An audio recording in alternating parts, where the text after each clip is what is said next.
সন্মানীয় সদস্যসকল, এতিয়া শ্ৰদ্ধাঞ্জলি অনুষ্ঠান। ভাৰতৰ স্বাধীনতা সংগ্ৰামৰ বিজয় সত্তা ঐতিহাসিক ভাৰত ত্যাগ আন্দোলনে ৭৯টাকৈ বৰ্ষ অতিক্ৰম কৰিলে। মহামানৱ মহাত্মা গান্ধীৰ কৰিম অথবা মৰিম মূল মন্ত্ৰকে সৰগত কৰি ভাৰতবৰ্ষৰ সৰ্বশস্তৰ জনতাই ভাৰত ত্যাগ আন্দোলনৰ জৰিয়তে ব্ৰিটিছৰ বিৰুদ্ধে অহিংসভাৱে থিয় দিয়াৰ লগতে অলেখজনে দেশৰ হকে হাঁহিমুখে প্ৰাণত্যাগ কৰিলে।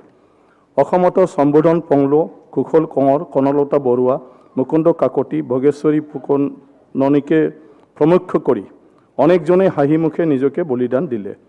সহস্ৰজন শ্বহীদৰ চৰম ত্যাগ বিনিময়ত লাভ কৰা স্বাধীনতাৰ সুবাদতে আমি আজি সগৌৰৱেৰে থিয় হৈ থাকিবলৈ সক্ষম হৈছোঁ। ভাৰত ত্যাগ আন্দোলনৰ ৭৯তম সংখ্যক বৰ্ষ পূৰ্ণ হোৱাৰ এই পবিত্ৰ ক্ষণত অসম বিধানসভাই এই শ্বহীদসকলৰ ত্যাগৰ সগৌৰৱে স্মৰণ কৰাৰ লগতে গভীৰ শ্ৰদ্ধাঞ্জলি অৰ্পণ কৰে। এতিয়া মই সকলোকে শ্বহীদসকলৰ চৰম ত্যাগৰ শৰণত ১ মিনিট কাল থিয় হৈ মৌনতা অৱলম্বন কৰিবলৈ অনুৰোধ জনালোঁ। আৰম্ভ।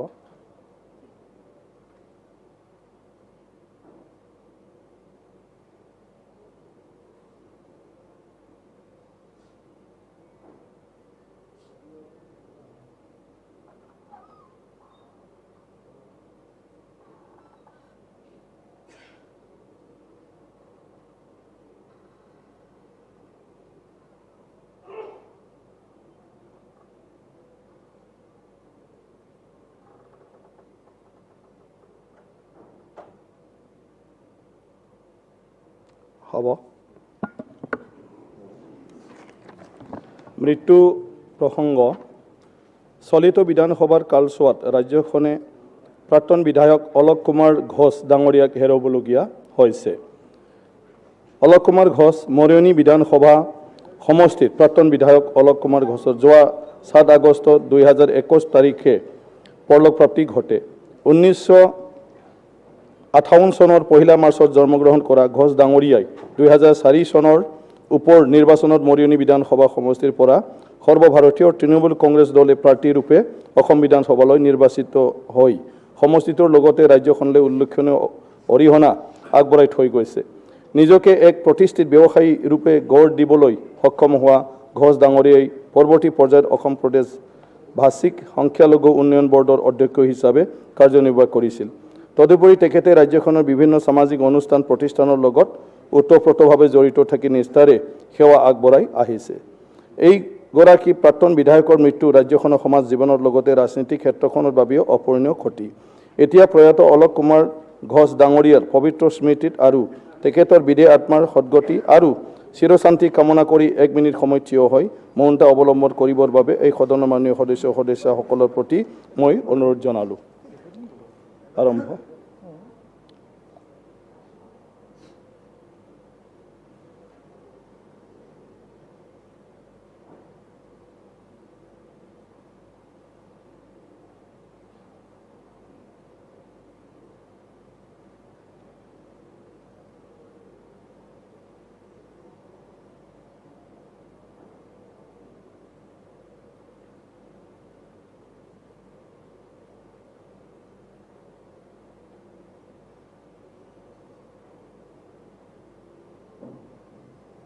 হ'ব।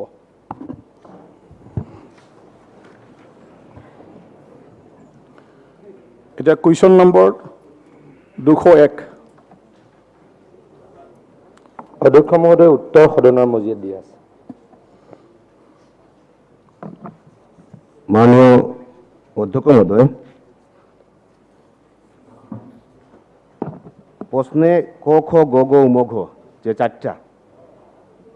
চারটা প্রশ্নের যে উত্তর দেখতে পারলাম, তাই দেখতে পারলাম যে সদনকে বিপদে পরিচালিত করা হচ্ছে। প্রথম বলছি অধ্যক্ষ মহোদয়, যে আপত্তির কথা বলা হয়েছে, একটা সংগঠন যে আপত্তি দিয়েছিল, তখনও আপনাদের সরকার, 17তে আপনাদের সরকার ছিল, আপনাদের ডিসি, আপনাদের এসপির তরফ থেকে যে রিপোর্ট এসেছিল তাতে বলা হয়েছে welcome by the all section of the people in general. শিলচরের এসপি রিপোর্ট দিয়েছিল, ডিসি রিপোর্ট দিয়েছিল, the rename of Silchar rail station to ভাষাশহী station appear in a conclusive one, অর্থাৎ দেওয়া সম্ভব। অধ্যক্ষ মহোদয়, বিশেষ করে 7 নভেম্বর 2016 সেন্ট্রাল গভর্নমেন্ট থেকে এনওসি আসে যে শিলচর রেল স্টেশনকে ভাষাসহ স্টেশনে রূপান্তরিত করা হোক, এবং প্রপোজাল পাঠানো হয়েছিল অধ্যক্ষ মহোদয় 10 ফেব্রুয়ারি 2016। এই 5 বছর, এক নম্বর প্রশ্ন হচ্ছে কি 5 বছর ধরে এই সামান্য একটা অ্যাপ্রুভালের ব্যাপার, সেই অ্যাপ্রুভালটা কেন দেওয়া হচ্ছে না? খ উত্তরে অধ্যক্ষ মহোদয় যে ভাষা শহীদদের স্বীকৃতির কথা বলা হয়েছিল, সেটা আমি বলেছিলাম অধ্যক্ষ মহোদয় যে 19-20 যে বাজেট অধিবেশন যখন হয়েছিল, সর্বানন্দ সোনোয়াল আমাদের মুখ্যমন্ত্রী, হেমন্ত বিশ্ব শর্মা ফাইন্যান্স মিনিস্টার, এবং এই বিধানসভায় আমি বলেছিলাম যে ফিনান্স মিনিস্টারকে যে মাননীয় মন্ত্রী কার্বিদেরকে দিয়েছেন, বড়দেরকে দিয়েছেন, আমি ধন্যবাদ জানাই আপনার এই তৎপরতার জন্য বা এই ভূমিকার জন্য। বাঙালিদের কবে দেওয়া হবে? উনি বলেছিলেন যে আমরা তথ্য সংগ্রহ করছি, তথ্য আসার সঙ্গে সঙ্গে আমরা বাঙালিদেরকে দেবো, আমাদের সরকার সবাইকে নিয়ে চলার মানসিকতা আছে। আমি খুশি হয়েছিলাম এবং সেই মর্মে অধ্যক্ষ মহোদয় আমি প্রশ্ন করেছিলাম 19-20 735 নম্বর কোয়েশ্চেন, আনসার কোয়েশ্চেন, সেখানে বলা হয়েছিল, নাম দেওয়া হয়েছিল, তথ্য সংগ্রহ করা হয়েছিল। এখনো কি তথ্য সংগ্রহ করা হচ্ছে? সেটাই আমার প্রশ্ন। লাস্ট প্রশ্ন হচ্ছে কি অধ্যক্ষ মহোদয়, যে এখানে বলা হয়েছে যে বিশেষ করে 19-20 এবং 20-21 তাতে কর্পাস ফান্ড, আসামের বিভিন্ন ভাষিক সংগঠন যেগুলো আছে ভাষা গৌরবের জন্য, সেই প্রকল্প দেওয়া হয়েছিল। অধ্যক্ষ মহোদয় প্রশ্ন করছি, সেখানে 75 কোটি টাকা 19-20, 20-21 আরো 80 কোটি টাকা দেওয়া হলো, সেখানে কোনো বাঙালি সংগঠনের নাম ছিল। এখানে বলা হয়েছে অধ্যক্ষ মহোদয় 3 লক্ষ টাকা দেওয়া আছে, সেই 3 লক্ষ টাকা অ্যানুয়াল গ্রান্ট, সেটা কর্পাস ফান্ড নয়। তাই বলছি যে সদনকে বিপদে পরিচালিত করা হচ্ছে, সবাইকে 80 লাখ 90 লাখ দেওয়া হচ্ছে। তাই আমার প্রশ্ন হচ্ছে কি যে আমাদের কর্পাস ফান্ডের কথা বলেছিলাম এবং মুখ্যমন্ত্রী আমাদের ফাইন্যান্স মিনিস্টার বলেছেন যে আপনারা অ্যাপ্লাই করুন, অ্যাপ্লাই দেওয়া হবে আমাদের সংগঠন, কিন্তু আজ অবধি দেওয়া হলো না। সেটার কারণটা কি আমি মন্ত্রী মহোদয়ের পরে জানতে চাই। অধ্যক্ষ ডাঙৰীয়া, সন্মানীয় সদস্যগৰাকীয়ে কথাখিনি গোটেইখিনি জানেই, তথাপিতো মই ক'ব খুজিছোঁ যে Uttam Chand Barman, president Dima historical heritage foundation Silchar, এখেতলোকে এখন আমাৰ যিটো ষ্টেচনৰ কথা কোৱা হৈছে, তেখেতে যিটো কৈছে যে ভাষা শ্বহীদৰ নামত সেই ষ্টেচনটো নামাকৰণ কৰিব লাগে, তেখেতলোকে এইখন মেমৰেণ্ডাম দিছিলে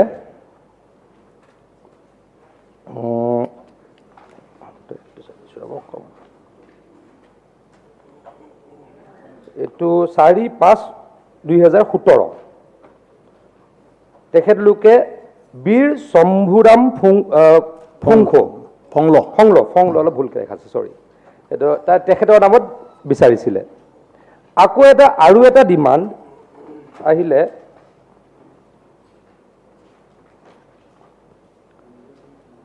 ডিমাণ্ড আহিলে বীৰেন্দ্ৰ চন্দ্ৰ দৌলাগোপু বৰ্মনে দিলে, এইটো দিলে 2-3-2018। অধ্যক্ষ ডাঙৰীয়া, যদি আমি অলপ ইতিহাস চাওঁ, কাছাৰখন আচলতে কাছাৰী ৰাজ্য আছিলে, গতিকে এইটো যিসকল তাৰ অৰিজিনেল ইনহেবিটেণ্ট আৰু সন্মানীয় বেংগলী সম্প্ৰদায়ৰ মাজত মিলা মিছাৰে আজিলৈকে সকলোখিনি চলি আছে। গতিকে যিহেতু 2টা জনগোষ্ঠীৰ বা 2টা কমিউনিটিৰ পৰা 2টা ডিমাণ্ড আছে, এই ক্ষেত্ৰত আমি আলাপ আলোচনাৰে এটা সিদ্ধান্ত ল'ব লাগিব। কিন্তু মই আৰু লগতে তেখেতে যিকেইটা কুৱেশ্যন আনিছে যে শ্বহীদ ঘোষণা কৰা হৈছে নেকি, শ্বহীদক কিবা শ্বহীদ পৰিয়ালক অৰ্থনৈতিক সাহায্য দিয়া হৈছে নেকি, মই আচলতে আজি আচৰিত হৈছোঁ। যোৱাকালি যেতিয়া চাই আছিলোঁ, মইতো হোমৰ কুৱেশ্যন আগতে ৰিপ্লাই দি পোৱা নাই বা মই হোম ডিপাৰ্টমেণ্টৰ কেতিয়াও মন্ত্ৰী নাছিলোঁ। মই ভাবিছিলোঁ যেতিয়া মই কুৱেশ্যনটো আহিছে বুলি প্ৰথমে পঢ়িছিলোঁ, তেতিয়া ভাবিছিলোঁ এইটোতো আগতে হৈ গৈছিল চাগে, কাৰণ যোৱা প্ৰায় 50 বছৰত বা 70 বছৰ হ'ল। সেই 70 বছৰত বেছি শাসনকালত কোন আছিলে? কংগ্ৰেছ দল আছিলে। এই কাছাৰৰ পৰা দিগ্গজ নেতা আছিলে সন্তোষ মোহন দেৱ ডাঙৰীয়া, তৰুণ গগৈ ডাঙৰীয়া একেৰাহে 3বাৰৰ কাৰণে মুখ্যমন্ত্ৰী হৈছিলে। সন্মানীয় কমলাক্ষ দেৱ পুৰকায়স্থ ডাঙৰীয়া 11 চনৰ পৰা 16 চনলৈকে বিধায়ক হৈছিলে। তেখেত পাৰ্লিয়ামেণ্টাৰী ছেক্ৰেটাৰী হৈছিলে। মই যেতিয়া কুৱেশ্যনটো ওপৰত পঢ়িছিলোঁ, মই চাগে ভিতৰত উত্তৰটো এনেকৈ বুলি ভাবিছিলোঁ যে এইটো আপুনি হয়তো গম পোৱা নাই, এইটো দিয়া হৈ গ'ল 2014 চনত, 2012 চনত, 2001 চনত, 2007 চনত, তাৰ আগতো 2000 1985 চনত, 1983 চনত, 1991 চনত, 1996 চনত দিয়া বুলি মই ভাবিছিলোঁ। কিন্তু অধ্যক্ষতা কয় যে যেতিয়া মই পঢ়িলোঁ, গোটেই উত্তৰটো যেতিয়া পঢ়িলোঁ, মোৰ ভুলটো ভাগি থাকিল। তেখেতলোকে নকৰিলে কামটো, আপোনালোকে কামটো নকৰিলে। আমাৰ সন্মানীয় সদস্য ডাঙৰীয়াই এইখন চৰকাৰ দিনত বাৰে বাৰে এইটো কুৱেশ্যন আনে, কিন্তু তেখেতে পাৰ্লিয়ামেণ্টাৰী ছেক্ৰেটাৰী নিজে আছিলে। এখেতেতো ক'ব নোৱাৰে যে কংগ্ৰেছ চৰকাৰ যেতিয়া আছিলে মই সদস্য নাছিলোঁ। কংগ্ৰেছ চৰকাৰ থকাৰ দিনতো তেখেত সদস্য আছিলে, আনকি পাৰ্লিয়ামেণ্টাৰী ছেক্ৰেটাৰী আছিলে। মই তেখেতৰ লগত একেলগে আছিলোঁ, এইখিনি পিছফালে একেলগেই বহিছিলোঁ। কেতিয়াও আনা শুনা নাপালোঁ।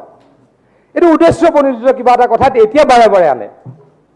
যিটো কাম তেখেতলোকে নকৰিলে, যিটো কাম কোনোদিনে তেখেতলোকে নকৰিলে, এতিয়া জাতি জনগোষ্ঠীৰ মাজত বিভেদ সৃষ্টি কৰিবলৈ উদ্দেশ্য প্ৰণোদিতভাৱে এই কুৱেশ্যনটো আনে। অধ্যক্ষ ডাঙৰীয়া, গতিকে আমি কৈছোঁ এই চিন্তা চৰ্চা কৰি আমি এটা সিদ্ধান্ত ল'ম। মই কৈ আপুনি একেলগে তিনিটা ক'লে, মই উত্তৰ দিম। মই আপোনাক কওঁতে আপুনি একেলগে তিনিটা কৈছে, আমি পাওঁ ক'ব লাগিব। কেনেকে আপোনাৰ প্ৰশ্নটো উত্তৰ দি আছে। কওঁতেতো মই বহি আছোঁ। ছেকেণ্ড প্ৰশ্নটো মই কওঁ, মই দুটা প্ৰশ্নৰ উত্তৰ দিলোঁৱেই। আপুনি যিটো ক'লে, এটা ক'লে যে তেখেতলোকৰ পৰিয়ালক কিবা অৰ্থনৈতিক সাহায্য দিব পাৰি নেকি, সেইটো ইমান ডাঙৰ ইছ্যু নহয় অধ্যক্ষ ডাঙৰীয়া। এই বিষয়ে আমি অতি সোনকালে এটা সিদ্ধান্ত ল'ম, সেই কামটো আমি কৰিম। তৃতীয় কথাটো যিটো কৰ্পাছ ফাণ্ডৰ কথা কৈছে, actually that question is not related to home department, if I am not wrong. এইটো যিটো তেখেতে কৰ্পাছ ফাণ্ডৰ কুৱেশ্যনটো কৰিছে, সেই প্ৰশ্নটোৰ উত্তৰ হোম ডিপাৰ্টমেণ্টে দিব নালাগে। তেখেতে ইমান ছিনিয়ৰ মেম্বাৰ, তেখেতে সেইটো অলপ জনাটো উচিত। সেইটো এডুকেশ্যন ডিপাৰ্টমেণ্টে দিয়ে। তথাপিতো মই কৈছোঁ, আমি এতিয়ালৈকে এটা সংগঠনক দিছোঁ, ভৱিষ্যতে বাকী সংগঠন যদি কিবা আছে ডেফিনেটলি দিম। এইখন চৰকাৰে আগতে নকৰা কামবিলাক কৰিছে আৰু কৰিম। 16 চনৰ পৰা আগতে কোনো নকৰা কামবিলাক আমি কৰিছোঁ আৰু কৰিম। আমি কাম কৰিবলৈ বদ্ধপৰিকৰ। সেকেন্ড সাপ্লিমেন্টারি মাননীয় মন্ত্রী হয়তো বা জানেন না যে যদি প্রশ্ন যদি ডিপার্টমেন্ট রিলেটেড না হয় তাহলে উত্তর দিলেই হলো যে যে না উত্তরটো আমি পাইছো, উত্তর আমি পাইছিলো এইটোৰ কাৰণে ক'লো। আপোনাৰ দিব লাগিছিল যে নট ৰিলেটেড, আপুনিতো নট ৰিলেটেড দিয়া নাই। আৰু যাক জিঅ' নওক কি আপুনি কোৱেশ্যনটো কৰক, সেইটো হ'ল কোৱেশ্যন যদি আছে কৰক। কথাটো হৈছে অধ্যক্ষ মহোদয় যে আমি এই কথাটা উদ্দেশ্য হচ্ছে গিয়ে যে বিগত দিনে বাজেটে বড়োদেরকে দেওয়া হয়েছিল, কার্বিদেরকে দেওয়া হয়েছিল, আমরা ধন্যবাদ জানিয়েছিলাম। তার জন্য আমি বলছি। 3 নম্বর কথা হচ্ছে কি অধ্যক্ষ মহোদয় যে আপনি 62, 63 অনেক আগের কথা বললেন। আসলে ব্যাপারটা হচ্ছে গিয়ে যে 19-20-এ ভাষা শহীদ স্মারক স্থাপন করা বলা হয়েছিল, এখনো কিছু হয়নি। তাই আমি মনে করি অধ্যক্ষ মহোদয় বিশেষ করে যে এই কথাগুলোর সঙ্গে বরাকের মানুষের সেন্টিমেন্ট জড়িত আছে। আর আপনাকে আমি একটা কথা বলবো যে ডিসিএসপির রিপোর্ট যেগুলো, আপনারা ডিসিএসপিকে মানেন, আপনাদের সরকারি অধিকারিকদের মানে যদি অধিকারিকদেরকে যদি মানেন, তাহলে ওনারা যে রিপোর্ট দিল, ওনাদের যে তথ্য, ওনারা বললেন যে দিয়ে দেন, কোনো ব্যাপার না, বরাকবেলি সবাই যাচ্ছে, আপনারা তারপর কোনো ব্যবস্থা নিলেন না। আপনারা আমাদেরকে বলছেন আমরা হলো আমাদের প্রশ্ন থাকে যিটো স্মাৰকৰ কথা কৈছে, মাটিৰ কাৰণে এতিয়াও মাটি অধিগ্ৰহণ প্ৰক্ৰিয়াটো সম্পূৰ্ণ হৈ উঠা নাই। গতিকে মই অনুৰোধ কৰিছোঁ ডিচি মহোদয়ক, মই এতিয়া ক'ম বা মাননীয় মুখ্যমন্ত্ৰী ডাঙৰীয়াই ক'ব, আমি অতি সোনকালে মাটিৰ ব্যৱস্থা কৰি স্মাৰক কৰাৰ ব্যৱস্থা কৰিম। কিন্তু আকৌ কৈছোঁ, কিছুমান কথা ক'লে অলপ সমস্যা, আপোনালোকে আগতে নকৰা কামটো এতিয়া আমি কৰিবলৈ উৎপাত কৰি থাকে আপোনালোকে। আপুনি কিয় নকৰিলে কওক। ইউ আৰ এটা পাৰ্লিয়ামেণ্টাৰী ছেক্ৰেটাৰী। আপুনি এখন হাউচত এই ট্ৰেজাৰী বেঞ্চৰ মেম্বাৰ আছিলে, তেতিয়া কিয় নকৰিলে? আপুনি ট্ৰেজাৰী বেঞ্চৰ মেম্বাৰ আছিলে নাই? আপুনি কওক তেতিয়া আমি ভুল কৰিছিলো, আপুনি কওক তেতিয়া নোৱাৰিলো, এতিয়া কওক। আপুনি একচেপ্ট কৰক, তেতিয়া নোৱাৰিলো কৰিব, আপোনালোকে কওক, তেতিয়া কৰিম। ঠিক আছে, নোৱাৰিলে ন আপোনালোকে মন্ত্ৰী মহোদয় হ'ব কমলক্ষ ব্ৰহ্মাণ্ড ৰাজবংশী। সন্মানীয় অধ্যক্ষ মহোদয়, মাতৃভাষা আমাৰ জন্মস্বত্ব আৰু মৌলিক অধিকাৰ বুলি আমি সকলোৱে জানো। আৰু যিটো প্ৰশ্ন উত্থাপন কৰিছে, এই প্ৰশ্নটোৰ পৰিপূৰক হিচাপে মই আন এটা কথাহে মই জানিব খুজিছোঁ আমাৰ সন্মানীয় পীযুষ হাজৰিকা ডাঙৰীয়াৰ পৰা। সেয়া হৈছে কি যে আমি এইটো কথাও জানো যে বাংলা ভাষাৰ যি নেকি আন্দোলন ঢাকাত হৈছিল, সেইবাবে আজি আমি সকলোৱে আন্তৰ্জাতিক যিটো ভাষা মাতৃভাষা দিৱস পালন কৰোঁ। কিন্তু আজি কৰিমগঞ্জৰ যিসকল শ্বহীদ হৈছিল, সেই শ্বহীদ স্মাৰক যিটো নেকি পাৰ্ক আছিলে, সেই পাৰ্কলৈ আমি গৈছোঁ, আমি সন্মান জনাইছোঁ, আমি সকলোকে আমি সন্মান কৰিব লাগিব।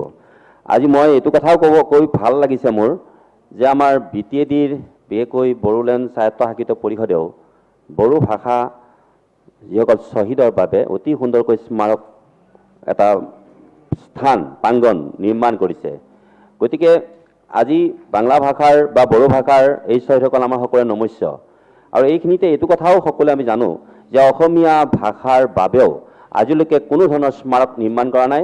আৰু একেধৰণে যি ধৰণে স্মাৰক নিৰ্মাণ কৰিব লাগে বাংলা ভাষাৰ কাৰণে, একেধৰণে মই ভাবোঁ যে অসমীয়া ভাষাৰ বাবেও স্মাৰক নিৰ্মাণ কৰা হওক খুব সুন্দৰভাৱে। মন্ত্ৰী গতিকে মহোদয়, আমি হ'ব। তেখেতৰ প্ৰশ্নৰ ক্ষেত্ৰতো আমি তেখেতক সমৰ্থন কৰিছোঁ। কিন্তু এটা কথা খাটাং যে আমি যেতিয়া ধন্যবাদ। গৈছিলোঁ আজি প্ৰায় 10 বছৰ আগতে, তেতিয়া কিন্তু আমি নিজেই আচৰিত হৈছিলোঁ যে কিয় বাংলা প্ৰশাসনে বা বৰাক উপত্যকাবাসীয়ে কিয় সেই প্ৰাংগণখন অতি সুন্দৰকৈ ৰখা নাই। আজি আমাৰ চৰকাৰে এইটো কৰিব লাগে বুলিও মই আজি আপোনালোকক অনুৰোধ জনালোঁ। মন্ত্ৰী মহোদয়, সন্মানীয় অধ্যক্ষ ডাঙৰীয়া, সন্মানীয় সদস্যগৰাকীয়ে এটা সুপৰামৰ্শ দিছে আৰু মই দেখিছোঁ সদনত বিৰোধী শাসক উভয় পক্ষই সকলোৱে সমৰ্থনো জনাইছে। গতিকে এই বিষয়ত আমি চিৰিয়াছলি চিন্তা চৰ্চা কৰিম আৰু এটা উচিত সিদ্ধান্ত ল'ম। নিজামুদ্দিন চৌধুৰী। মাননীয় অধ্যক্ষ মহোদয়, আমার উত্তর করিমগঞ্জের বিধায়ক কমলাক্ষ দেবপুরকাস্ত ভাষা শহীদ স্টেশন নামকরণ সত্যি আমাদের বরাকবাসীর জন্য খুবই ঐতিহ্যবাহী একটা কোয়েকশন, আর আমি এটা সমর্থন করছি খুব শীঘ্রই সেটা হওয়ার জন্য। আর আমি দেখেছি যে সরকার পক্ষ 11 জন শহীদের নাম আনা হয়েছে, তারপরে অনেক শহীদ বাকি আছেন, ওনাদেরও সেই মর্যাদা দেওয়া হবে কিনা সেটা মন্ত্রী মহোদয়ের কাছ থেকে জানতে চাই। সন্মানীয় অধ্যক্ষ ডাঙৰীয়া, সন্মানীয় সদস্যগৰাকীয়ে হাউচৰ পাছত মোক ব্যক্তিগতভাৱে যদি লগ ধৰি গোটেই কথাখিনি ডিটেইলছত কয়, আমি সেই বিষয়ে নিশ্চয়কৈ সিদ্ধান্ত ল'ম, আলোচনা কৰিম। ঠিক আছে, রফিকুল হোসেন। মাননীয় অধ্যক্ষ মহাশয়, কমলাক্ষদেব পুরকায়স্থ সাহেবের যে কোয়েশ্চন ছিল সেখানে কয়েকটা গুরুত্বপূর্ণ কথা রয়েছে। মাননীয় মন্ত্রী মহাশয় বলছে যে বলে দেন আগের সরকারে করতে পারে না, এই কথা যদি স্বীকার করেন তো আমরা করে দেব। মন্ত্রী মহাশয় বলেছে এটা তো আমরা বলতেই পারি, নিশ্চিতভাবে আগের সরকারে করে নাই। আগের সরকারে যদি করতো আজকে শিলচরে রেল স্টেশনের নাম ভাষা শহীদের নামে নামকরণ হতো বা সেখানে মেমোরিয়াল হতো, কিন্তু সেগুলো আগের সরকারে করে নাই। আমি ওনাকে আবদার রাখছি পুরো বরাকবেলির হয়ে স্টেশন থেকে আরম্ভ করে ভাষা শহীদ মেমোরিয়াল তেনারা করে নাই বলে আপনাদেরকে জনগণের সুযোগ দিয়েছে, শিলদল ভেঙে ভোট দিয়েছে। তাই আমি অনুরোধ রাখছি যে সেখানে ভাষা শহীদ মেমোরিয়াল অতি শীঘ্রই স্থাপন করা, কবে হবে সেটা টাইম বাউন্ড একটা বলা লাগে, এবং স্টেশনের নাম ভাষা মন্ত্রী শহীদের মহোদয় নামে বলছি। নামকরণ, এটা উত্তর চাই মন্ত্রী মহাশয়ের কাছে। মই ইতিমধ্যে কৈছোঁ যে ভাষা শ্বহীদ ষ্টেচনটোত এটা ডিছপিউট আছে। তাৰ মই আপুনিতো এইটো ডিচি ৰিপৰ্টৰ কথা কৈছে, মোৰ যিখন 2খন মেমৰেণ্ডাম মোৰ হাতত আছে সেইটোতো মিছা নহয়। অলপ আলোচনা কৰিম। মইতো কোৱা নাই যে, মই ডিনাই কৰা নাই, মই কেতিয়াও কোৱা নাই যে তাতে ভাষা শ্বহীদৰ ষ্টেচন হ'ব নালাগে। কিন্তু তাৰ যিসকল ইণ্ডিজিনিয়াছ মানুহ, তেওঁলোকৰ লগত আমি একেলগে আছোঁ নাই? আপোনালোক একেলগে আছে, আমি একেলগে আছোঁ। তেখেতলোকৰ চেণ্টিমেণ্টটোকো আমি এইটো চিৰিয়াছলি চিন্তা চৰ্চা কৰিব লাগিব, আলোচনা কৰিব লাগিব। তেখেতলোকক একেবাৰে যদি আমি কওঁ নামানো, আপোনালোকৰ কথা নামানো, সেইটো এটা বেলেগ এটা পৰিৱেশ হ'ব। সেইটো মই অন্ততঃ কৰিব নোৱাৰোঁ বা আমাৰ চৰকাৰখনে কৰিব নোৱাৰে। গতিকে আমি এই বিষয়ে ডেফিনেটলি চিন্তা চৰ্চা কৰিম, আলোচনা কৰিম। কিন্তু যিটো মেমৰিয়েলৰ কথা কৈছে, মেমৰিয়েলৰ কাম ইতিমধ্যে আমি মাটিৰ কাৰণে আমি ডিচি মহোদয়াক কৈছোঁ, আমি আকৌ কম অতি সোনকালে যাতে মাটিৰ ব্যৱস্থা কৰে। আৰু কৈছোঁ আৰ্থিক সাহায্যটো ইমান ডাঙৰ ইছ্যু নহয়, সেইটোও কৰি দিম। কিন্তু আপোনালোকে নকৰিছিল, সেইটো ৰেকৰ্ডত আকৌ ক'লোঁ মই, আপোনালোকে নকৰা কামটো আমি কৰিম। আৰু হাউচক মই এইটো মই আপোনালোকৰ আগত কথা দিছোঁ। Question number 202।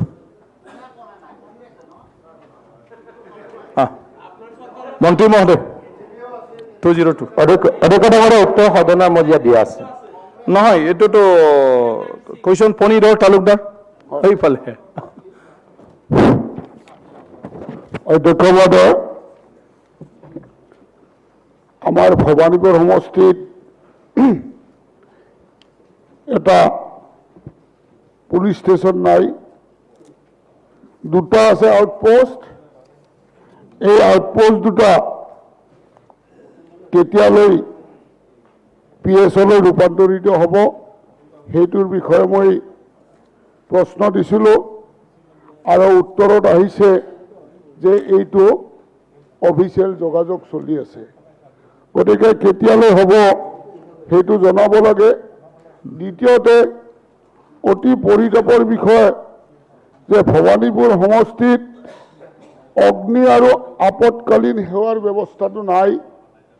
আৰু মই সেই বিষয়ে প্ৰশ্ন কৰিছিলোঁ, মন্ত্ৰী মহোদয়ে উত্তৰ দিছে যে 20/5/2015 চনতেই অধিসূচনা জাৰি কৰিছে আৰু আজিলৈকে মাটিৰ ব্যৱস্থাটো কৰা নাই। আৰু এই মাটিৰ ব্যৱস্থাটো কৰে চৰকাৰী যন্ত্ৰৰ জৰিয়তে। আৰু কিয় কৰা নাই, কেতিয়ালৈ কৰিব? ভবানীপুৰ সমষ্টিত বহুত পৰিমাণে চৰকাৰী মাটি আছে, কিন্তু এই ব্যৱস্থাটো অতি লেহাম গতিত হৈছে, যিটো 15 চনৰ ঘটনা আজিলৈকে মাটিৰ পেপাৰ অহা নাই। গতিকে মহাশয়ে মোক জনাব লাগে অধ্যক্ষ মহাশয়ৰ জৰিয়তে এই ব্যৱস্থাটো জনাব। অতি সোনকালে কেতিয়া হ'ব? মন্ত্ৰী মহোদয়। অধ্যক্ষ ডাঙৰীয়া, আজিৰ পৰা কেইদিনমানৰ আগতে মাননীয় মুখ্যমন্ত্ৰী ডাঙৰীয়াই এই সদনতে কৈছিলে যে যিসকল বিধায়কক তেখেতলোকৰ নিজ নিজ সমষ্টিৰ এলেকাৰ ভিতৰত থানাৰ প্ৰয়োজন, যাতে DGP মহোদয়ক তেখেতলোকে লিখিতভাৱে দিয়ে। এতিয়ালৈকে 8জন বিধায়কে DGP মহোদয়ক তেখেতলোকৰ নিজৰ সমষ্টিত থানা লাগে বুলি লিখিত আকাৰে জনাইছে। তাৰ মাজত সন্মানীয় সদস্যগৰাকী আছে নাই মই নাজানো, কিন্তু তেখেতে যিটো প্ৰশ্ন আনিছে যে তেখেতৰ সমষ্টিত এখন থানা লাগে, সেইখন অতি সোনকালে কৰি দিয়াৰ ব্যৱস্থা কৰা হ'ব।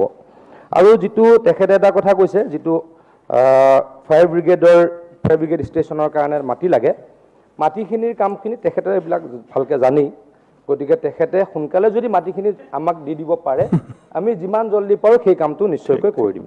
আপুনি MLA ডাঙৰীয়া, মাটিটো ডিচিক আপুনি দেখুৱাই দি ফালে সোনকালে কৰে, আৰু মাটিৰ কামটো আৰু আপোনাক ক'ব নালাগে। Thank U.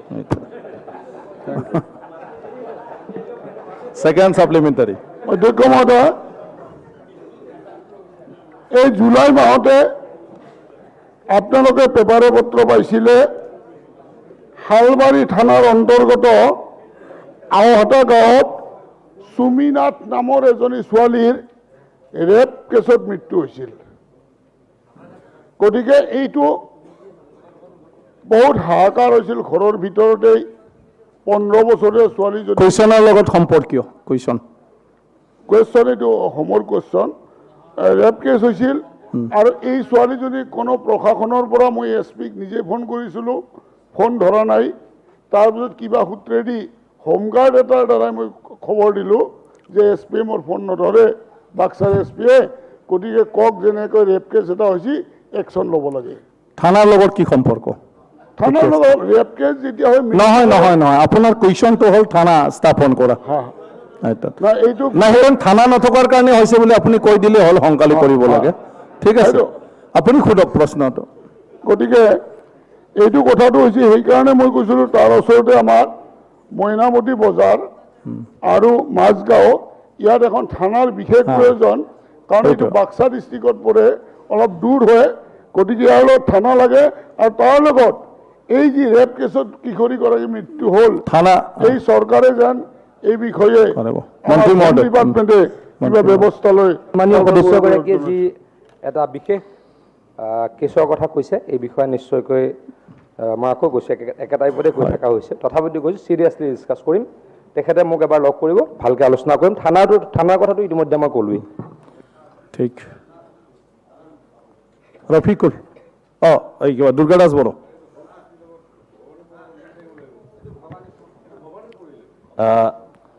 আমাৰ ফণী তালুকদাৰ ডাঙৰীয়া বিধায়কে যিটো কুৱেশ্যন আনিছে, আপোনাৰতো থানা হোৱা নাই, তাৰ কাৰণে আপুনি থানা বিচাৰিছে। ভবানীপুৰত কিন্তু মাননীয় অধ্যক্ষ মহোদয়, ভবানীপুৰতকৈও ডেঞ্জাৰাছ। নহয় নহয়, এইটো ভবানীপুৰৰ পৰা আহিব নালাগে। তাকেতো ভবানীপুৰৰ নাই নাই পৰা নাহো। নালাগে। ভবানীপুৰ এইটো ইৰিলেভেণ্ট কুৱেশ্যন কৰিব নালাগে আৰু অধ্যক্ষ সময় নাই। অধ্যক্ষ মহোদয়, ভবানীপুৰৰ বিষয়ে কওক। ভবানীপুৰৰ নাই চবৰে আছে, আপোনাক এদিনা ভেৰত দি দিলে থানা, মানে মুখ্যমন্ত্ৰীয়ে হৈ গ'ল। ভবানীপুৰৰ থানা যিদিনা হ'ব, না হৈছে অধ্যক্ষ মহোদয়, ভবানীপুৰৰ থানা যিদিনা হ'ব, হয় থানাখন হওঁতে চৌহদৰ ৱাল যাতে দিয়ে, হয় তাত আৰ্মছ এমুনেশ্যন থাকে, আপোনালোকে thank you. চবেই জানে। এতিয়া কালাইগাঁও সমষ্টি ব্ৰিটিছৰ দিনৰ হ'ল। কালাইগাঁও ফালে আৰু কেনেকৈ আহে? তাতে ৱাল নাই, খালাইগাঁৱত ৱাল নাই। খালাইগাঁৱত ৱাল নোহোৱাৰ কাৰণে হৈছে। চেষ্টাটো কৰিব লাগে, ৱাল নাই। মন্ত্ৰী ডাঙৰীয়া, খালাইগাঁৱৰ ৱাল নোহোৱাৰ কাৰণে যিটো হৈছে, ভবানীপুৰ যাওঁতে নহয়। ৱাল নাই দাদা, সন্মানীয় সদস্যগৰাকী, মানে কলেগাঁৱত ৱাল নাই। ঠিক আছে, আমি এইবাৰ আমি যে মৈত্ৰী আঁচনিৰ অধীনত আপোনালোকে সকলোৱে দেখিছে যে অসমৰ যিসমূহ থানা ইতিমধ্যে হৈছে বিশ্বমানৰ থানা। ভাৰতবৰ্ষৰে হয়তো বহু জাগাত এনেকুৱা থানা নাই।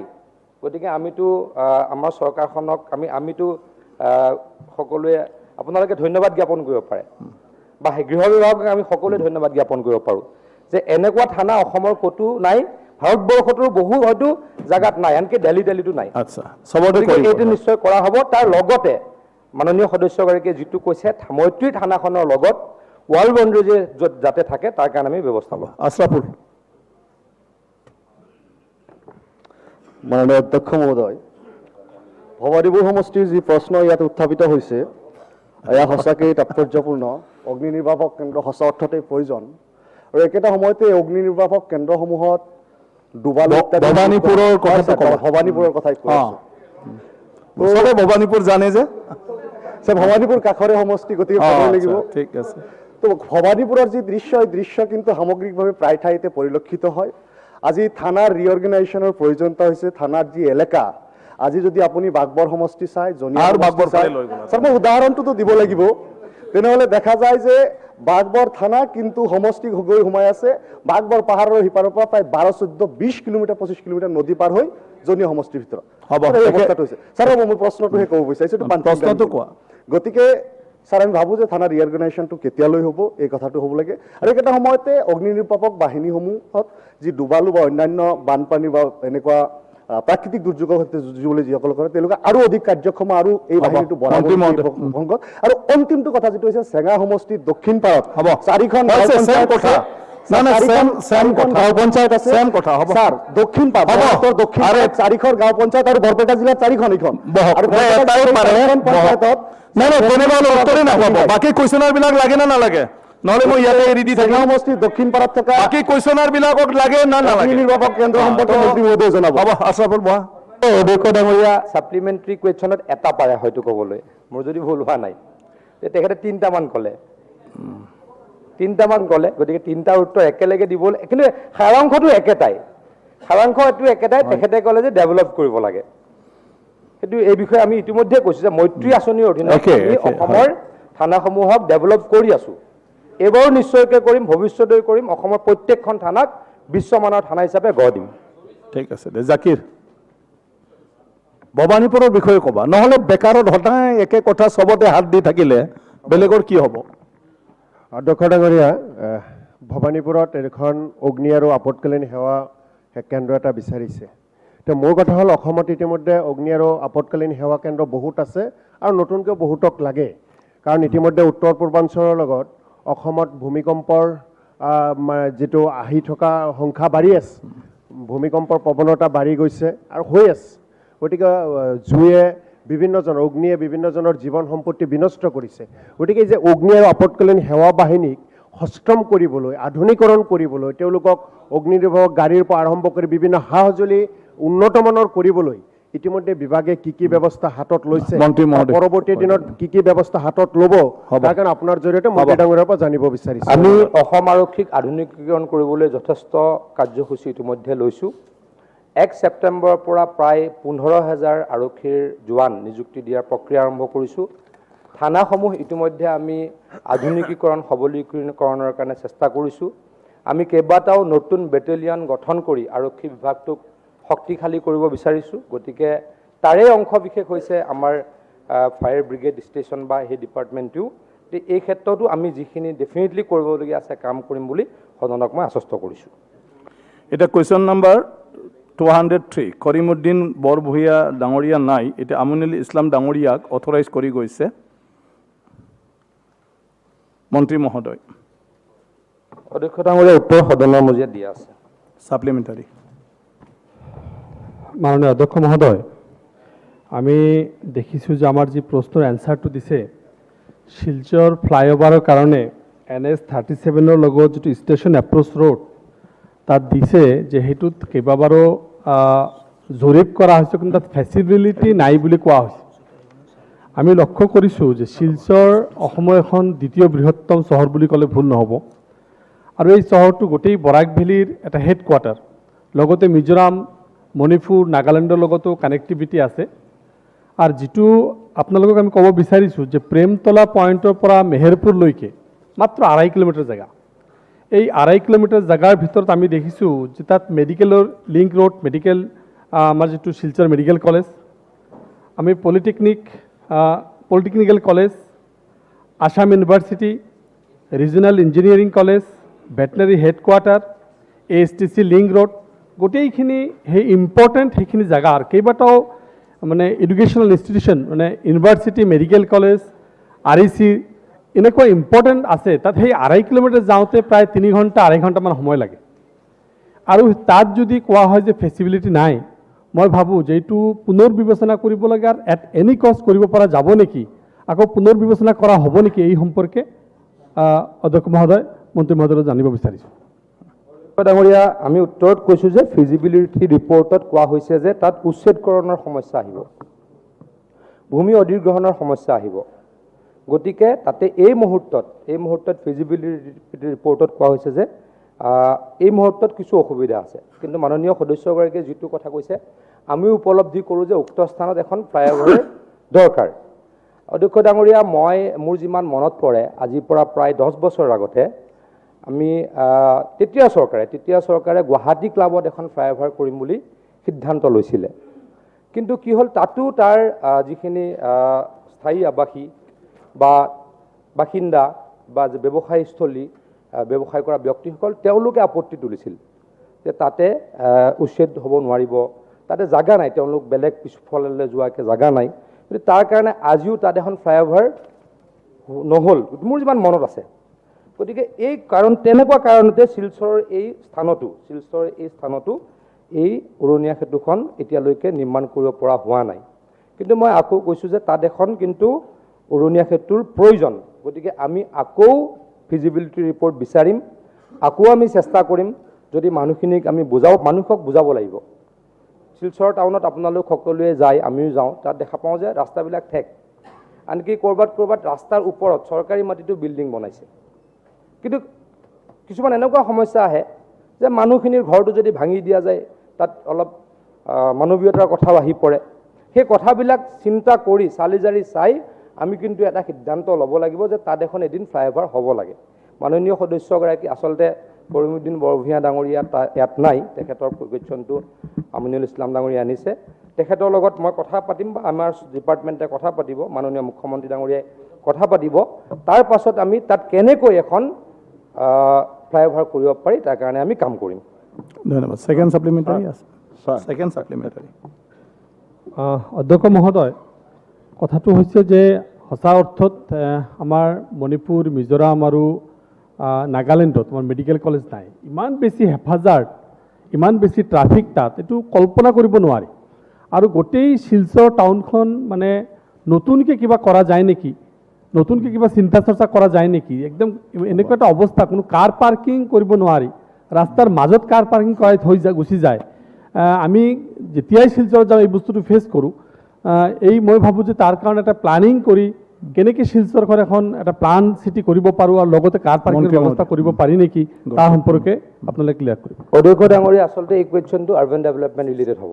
তথাপিতো মই কওঁ, মই আৰ্বান ডেভেলপমেণ্টৰ মন্ত্ৰী হিচাপে কাৰ্যনিৰ্বাহ কৰিছিলোঁ।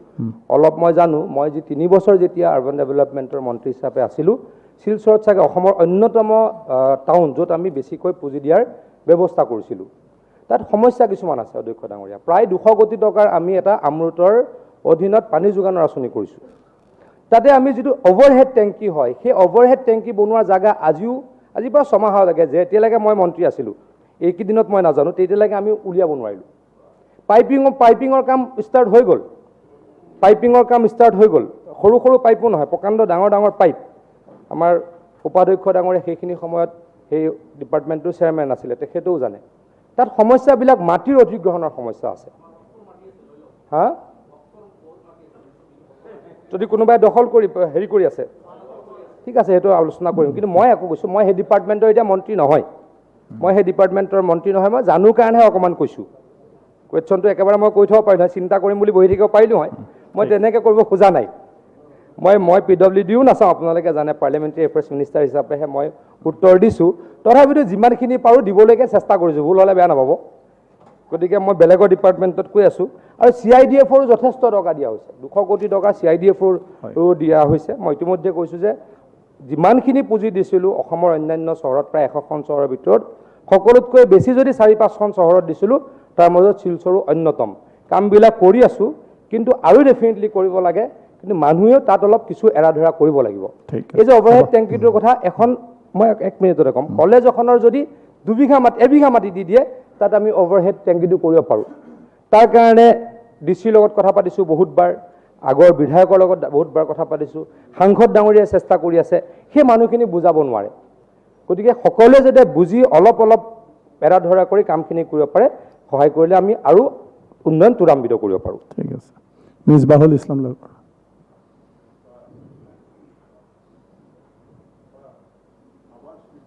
মাইক। আমাৰ শিলচৰেৰ ৰাস্তাবোৰ সৰু, তাৰ ভিতৰত ট্রাফিক খুব বেশি।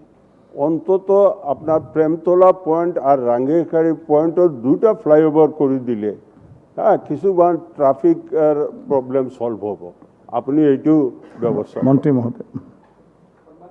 সন্মানীয় সদস্য এগৰাকীয়ে যিটো কথা কৈছে মই উপলব্ধি কৰোঁ যে অসম চৰকাৰে প্ৰত্যেক বছৰটো অতি কমেও 10খন 15খন ফ্লাইঅভাৰ কৰিব লাগে, অতি কমেও কৈছোঁ মই।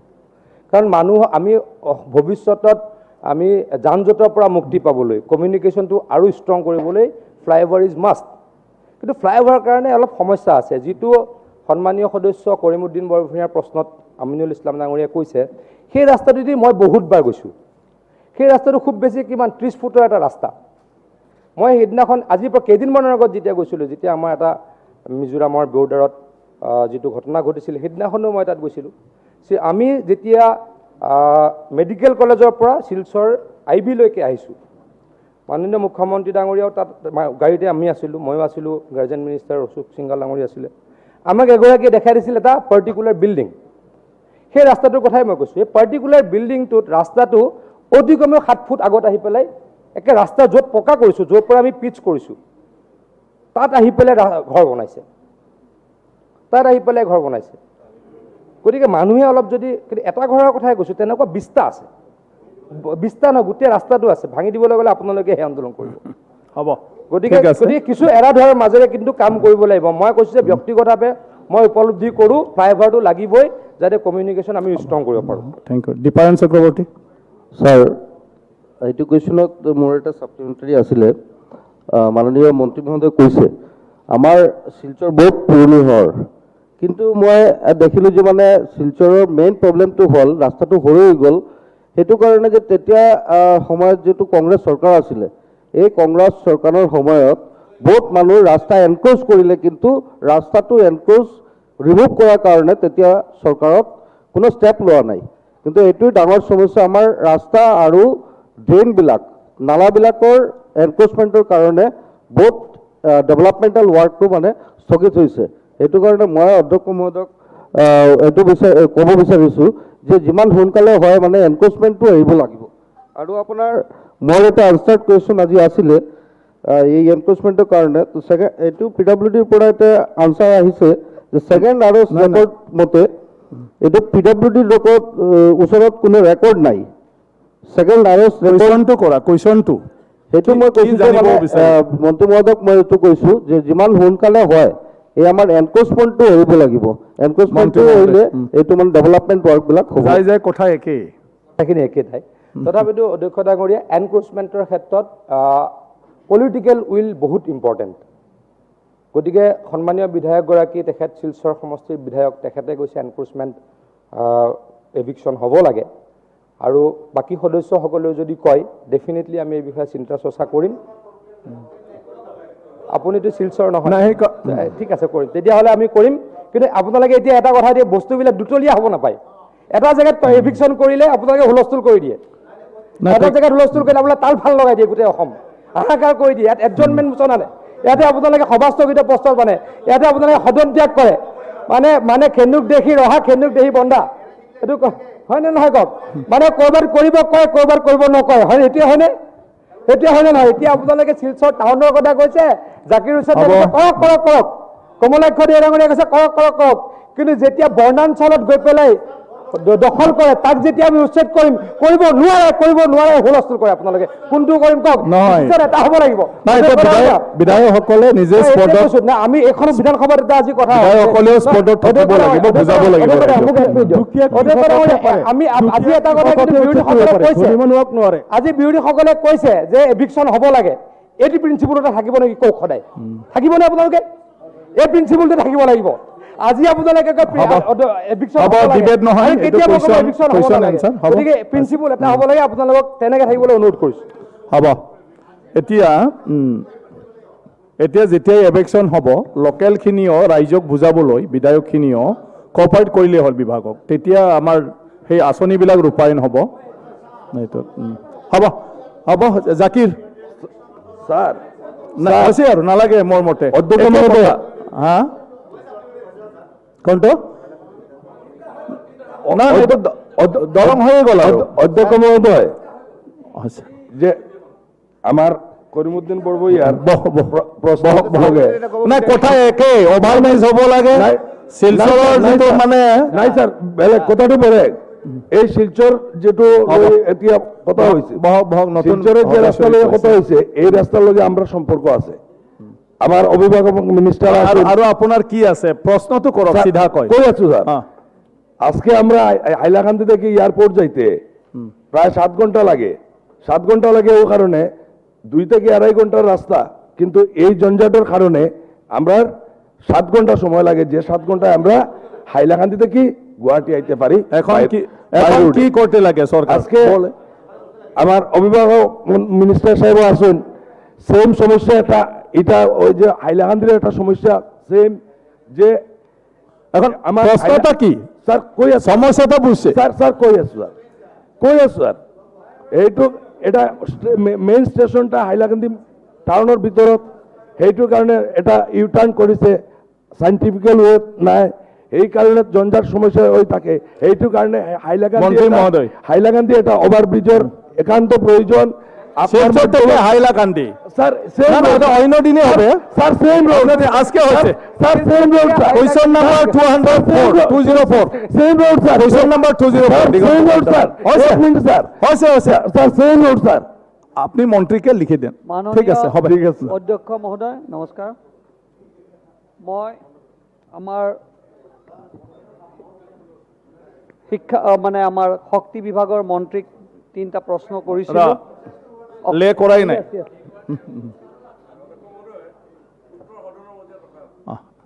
এটা সাপ্লিমেন্টাৰি। মোৰ 3টা প্ৰশ্ন আছিল। প্ৰথমটো হ'ল কমলপুৰ সমষ্টিৰ অন্তৰ্গত দীনদয়াল গ্ৰাম্য বৈদ্যুতিকৰণৰ জৰিয়তে কিমানখন গাঁও বৈদ্যুতিকৰণ কৰা হ'ল আৰু কিমানখন গাঁৱলৈ বৈদ্যুতিকৰণৰ কৰা হোৱা নাই, বিতং জনাব। মই এই কথাখিনি কোৱাৰ আগতে এটা সৰু কথা মই কৈ ল'ব লাগিব।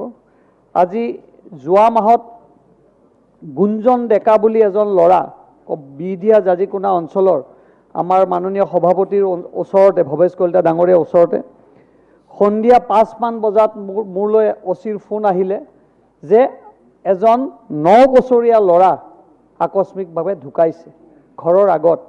আমাৰ অধ্যক্ষ মহোদয় সেইফালে অহা যোৱা কৰে। পিছত মই গম পালোঁ, মই সেই সময়ত সমষ্টিতে আছিলোঁ, মই ততাতৈয়াকৈ তালৈ গ'লোঁ আৰু আচৰিত পাব প্ৰায় 1000মান মানুহ তাতে ৰখি আছে। মোক SDE ডাঙৰীয়া বাইহাটা চাৰিআলিৰ তেখেতে মোক ফোন কৰিলে, মই ক'লো আপুনি তালৈ নাযাব, আৰু OC মহোদয়কো ক'লো আপোনালোক অলপ সময় ৰওক। যেতিয়া তালৈ গ'লোঁ, ল'ৰাটো দেখি মোৰ চকুৰ পানী ওলাইছিল।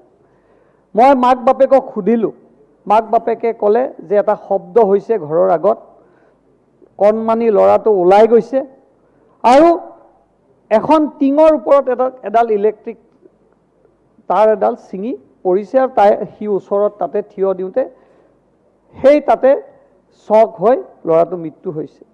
তেতিয়া মই আমাৰ ইলেক্ট্ৰিকেলৰ ইঞ্জিনিয়াৰক সুধিছিলোঁ যে কিয় হ'ল। তেখেতে কৈছে যে আমাৰ যিবিলাক এলুমিনিয়াম লাইন আছে, এলুমিনিয়াম কণ্ডাক্টৰ যিবিলাক লাইন আছে, সেইবিলাক আমি জইনিং দি পেলাই কৰি থাকোঁ। অসুবিধা আছে গভৰ্ণমেণ্টৰ, এইটো আমি বুজি পাওঁ। ছিঙি গৈছে, গম নাপায়। তেতিয়া মই কৈছোঁ এইটো কি কৰিব পাৰি, যে আমি কৰিব লাগিলে এটা উপায় আছে। এতিয়া আপোনালোকে জানে দীনদয়ালৰ মানে আমাৰ সৌভাগ্য আঁচনিৰ যোগেদি মানে আমি ঠিক আছে, মই বস্তুৰ কথা সেইটো হৈছে, বুজি পালো, দুৰ্ঘটনাটো হ'ল।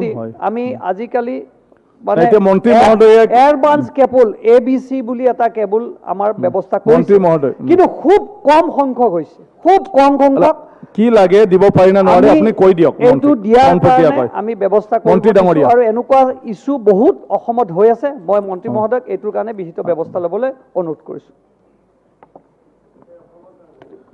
মাননীয় অধ্যক্ষ মহোদয়, আমাৰ মাননীয় বিধায়ক কমলপুৰ সমষ্টিৰ দিগন্ত কলিতা ডাঙৰীয়াই কমলপুৰ সম্পৰ্কীয় কেইবাটাও প্ৰশ্ন উত্থাপন কৰিছিলে, আৰু সেই প্ৰশ্নসমূহৰ উত্তৰ আমি সদনৰ মজিয়াত দিছোঁ। আৰু তেখেতে যিটো বিষয় আজি সদনৰ মজিয়াত অৱগত কৰিছে যে বিদ্যুতৰ তাঁৰ ছিগি ঘৰত পৰিল আৰু তাতে বৈদ্যুতিকৰণ হৈ এজন কিশোৰৰ মৃত্যু হৈছে। হয় অধ্যক্ষ মহোদয়, এনেধৰণৰ ঘটনা অসমত কেইবা ঠাইতো ইতিমধ্যে ঘটিছে। আচলতে আমাৰ যি বৈদ্যুতিকৰণৰ কাৰণে যিসমূহ ব্যৱস্থা আছে, পোলেই হওক কেবুলসমূহেই হওক, কিছু ঠাইত যথেষ্ট পুৰণি হৈ গৈছে, আৰু সেই পুৰণি তাঁৰসমূহ, সেই খুঁটাসমূহ বদলাবৰ কাৰণে ইতিমধ্যে সময় হৈছে। কিন্তু দুখৰ বিষয় অধ্যক্ষ মহোদয়, আজিৰ পৰা প্ৰায় 3 বছৰ আগলৈকে অসমত সম্পূৰ্ণ বৈদ্যুতিকৰণ সম্ভৱেই হোৱা নাছিল, যাৰ ফলশ্ৰুতিত অসমৰ জনসাধাৰণে কামনা কৰিছিল যে এইখন চৰকাৰে বিদ্যুতৰ পোহৰ নপৰা গাঁওসমূহত বিদ্যুৎ সংযোগ দিব লাগে, আৰু তাৰ কাৰণে আমাৰ চৰকাৰে উদ্যোগ গ্ৰহণ কৰিছিল। তাৰ ফলশ্ৰুতিত প্ৰায় যোৱা 4 বছৰত আমাৰ গ্ৰাহকৰ সংখ্যা 42 লাখৰ পৰা 64 লাখলৈকে আমি বৃদ্ধি কৰিবৰ কাৰণে সক্ষম হৈছিলোঁ। আৰু এতিয়াও অধ্যক্ষ মহোদয়, সৌভাগ্য আঁচনি আৰু দীনদয়াল উপাধ্যায় গ্ৰামজ্যোতি যোজনা, কেন্দ্ৰীয় চৰকাৰী 2খন আঁচনিৰ জৰিয়তে আমাৰ বিদ্যুতৰ সংযোগ নথকা গাঁওসমূহ যদিও আমি সংযোগ কৰিলোঁ, এতিয়াও প্ৰায় 4,80,000 গৃহ আমি সংযোগ কৰিবলৈ বাকী আছে। মাননীয় অধ্যক্ষ মহোদয়, আপোনাৰ জৰিয়তে সমগ্ৰ সদনত জনাবলৈ পাই মই ভাল পাইছোঁ যে আমাৰ সদন আৰম্ভ হোৱাৰ সময়ত আমাক বহু সদস্যই প্ৰশ্ন কৰিছিল যে বিদ্যুৎ সংযোগ নকৰা গাঁওসমূহক কেতিয়া বৈদ্যুতিক সংযোগেৰে সংযোজিত কৰা হ'ব। তেতিয়া আমি কৈছিলোঁ যে কেন্দ্ৰীয় চৰকাৰলৈ আমি প্ৰস্তাৱ প্ৰেৰণ কৰিছিলোঁ, আৰু অনুমোদন পালেই আমি সেই কাম আৰম্ভ কৰিম। আৰু অধ্যক্ষ মহোদয়, হ'ব, কেন্দ্ৰীয় চৰকাৰৰ ইতিমধ্যে আমি অনুমোদন পাইছোঁ, আৰু ছাপ্লিমেণ্টাৰী আছে। হয়, হ'ব। আৰু সেইকাৰণে মই জনাব বিচাৰোঁ যে আমাৰ যি 4,80,000 ব্যক্তি বাদ পৰি গৈছিলে, সেই কাম আমি ইতিমধ্যে আৰম্ভ কৰিবৰ কাৰণে কাম হাতত লৈছোঁ। হ'ব, থেংক ইউ।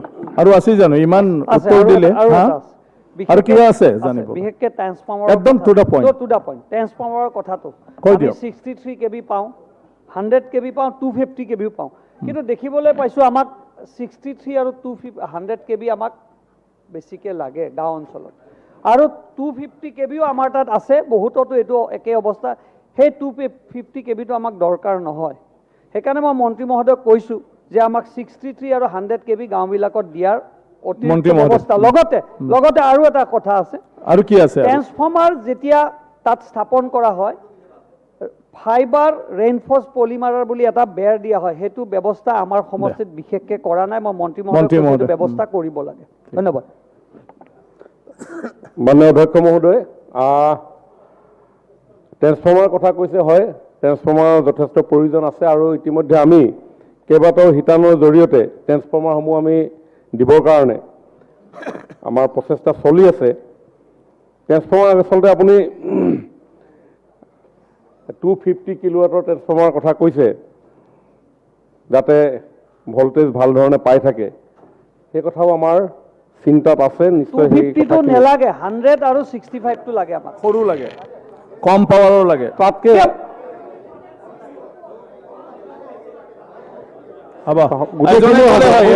চিন্তা কৰিব নালাগে। প্ৰায় 8,000 ট্ৰেন্সফৰ্মাৰ, বিভিন্ন ধৰণৰ ভল্টেজৰ আমি ট্ৰেন্সফৰ্মাৰ ইতিমধ্যে ৰিপেয়াৰিং আৰু ক্ৰয় কৰিবৰ কাৰণে ইতিমধ্যে নিবিদা আহ্বান কৰা হৈছে। আপোনাক যেনেকুৱাকে লাগে তেনেকুৱাকে পাব, চিন্তা কৰিব নালাগে। বহুতে 250 কথা কৈ থাকে কাৰণে মই সেইসকলৰ কাৰণে উত্তৰ ধন্যবাদ। মই মোৰ সমষ্টিলৈ কৈছোঁ কথা। হ'ব হৈছে।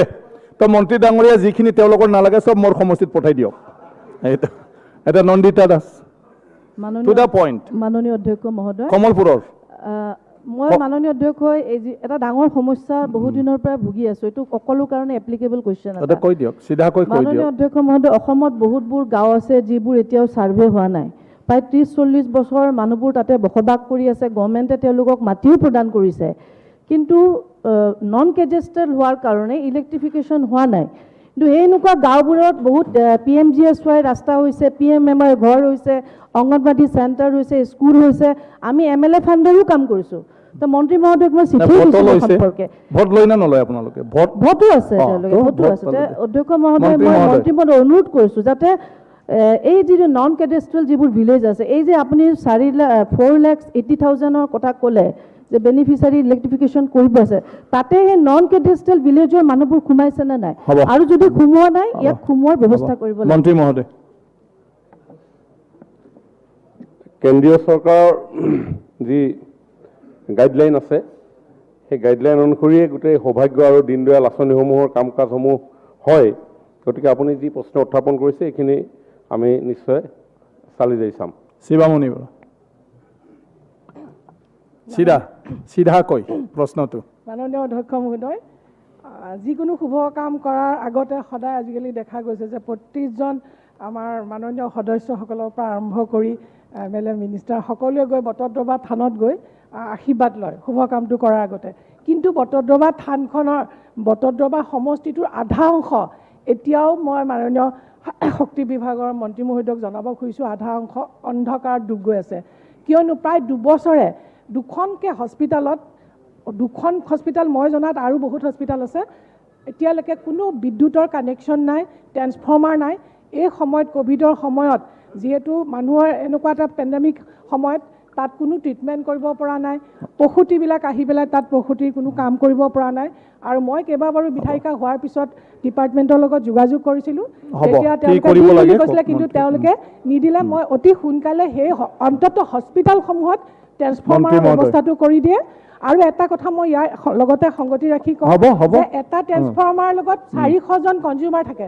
গতিকে অতি সোনকালে এইটো ডিভাইড কৰি পেলাই 100জন কনজিউমাৰ দিলেহে, নহ'লে কোনেও পোৱা নাই কাৰেণ্ট, কোনেও নাপায়। গৰমৰ সময়ত কোনেও কাৰেণ্ট পোৱা নাই, কৰিব পৰা নাই। মই অনুৰোধ ৰাখিছোঁ যাতে তেওঁ সোনকালে আমাৰ বটদ্ৰৱা সমষ্টিৰ সমস্যাখিনি সমাধান কৰি দিয়ে।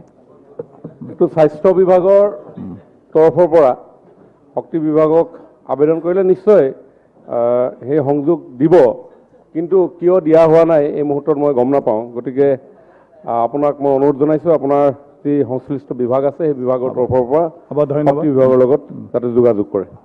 চৰণ বড়ো।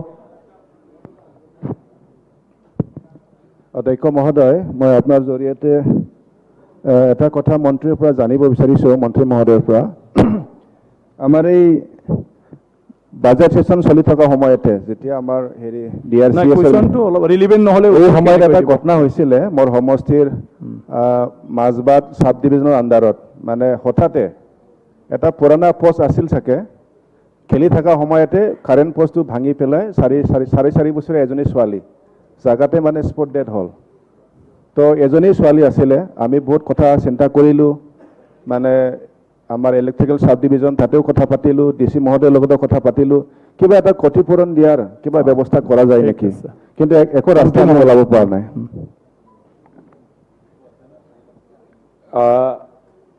বিদ্যুৎ বিভাগৰ যিকোনো কাৰিকৰী কাৰণত যদি কোনো লোকৰ মৃত্যু হয়, তেতিয়াহ'লে সেই মৃত ব্যক্তিজনৰ পৰিয়াললৈকে আমি 4 লাখ টকাৰ এটা এককালীন সাহায্য দিয়াৰ ব্যৱস্থা আছে।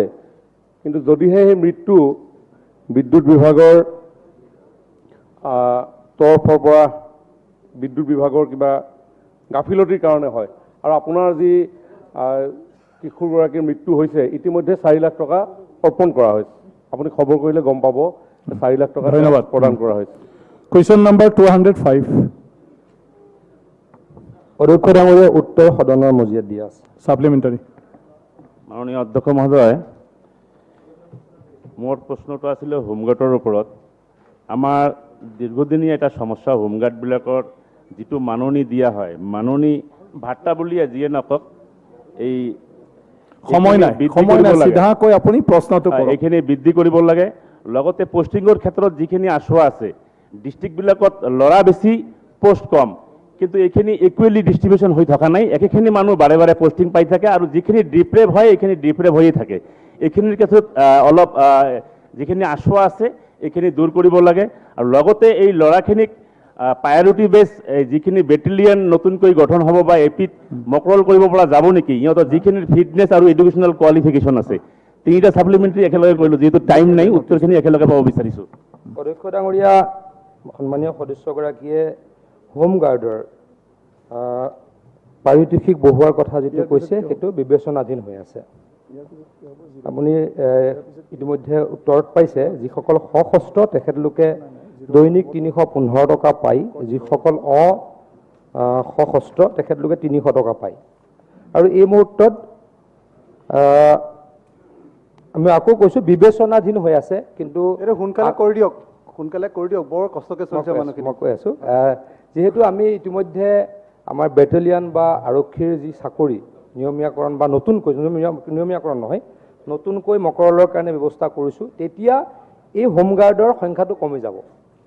হোমগাৰ্ডৰ সংখ্যা কমি গ'লে আমি যিসকল থাকে তেখেতলোকক নিশ্চয়কৈ বেছিকৈ পাৰিতোষিক দিয়াৰ ব্যৱস্থা কৰিব পাৰিম। এই ক্ষেত্ৰত আমি বিবেচনা কৰি আছোঁ। সন্মানীয় সদস্যগৰাকীয়ে আৰু এটা কথা কৈছে যে তেখেতলোকৰ টাইম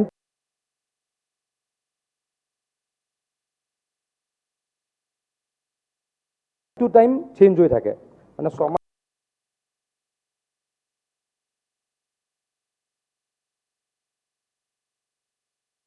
মাহ কৰে, তাৰপাছত আকৌ ছুটীত যায়, আকৌ 6 মাহ কৰে। আচলতে মই যিমান জানো এটা এছ'চিয়েশ্যন আছে তেখেতলোকৰ, সেই এছ'চিয়েশ্যনৰ মতে হয়। কাৰণ মই বহুতবাৰ কেইবাগৰাকীও হোমগাৰ্ডৰ ব্যক্তি তেখেতলোকৰ যেতিয়া চাকৰি উকলি যায়, মোক বহুতবাৰ ৰিকুৱেষ্ট কৰিছে, কামাণ্ডাৰৰ মতেই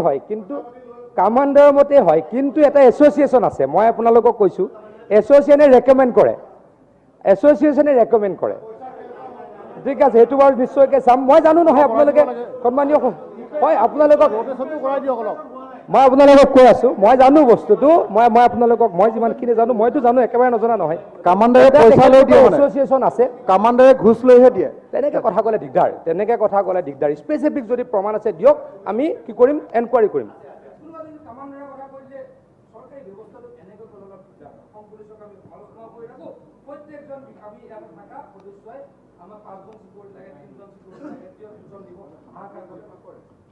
সেইটো এতিয়া গতিকে দুটা কথা হ'ব নোৱাৰে। গতিকে মই কোনটো কৈছোঁ যে কথাটো হওক, যিকেইজনে কৰিছে স্পেচিফিক ক'ব লাগে। এটা কথা হয়, ক'ৰবাত এইবিলাক অভিযোগ থাকে, এই অভিযোগৰ বিষয়ে নিশ্চয়কৈ আমি চিৰিয়াছলি বিবেচনা কৰিম। কিন্তু মই আকৌ কৈছোঁ, তাত এখন কুৱেশ্যন নম্বৰ অভাৰ।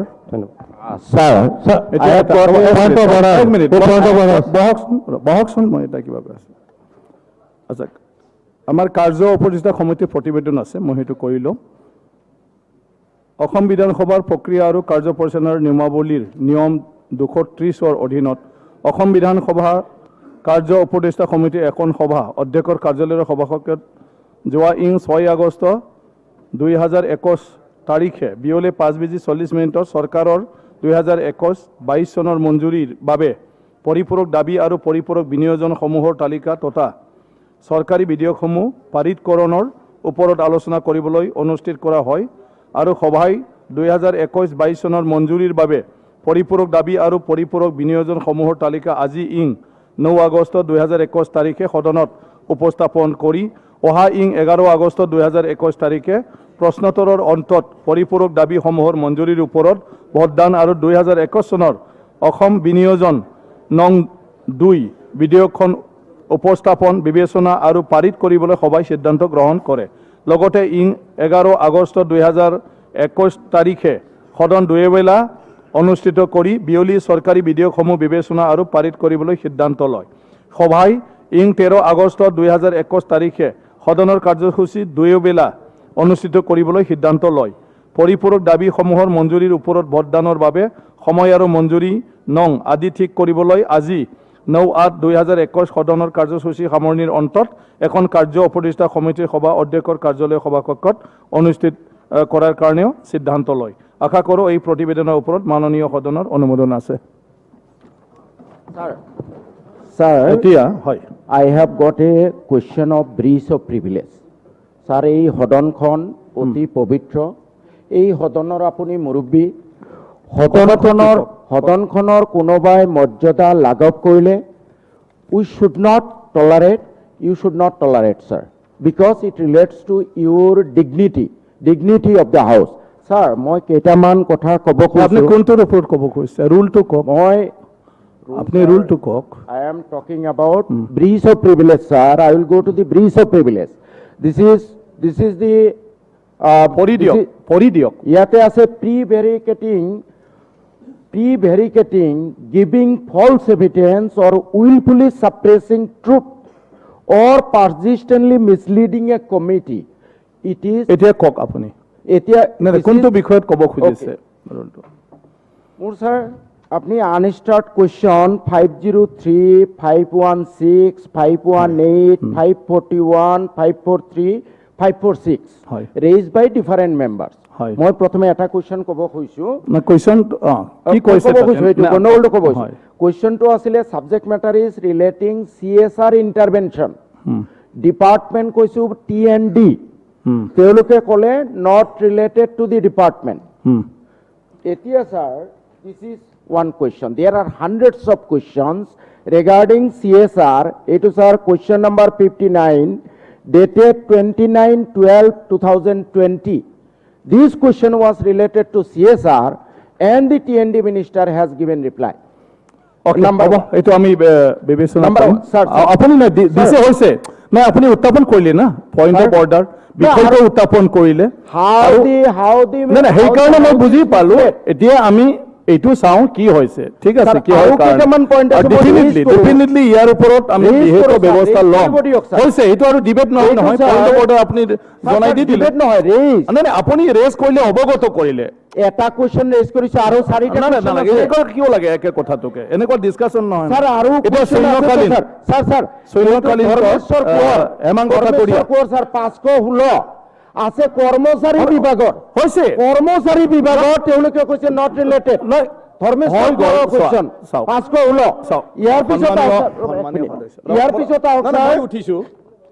পিছত মই উঠিছো স্যাৰ না না চেয়াৰমান হ'ব মই কোন বৰুৱা কোৱেশ্চন ৰেগাৰ্ডিং মই উঠি আছো আপুনি বহক চাওক পয়েন্ট অফ অৰ্ডাৰ আনিছে ঠিক আছে এজ পাৰ ৰুল আপুনি চাওক পয়েন্ট অফ অৰ্ডাৰ বিষয়টো কি ডিবেটৰ নহয় পয়েন্ট অফ অৰ্ডাৰত আপুনি কিবা এটা কুৱেশ্যনৰ লগত ৰিলেটেড বিসংগতি আপুনি দেখুৱালে না না আৰে ইয়াতে একশ্যন টেকিং কেনেকৈ হয় আপুনি ইয়াতে কেনেকৈ একশ্যন টেকিং হ'ব আপুনি দিলে আপুনি তাকে বুজে after question over you can raise point of order okay মই বুজি পালো কিন্তু এই প্ৰিভিলেজৰ কথাটো ইয়াতে উইদিন দ্য ছেকেণ্ড মিনিট কেনেকৈ ডিচিশ্যন ল'ব No, then I have to call na the department. Under rule 162 you আৰে, can take. এইটো নহয়, তেওঁলোকৰ তো মোক শুনিব স্যাৰ প্লিজ। আৰে বহকচোন, আপুনি বহকচোন, মই কৈ আছো। আপনি ডিসিশন আপুনি বহকচোন।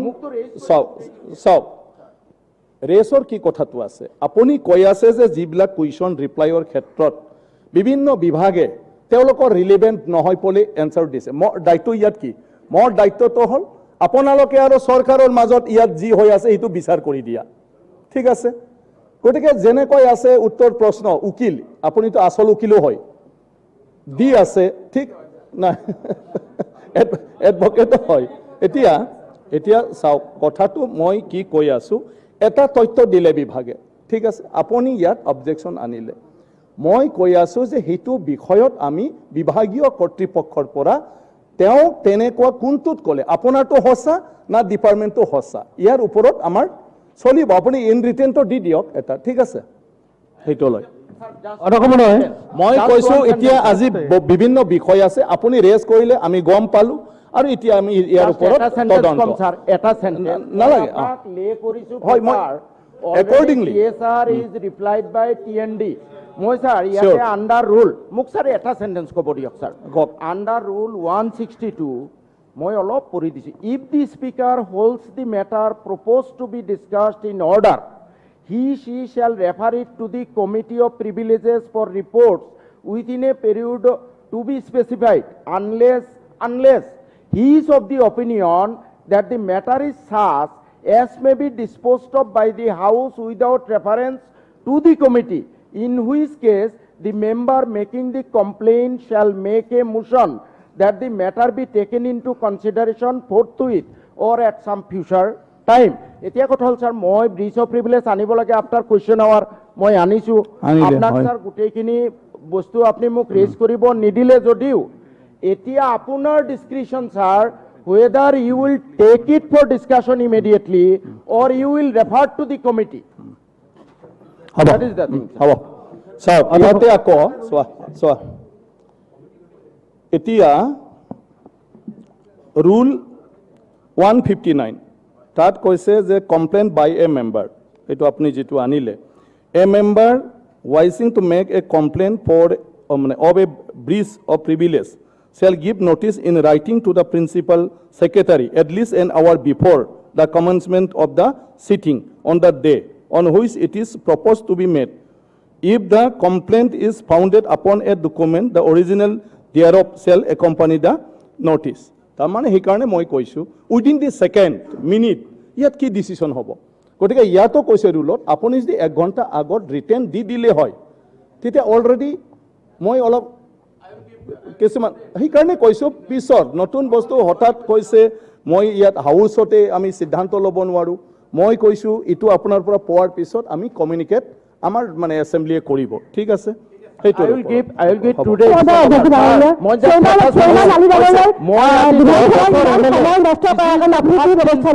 That my question is not related. I am very serious. I am very serious. আজলৈ কোনো question differ হোৱা নাই, not related হোৱা নাই। I am very serious about this house. নাই সেইকাৰণে ময়ো শুনি আছোঁ, নহ'লেতো মই নুশুনিলোঁ হয়। তো ঠিক আছে, এতিয়া যি ৰিৱাৰ্ড হেমন্ত মই এখন সভাস্থগিত প্ৰস্তাৱ জাননী দিছোঁ ছাৰ।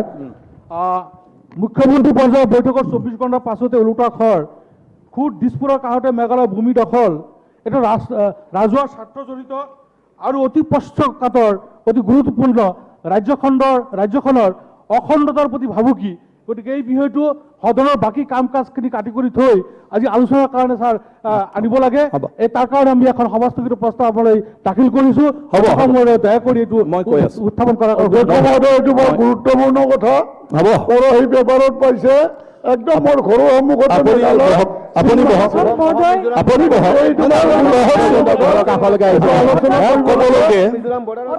আলোচনাৰ বিষয়ে বহকচোন, আপোনালোকে বহকচোন।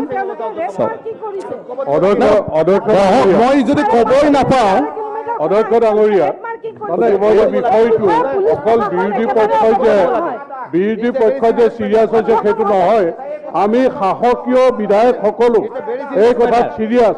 আমাৰ চৰকাৰ চিৰিয়াছ। আমি এক ইঞ্চি মাটিও অসমৰ মাটিও বহিৰাজ্য দিয়াটো নিবিচাৰোঁ। আমি যেতিয়া তাত আছিলো গৃহ বিভাগৰ মুখ্যমন্ত্ৰী কৈ আছে স্পীকাৰক ক'বলৈ নিদিয়ে নেকি? গৃহ বিভাগৰ মানুহ মই কৈ আছো গৃহ বিভাগে আমি অসমৰ মাটি আহিব নোৱাৰোঁ। আমি অসমৰ মাটি আহিব নোৱাৰোঁ। সকলো লগত হৈ গ'ল। আমি অসমৰ মাটি আহিব নোৱাৰোঁ। অসমৰ মাটি আহিব নোৱাৰোঁ। সকলো অৰুণাচলৰ কেনেকৈ আহিম আমি? অসমৰ মাটি আহিব নোৱাৰোঁ। অধ্যক্ষৰ নামানে নেকি? অধ্যক্ষৰ কথা নুশুনে, নামানে তো কৰি থাকক। আমিও নি আৰু আপোনালোকৰ মাজত যদি হয় চলি থাকিলে মাটি আমিও নিয়েৰো। চাওক হাউচ এটা যদি স্পীকাৰৰ কথাই কোনেও নুশুনে আৰু যদি সদন নোহোৱাকৈ তৰ্কটো চলি থাকে লাভটো কি হ'ব? গতিকে নটিচ দিয়াৰ চবৰে অধিকাৰ আছে আৰু আমাৰ ৰুলতো আছে অধিকাৰ চবতে দিব পাৰে, কিন্তু গোটেই বস্তু হাউচত হ'ব একৰ্ডিংলি ৰুল মতে গোটেইটো। তো চবৰে আছে এডজৰ্ণমেণ্ট মোচন আনিব পাৰে বিশেষ বিষয়ত, আৰু যদি সেইটো গৃহীত হয় মানে গ্ৰাহ্য হয়, অসমীয়াত কি কয় একচেপ্ট যদি হয়, সেইটো এটা দিন বা এটা সময় ঠিক কৰি পেলাই আলোচনা কৰিব পৰা যায়, সেইটো আমাৰ ৰুলত আছে। নুৰুল হুদা ডাঙৰীয়াৰ নটিচটো মই পাইছোঁ, মই চব চাইছোঁ। চাই ফালে মই এটা বিশেষ কিবা চব চাই মেলি ভাবিছোঁ যে এইটোৰ কাৰণে এডজৰ্ণ কৰি ফালে বিষয়টো আলোচনা কৰাৰ মানে কি কয় সিদ্ধান্ত লোৱাৰ প্ৰয়োজনটো, এইটো মোৰ অনুভৱ আৰু এইটো কৰিব পাৰে নহয়। চাওক আপোনালোকে চাওক, মই এজ পাৰ ৰুলহে যাম। সকলো সদস্যৰ মতে যাব লাগিলে এতিয়াও কাৰ্যসূচী ইয়াত চলাব নোৱাৰোঁ। আপুনি যিটো মানে তাত স্পষ্টভাৱে আছে নাই, আমাৰ ৰুলতো আছে, এইটো স্পীকাৰে ডিচিশ্যন ল'ব। তো ইয়াত when the speaker withhold his consent to the moving of an adjournment motion in his chamber, it is neither obligatory to read out the motion to the house, মই পঢ়িবও নালাগে, not to give the reasons for refusing the consent, মই refuse কৰাৰ কিবাটো তাত ক'ব নালাগে, হ্যাঁ কাৰণটো ক'ব নালাগে। After a member is informed of the speaker's decision withholding his consent, no question is permitted to be raised in the house either on the subject matter of the notice or the reasons for this allowance. সেইটো হ'ল rule. এতিয়া আমি হিটোৰ মতে যাম না আমি নিজৰ মতে যাব লাগে?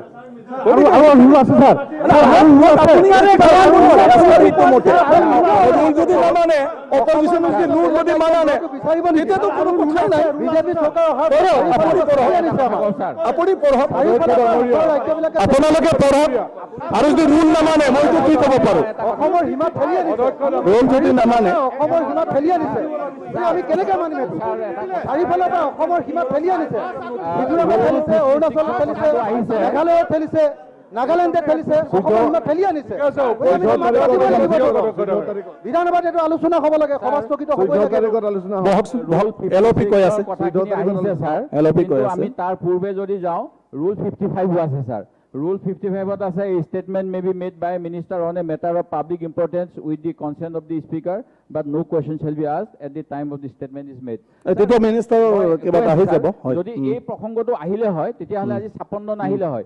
ঠিক অনুৰূপ ধৰণে ছাৰ 6 তাৰিখৰ দিনা আমাৰ এছেম্বলি কমিটিৰ এটা ৰিপৰ্ট ছাবমিট কৰিলে, আমাৰ সৰ্বদলীয় চৰকাৰ প্ৰতিনিধি দল হিচাপে গ'ল ছাৰ, তাত চৰকাৰ হিচাপে নহয়, অসম বিধানসভা হিচাপে। কিন্তু তাৰ পিছতো ছাৰ চৰকাৰৰ এটা প্ৰতিক্ৰিয়া লাগিছিলে যে এছেম্বলিৰ অল পাৰ্টিৰ কথাখিনি চৰকাৰে গ্ৰহণ কৰিছে, নাই কৰা, দিল্লীলৈ যাব, এই কথাটো ছাৰ কোৱা হ'ল। কিন্তু ছাৰ চৰকাৰী পক্ষ কিয় নীৰৱ হৈ আছে ছাৰ? এই দুইটা কাৰণতে আমি আজি আনিব লগা হৈছে আৰু আপোনাৰ পৰা ডিছকাশ্যন বিচাৰিছোঁ যে এইটো অকণমান আলোচনা কৰিবলৈ দিয়ক ছাৰ, কাৰণ আমাৰ হাউচ কমিটি যোৱাৰ পিছতো চৰকাৰৰ কোনো প্ৰতিক্ৰিয়া নাই। আৰু মুখ্যমন্ত্ৰী মহোদয়ে আলোচনা কৰিলে আমি ভাল পাইছোঁ মেঘালয়ৰ মুখ্যমন্ত্ৰীৰ লগত। কিবা গুৰুত্বপূৰ্ণ ঘটনা হ'লে ছাৰ আপুনি জানে পাৰ্লিয়ামেণ্টত আছিলে, এটা পাৰ্লিয়ামেণ্টত এনাউন্সমেণ্ট হয় চৰকাৰৰ ফালৰ পৰা যে আজি এনেকুৱা এটা কথা হ'ল।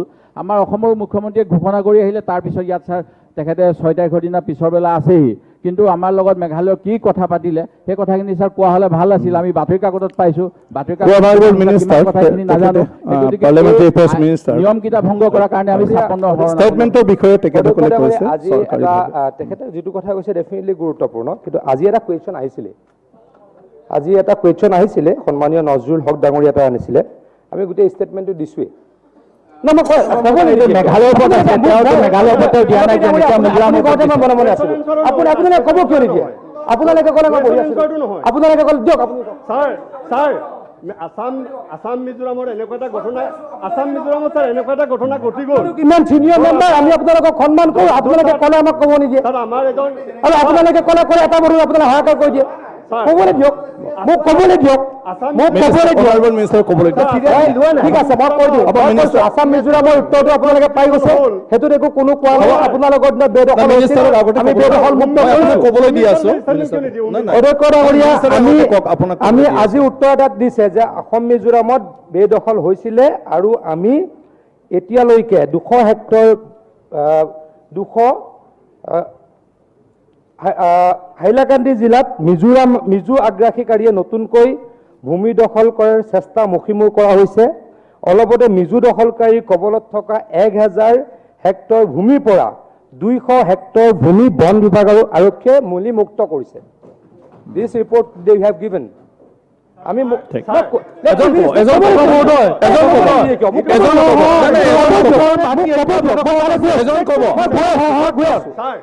ৰখিব লোচেন ডাঙৰীয়া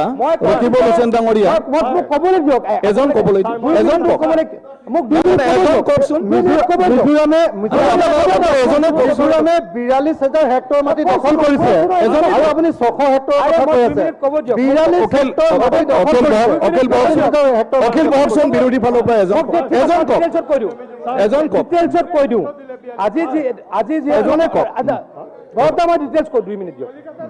আজি যিটো কুৱেশ্যন কৰিছিলে নজৰুল হক ডাঙৰীয়াই কাছাৰত বেদখল কৰিছে 400 হেক্টৰ ভূমি কাছাৰত মিজো দুৰ্বৃত্তই শুনিব কাছাৰ জিলাত কৰিছে 400 হেক্টৰ ভূমি বেদখল কৰিছে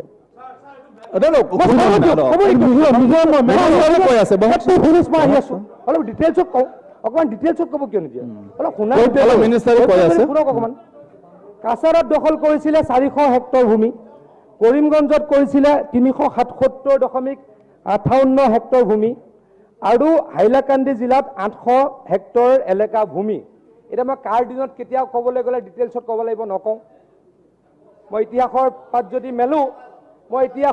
যদি মেলো 1973 পৰা যদি আৰম্ভ কৰোঁ 1973 পৰা আৰম্ভ কৰোঁ let me finish Assam Meghalaya ইয়াত অসম মিজোৰাম মই মেঘালয়লৈ আহি আছোঁ মেঘালয়লৈ আহি আছোঁ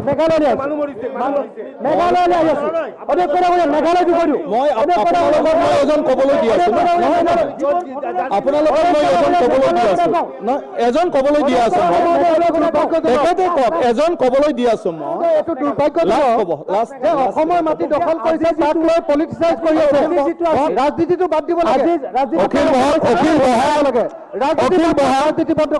আজি যিটো কথা কৈছে এইটো সম্পূৰ্ণৰূপে ভুল তথ্যৰ ওপৰত কোৱা হৈছে তেখেতলোকে ড্ৰোন ছাৰ্ভে কৰিছিলে উইথ এ থাৰ্ড পাৰ্টি এইটো আমিও কৰিম আমিও বৰ্ডাৰত ড্ৰোন ছাৰ্ভে কৰিম ছাৰ্ভে বাই ড্ৰোন আমিও কৰিম তেতিয়াও আমি পাৰ্মিশ্যন ল'ব লাগিব মেঘালয় চৰকাৰৰ আৰু আজি ৰাতিপুৱাও মই ক্লিয়াৰ হৈ আহিছোঁ DC কামৰূপৰ লগত কথা পাতিছোঁ তেখেতে কৈছে যে আমাৰ পৰা স্পেচিফিক পাৰ্মিশ্যন লৈ মেঘালয়ে ড্ৰোন ছাৰ্ভে কৰিছিলে কাৰণ কোনো দখলৰ কথা নাই মই কনফিডেণ্টলি আৰে ক'ব না তেখেতৰ ষ্টেটমেণ্টটো ক'বলৈ দিয়ে ৰাস্তা বনাইছে ষ্টেটমেণ্ট নহয় আৰে ইংৰাজীত শব্দ ষ্টেটমেণ্ট মানে কোৱা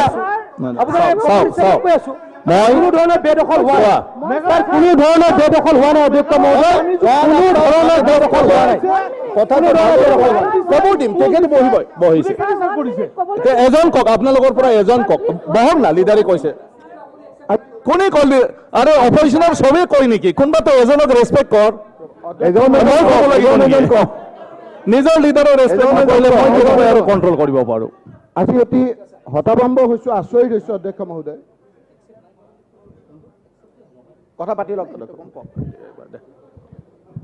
হ'ল অধ্যক্ষ মহোদয় অতি পৰিতাপৰ কথা যে ইমান এটা সীমা বিবাদৰ কেইবাখনো ৰাজ্যই অসমৰ মাটি ল'লে বুলি এক হুলস্থুলীয়া পৰিৱেশ সৃষ্টি হৈছে সেই সময়ত আমি কেৱল ষ্টেটমেণ্ট এটা বিচাৰিছোঁ আৰু মাননীয় মন্ত্ৰী ডাঙৰীয়াই এটা প্ৰশ্ন উত্তৰৰ দি পেলাই আমাক কৈছে যে সেইটো দিয়া হৈছে বহুত এইখিনি ৰাইজে বিচাৰ কৰিব অধ্যক্ষ মহোদয় আজি আমি কিয় দি দিয়ক আজি আপুনি চৰকাৰৰ পৰা ষ্টেটমেণ্ট এটা দি দিয়ক আজি কিয় আহিছো আজি আপোনাৰ এই কাকতৰ প্ৰথম পৃষ্ঠাত আজি অসমৰ মানুহে দেখিছে যে ড্ৰোনেৰে সীমা নিৰ্ধাৰণ কৰি অসমৰ ভূমিত মেঘালয়ৰ ৰঙা দাগ আকৌ কৈছো ড্ৰোনেৰে সীমা নিৰ্ধাৰণ কৰি অসমৰ ভূমিত মেঘালয়ৰ ৰঙা দাগ লাম্পি হাঁহিমতো খানাপাৰা কাণ্ড ৰাভা ছাত্ৰ সন্থা গাৰো ছাত্ৰ সন্থাৰ পৰিষদৰ সংকাৰ সেইকাৰণে আমি আজি চিন্তিত আৰু ইয়াৰ ষ্টেটমেণ্ট এটা আগত দেখিছো নহয় আমি আমাৰ যেতিয়া আপোনালোক ইয়াত আছিলে আমি কোৱাৰ লগে লগে হোম মিনিষ্টাৰৰ হৈ কোনোবাই আপোনাৰ ষ্টেটমেণ্ট দিয়ে ইয়াতো আমি এনেকুৱা একো বিচৰা নাই আজি যদি প্ৰশ্ন উত্তৰ এটাৰ আপোনাৰ উদাহৰণ দি যদি এই ক্ষেত্ৰত আমাক সদনক মিছলিড কৰে তেতিয়া আমি নিশ্চয়কৈ অধ্যক্ষ মহোদয় এই ক্ষেত্ৰত আমি চিন্তা কৰিম আৰু আপুনি এটা ইনষ্ট্ৰাকশ্যন দিব লাগে যে আজি বিৰোধী পক্ষই আজি ৰাইজৰ হৈ যিটো কথা কৈছে সেই ক্ষেত্ৰত চৰকাৰ চিৰিয়াছ হওক আৰু চৰকাৰে এটা এই বিষয়ে ব্যৱস্থা গ্ৰহণ কৰক আৰু আমাৰ দলপতিয়ে কৈছে যে যিটো সময়ত মেঘালয় মুখ্যমন্ত্ৰী অসমৰ মুখ্যমন্ত্ৰীয়ে কথা কৈছে আজি তেওঁলোকে পিছবেলা ইয়াত আছিলে আহি ষ্টেটমেণ্টটো দিলে এইখিনি কথা নাছিলে আজি আপোনাৰ নেতৃত্বত আজি আপোনাৰ মিজোৰামৰ বৰ্ডাৰলৈ গৈছে আপুনি ৰিপৰ্ট ছাবমিট কৰিছে সেই সময়ত যদি আহি পেলাই ৰিপৰ্ট দিলেহেঁতেন আমাৰ ক'বলগীয়া একো নাছিলে এনেকুৱা এটা স্পৰ্শকাতৰ এনেকুৱা এটা চেঞ্চিটিভ আমাৰ মেটাৰ এটা সদন চলি থকা অৱস্থাত যদি এটা প্ৰশ্ন উত্তৰৰ উদাহৰণ দি এই ক্ষেত্ৰত আমাক মিছলিড কৰে আমি এইটো আপোনাৰ মানি ল'ব নোৱাৰো আৰু সেয়েহে অধ্যক্ষ মহোদয় এই ক্ষেত্ৰত আমি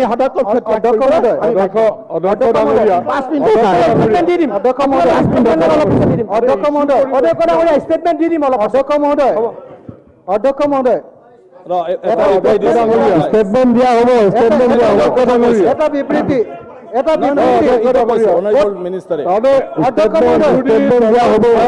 কোনখন ৰাজ্যই কিমান মাটি কোনখন ৰাজ্যই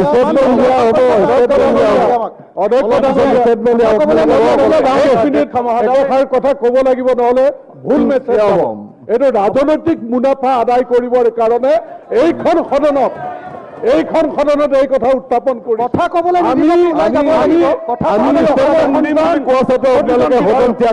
অসমৰ মাটি 1 ইঞ্চিও আমি কোনো ৰাজ্যক দিয়াটো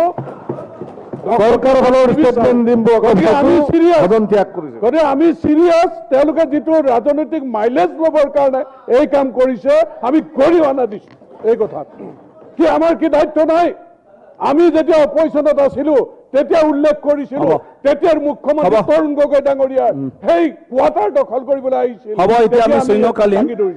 আজিও আমি কৈছো দায়বদ্ধতাৰে 1 ইঞ্চি মাটি আমি সকলো বিধায়কে অসমৰ মাটি কোনেও হাত দিয়াটো সহ্য নকৰো হ'ব মন্ত্ৰী ডাঙৰীয়া হলে সন্মানীয় সদন শুনক সন্মানীয় সদন এতিয়াতো স্পীকাৰক চান্সো নিদিয়ে ওলাইয়ে গ'ল মানে নিয়ম মতে সকলো সদস্যই জানি ল'ব লাগে যে আমি কোনটো বিষয় কেতিয়া উত্থাপন কৰিব লাগে আৰু ইয়াৰ প্ৰচিডিউৰটো কি এতিয়া সৈন্যকালীন অৱস্থাই হওক 301 হওক যিয়ে হওক সেইটো হ'ল স্পীকাৰৰ মানে সিদ্ধান্ত আৰু কিছুটো হ'ল লটাৰী নাহিলেতো মই একো কৰিব নোৱাৰোঁ এতিয়া চাওক সৈন্যকালীনৰ ক্ষেত্ৰত মই তেওঁলোকে থাকোঁতেও মই সেইটোৱে ক'ব খুজিছিলোঁ 1 নম্বৰটো হ'ল কি এডজৰ্ণমেণ্ট মশ্যনৰ ক্ষেত্ৰত কোনো ছাবষ্টেঞ্চে লিখা নাই অকল নিউজ পেপাৰটো গাঁঠি দিছে আমি নিউজ পেপাৰৰ মতে যাব নোৱাৰোঁ নিউজ পেপাৰৰ বিষয়টো লৈ ফালে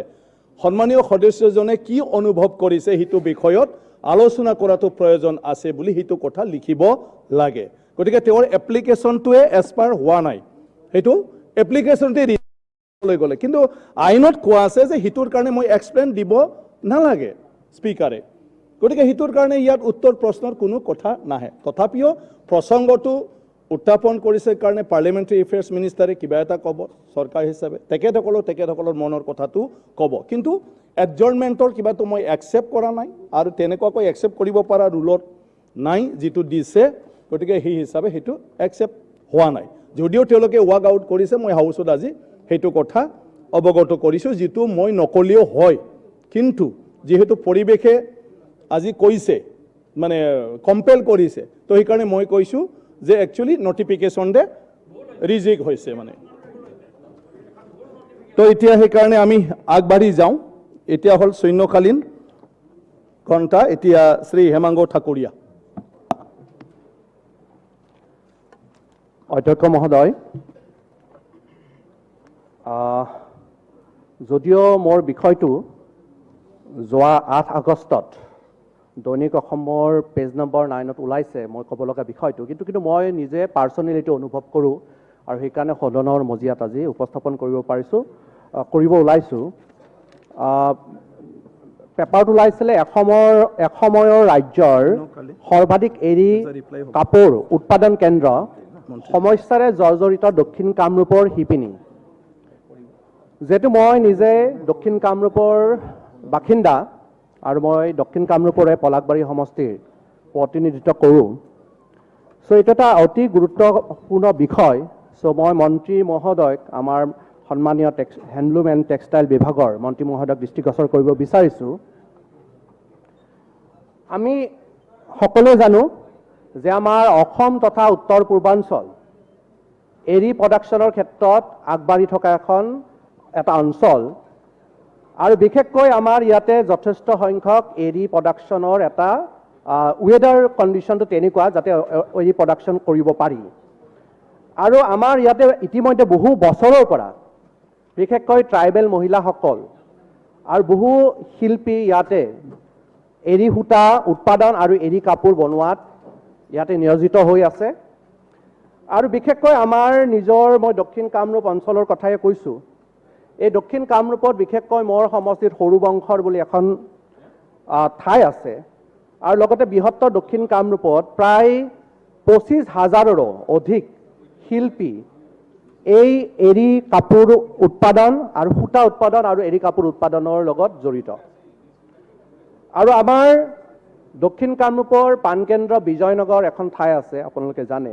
এই বিজয়নগৰতে বৃহত্তৰ এখন এৰী কাপোৰৰ বজাৰ ইয়াতে হয়, আৰু এই এৰী কাপোৰ বাহিৰৰ দেশতো যায়, অকল অসম বা নৰ্থ ইষ্ট বা অন্য ৰাজ্যতেই নহয়, বাহিৰৰ দেশৰ যেনে Japan, China, Nepal, Bhutan, Myanmar আৰু বহুতো এনেকুৱা ধৰণৰ দেশবিলাকত আমাৰ এৰী কাপোৰবিলাক ইতিমধ্যে ইয়াৰ পৰা যায়। আৰু ইয়াতে মই উল্লেখ কৰিব বিচাৰিছোঁ, বিশেষকৈ ইয়াতে চাইণ্টিফিকভাৱে এটা ৰিপৰ্ট এটা পোৱা হৈছে ইতিমধ্যে, বিশেষকৈ আমাৰ এই অঞ্চলৰ যি এৰী সূতা বা এৰী কাপোৰ, এই কাপোৰৰ 15টা গুণ থাকে। যেনেকৈ এই এৰী কাপোৰ পিন্ধিলে আল্ট্ৰাভায়োলেট ৰেৰ পৰা প্ৰটেকশ্যন পোৱা হয়, আৰু স্কিন ডিজিজ মানুহৰ নহয়, আৰু এইটো এই কাপোৰ পিন্ধিলে মেণ্টেলিও ষ্ট্ৰং কৰে বা ফিজিকেলিও ষ্ট্ৰং কৰে, এনেকুৱা ধৰণৰ কিছুমান তথ্য চাইণ্টিফিকেলি দিয়া হৈছে। আৰু ভিটামিন ডি প্ৰডাকশ্যনৰ ক্ষেত্ৰতো সহায় কৰে, আৰু এইটো এটা নেচাৰেল ফাইবাৰ। চ' সেইকাৰণে এৰী এটা অত্যন্ত এটা আমি গৌৰৱান্বিত যাতে এৰীটো আমাৰ ইয়াতে বেছি প্ৰডাকশ্যন হয়, আৰু এনেকুৱা ধৰণৰ এৰী প্ৰডাকশ্যনটো আমি অত্যন্ত গুৰুত্ব সহকাৰে ল'ব লাগে। আৰু সেইটো কাৰণে মই এই সদনৰ মজিয়াত দৃষ্টিগোচৰ কৰিব বিচাৰিছোঁ, এটা সময়ত আমাৰ প্ৰায় বিজয়নগৰ এৰিয়াতে ডেইলি বেচিছত কৰিছোঁ, এইটো 1 লাখ 2 লাখ টকাৰ কথা নহয়, প্ৰায় 2 কোটি 3 কোটি টকা ডেইলি এৰী কাপোৰ বিক্ৰী হৈছিলে, এৰী কাপোৰৰ বজাৰ হৈছিলে। কিন্তু সেই এতিয়া এৰী কাপোৰৰ বিজনেছটো কমি গৈ ডেইলি এতিয়া 30 লাখ 40 লাখ টকালৈ আহিছে। ইয়াৰে প্ৰধান কাৰণ হ'ল যে ইয়াতে আগতে যেনেকৈ আমাৰ চৰকাৰীভাৱে কিছুমান আমাৰ যি ব্যৱস্থা ল'ব লাগিছিলে আগৰ সময়ত লোৱা হোৱা নাছিলে, কিয়নো আৰু বিশেষকৈ এৰী প্ৰডাকশ্যনৰ সময়ত কিছুমান নেচাৰেলিও ডেমেজ হয় এৰী যিহেতু আপোনালোকে জানে এৰী প্ৰডাকশ্যনটো আমাৰ এটা কোকুন তৈয়াৰ হ'ব লাগে, সেই কোকুনটো তৈয়াৰ হওঁতে মাত্ৰ 45 দিন লাগে। এই 45 দিনৰ সময়ত কোকুন তৈয়াৰৰ সময়ত প্ৰায় 800 টকা খৰচ হয় কেজিত আমাৰ এটা শিপিনীৰ, আৰু সূতা প্ৰডাকশ্যনৰ ক্ষেত্ৰত 1100 টকা খৰচ হয়, প্ৰায় 2000 টকা খৰচ কৰে। কিন্তু সূতা 1 কেজিৰ মূল্য, এৰী সূতাৰ মূল্য 2200 টকা 2500 টকাত বিক্ৰী কৰিব লগা হয়। চ' এইটো কাৰণে যথেষ্ট তেওঁলোকৰ এতিয়া এই শিপিনীসকলে যথেষ্ট অসুবিধাৰ সন্মুখীন হৈ আছে চৰকাৰীভাৱে তেওঁলোকে ব্যৱস্থা নোলোৱাৰ কাৰণে। আৰু বিশেষকৈ এতিয়া বজাৰখনত আমাৰ দক্ষিণ কামৰূপ জিলাৰ বজাৰত এইটো এটা অতি গুৰুত্বপূৰ্ণ বিষয়, মন্ত্ৰী মহোদয়ক মই দৃষ্টিগোচৰ কৰিব বিচাৰিছোঁ সদনক। আমাৰ দক্ষিণ কামৰূপত ডুপ্লিকেট সূতা এতিয়া বাহিৰৰ পৰা আহে, বিশেষকৈ কিছুমান বাহিৰা ৰাজ্যৰ পৰা যেনেকৈ ৱেষ্ট বেংগল আৰু এনেকৈ ৰাজ্য কিছুমানৰ পৰা ডুপ্লিকেট সূতা এৰী সূতা আহে, যিটো নেকি যি এই গুণাগুণ যি গুণাগুণৰ কথা ক'লোঁ মই অলপ আগতে, এই গুণাগুণখিনি সেই এৰী কাপোৰৰ লগত এই এৰী সূতাৰ লগত নাথাকে, যাৰ ফলত নেকি এতিয়া বাহিৰত যিটো আমাৰ ডিমাণ্ড আছিলে, এই ডিমাণ্ডটো এতিয়া কমি কমি অহাৰ ফলতো আমাৰ যি ক'লোঁ অলপ আগতে যে 2 কোটি 3 কোটি টকা পাৰ ডে বিক্ৰী হৈছিল এটা সময়ত, সেইটো গৈ গৈ এতিয়া 20 লাখ 30 লাখ পৰ্যন্ত নামি আহিছে।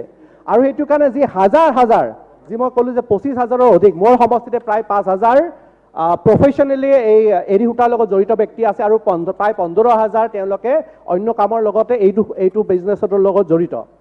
চ' এই শিপিনীসকল আৰু এই যি ব্যক্তিসকল ইয়াতে জড়িত হৈ আছে, এই ডুপ্লিকেট সূতা অহাৰ ফলত তেওঁলোকৰ যি প্ৰডাকশ্যন তেওঁলোকে কি কৰিব লাগে, যিহেতু তেওঁলোকে চৰকাৰীভাৱে সাহায্য পোৱা নাই, এই ডুপ্লিকেট সূতাটো কিনিবৰ বাধ্য হৈ গৈছে, যাৰ ফলত নেকি ইয়াৰে যি চাহিদা অন্য আগতে আছিলে সেই চাহিদাটো কমি আহিছে। আৰু বিশেষকৈ মই মন্ত্ৰী মহোদয়ক দৃষ্টিগোচৰ কৰিব বিচাৰিছোঁ যে আমাৰ সমষ্টিতে ৰঙামাটিত এজন নৰমোহন দাস বুলি ব্যক্তি আছে আৰু দখলাত মোৰ গাঁও দখলাত হৰেণ দাস বুলি যে ব্যক্তি আছে, এই ব্যক্তিসকলে এৰী বিজনেছটো এতিয়া ইণ্টাৰনেশ্যনেল পৰ্যায়লৈ লৈ গৈছে, অথচ তেওঁলোকে কিন্তু চৰকাৰীভাৱে যিমান সাহায্য পাব লাগিছিলে সেই সাহায্য পোৱা নাই। তেওঁলোকৰ তাত বাহিৰৰ দেশৰ মানুহে ৰিচাৰ্চ কৰিব আহে, আৰু এই নৰমোহন দাস যিজন ব্যক্তিৰ কথা ক'লোঁ, তেওঁৱে 50টা নেচাৰেলি কালাৰ বিভিন্ন আমাৰ ওচৰৰে বিভিন্ন গছ গছনিৰ পৰা তেওঁ 50টা কালাৰ নিজে তৈয়াৰ কৰে। এনেকুৱা ধৰণৰ ব্যক্তি, এনেকুৱা ধৰণৰ এটা শিল্প আমাৰ দক্ষিণ কামৰূপ জিলাত আমাৰ গুৱাহাটীৰ ওচৰতে আছে।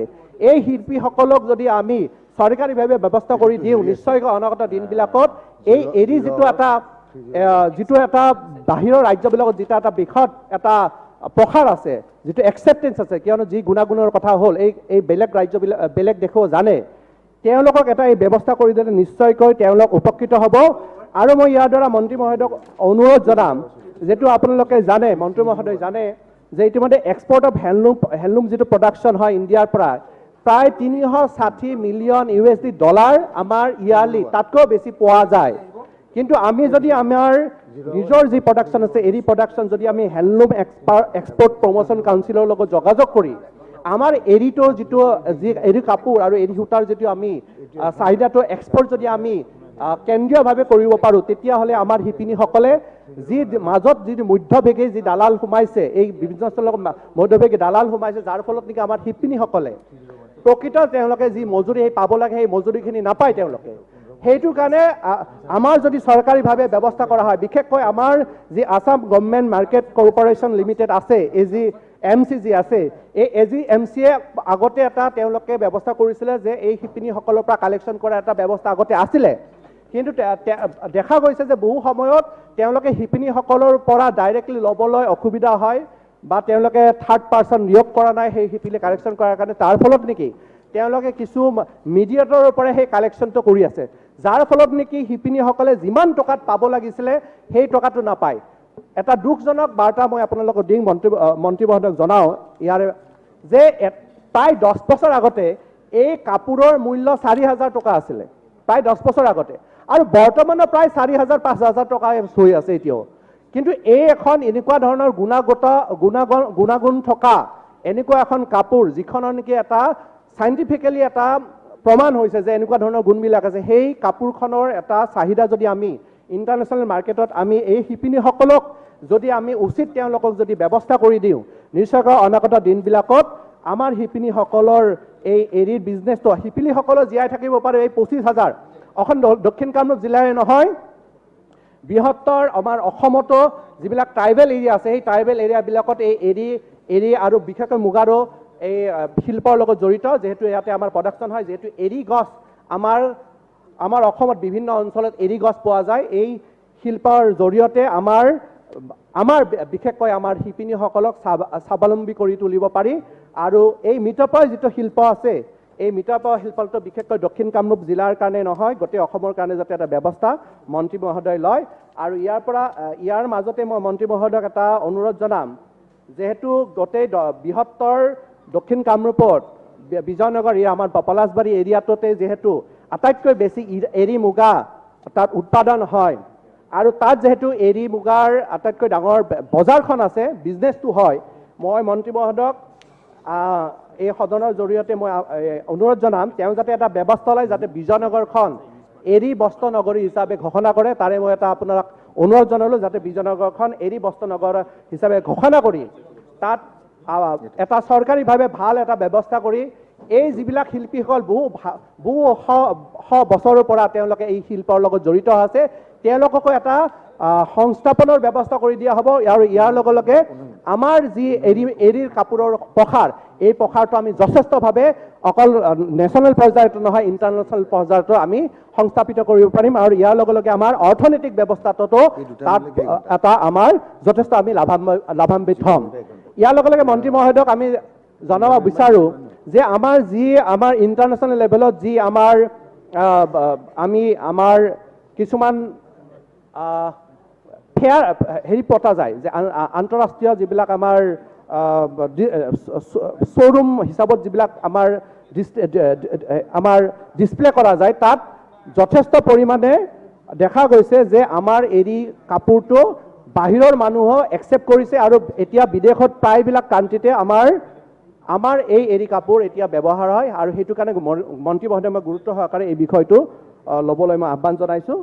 আৰু বিশেষকৈ আমাৰ বিজয়নগৰখন এৰী বস্ত্ৰ নগৰী হিচাপে ঘোষণা কৰিবৰ কাৰণে আহ্বান জনাইছোঁ। এইখিনি মই ক'ব লগা আছিলে মন্ত্ৰী মহোদয়। ধন্যবাদ। মাননীয় মন্ত্ৰী মহোদয়।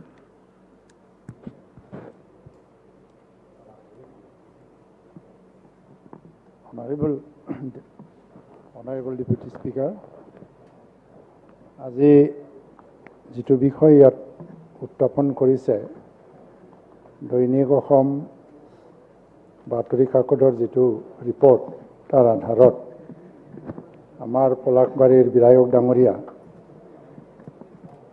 এই বিভাগত দৃষ্টিগোচৰ কৰিছে কিছুমান বিষয়টো উত্থাপন কৰি পেলাই মই ধন্যবাদ দিছোঁ প্ৰথমতে, কাৰণ এই ডিপাৰ্টমেণ্ট ৰিলেটেড বহুতখিনি প্ৰশ্ন আহিলে এই সদনত, কিন্তু সদনৰ হুলস্থুলীয়া পৰিৱেশৰ কাৰণে প্ৰশ্নবিলাক তুলিবলৈ সুবিধা পোৱা নাই আৰু ময়ো কিছু উত্তৰ দিবলৈ সুযোগ পোৱা নাই।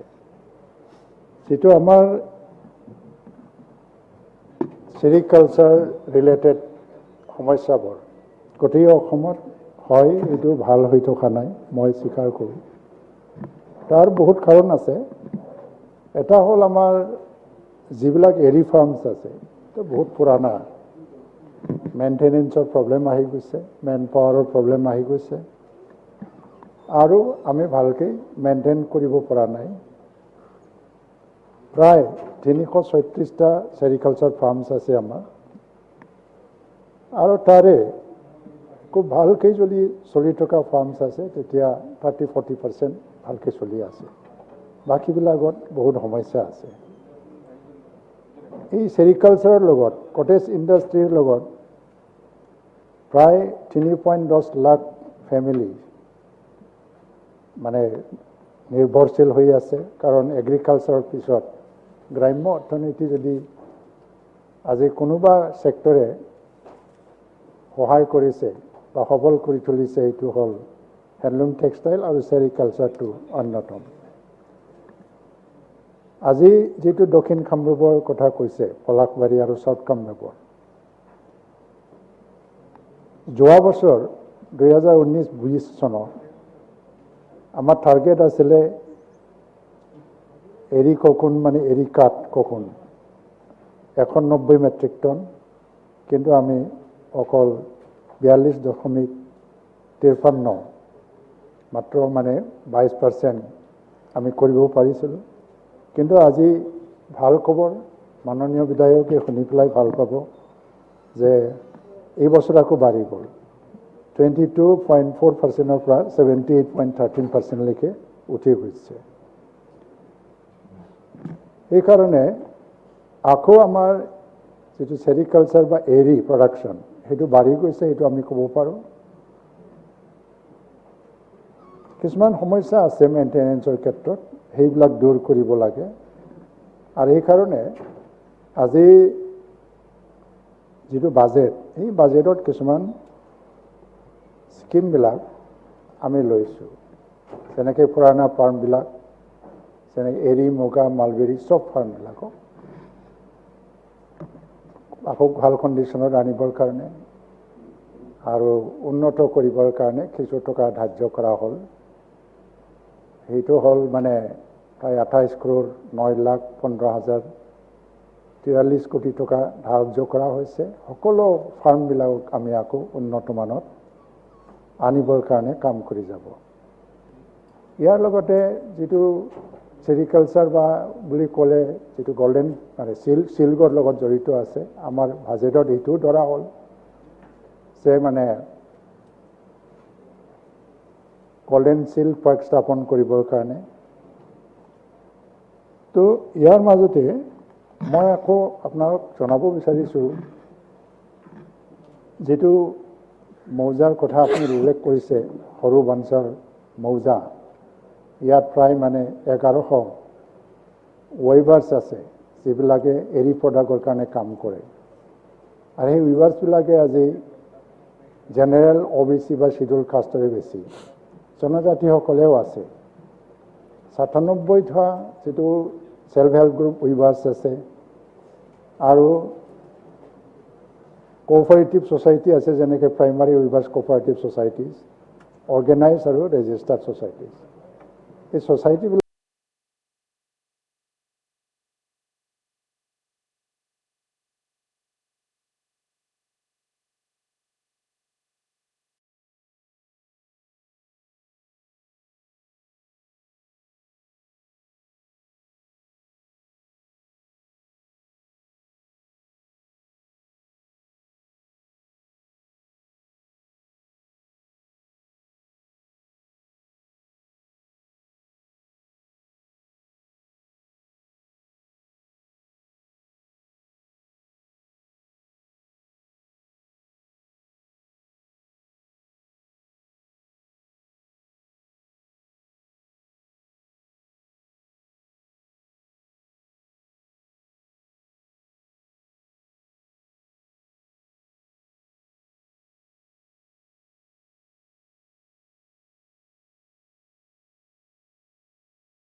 স্কিমছ প্ৰজেক্ট বিভিন্ন স্কিম প্ৰজেক্টছৰ দ্বাৰা দি সহযোগিতা পাই আছে বা সহায় পাই আছে পাৰ্টিকুলাৰলি মই 6টা ছ'চাইটিবিলাকৰ নামটো ক'ব বিচাৰিছোঁ নাম্বাৰ 1 যে আমতলা আদৰ্শ বোৱাকটা সমবায় সমিতি RRR পেকেজ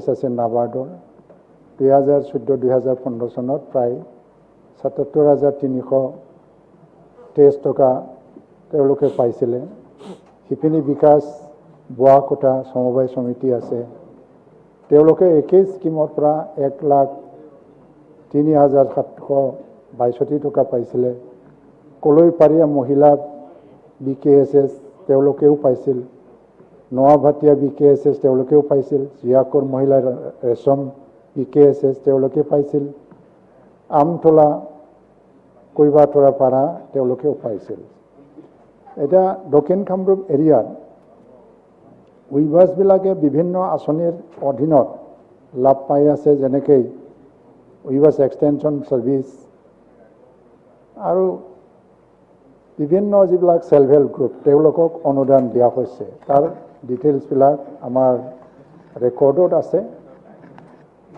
আৰু 2019-20 চনত পলাশবাৰী LSৰ ভিতৰত চতুৰ্ভুজ চেল্ফ হেল্প গ্ৰুপ দুটা 2 নং আমতলা প্ৰায় তেওঁলোকেও পাইছিল 1,87,500 মালিতিয়া চেল্ফ হেল্প গ্ৰুপ কান্দুপুৰ ৰামধেনু চেল্ফ হেল্প গ্ৰুপ ছয়গাঁও LSৰ ভিতৰত BT চেল্ফ হেল্প গ্ৰুপ আলেকজেৰী গ্ৰাম্য বিকাশ চেল্ফ হেল্প গ্ৰুপ বকো LSৰ ভিতৰত Jonali self help group Radhika self help group আৰু ব্লক লেভেল ক্লাষ্টাৰ লেভেলত হেণ্ডলুম ডেভেলপমেণ্ট প্ৰগ্ৰামৰ আণ্ডাৰত বহুতখিনি আঁচনিবিলাক দিয়া হৈছে তথাপিও মই ক'ম আজি ৰামফুল ব্লক লেভেল ক্লাষ্টাৰ ইমপ্লিমেণ্টেড বাই সৰু তেজপুৰ মহিলা BKSS লিমিটেড ৰাণী ব্লক লেভেল ক্লাষ্টাৰ প্ৰগতি BKSS সামাৰ্ডৰ আণ্ডাৰত বহুতখিনি আঁচনি তেনেকৈ অনুদান হিচাপে দি থকা হৈছে কিন্তু মই ক'ম যে হয় যিবিলাক সমস্যা আহি গৈছে আমাৰ এৰী প্ৰডাক্টৰ ওপৰত যিবিলাক এৰী কাপোৰ বাহিৰলৈ যায় সেইটো কমি গৈছে বা বজাৰত উপযুক্ত মাৰ্কেট পোৱা নাই AGMCয়ে ডাইৰেক্টলি ক্ৰয় কৰিছিল এটা সময়ত কিন্তু এই ব্যৱস্থাটো নাই কাৰণ বহুতখিনি কথাটো আমাৰ চৰকাৰী পলিচিৰ ওপৰত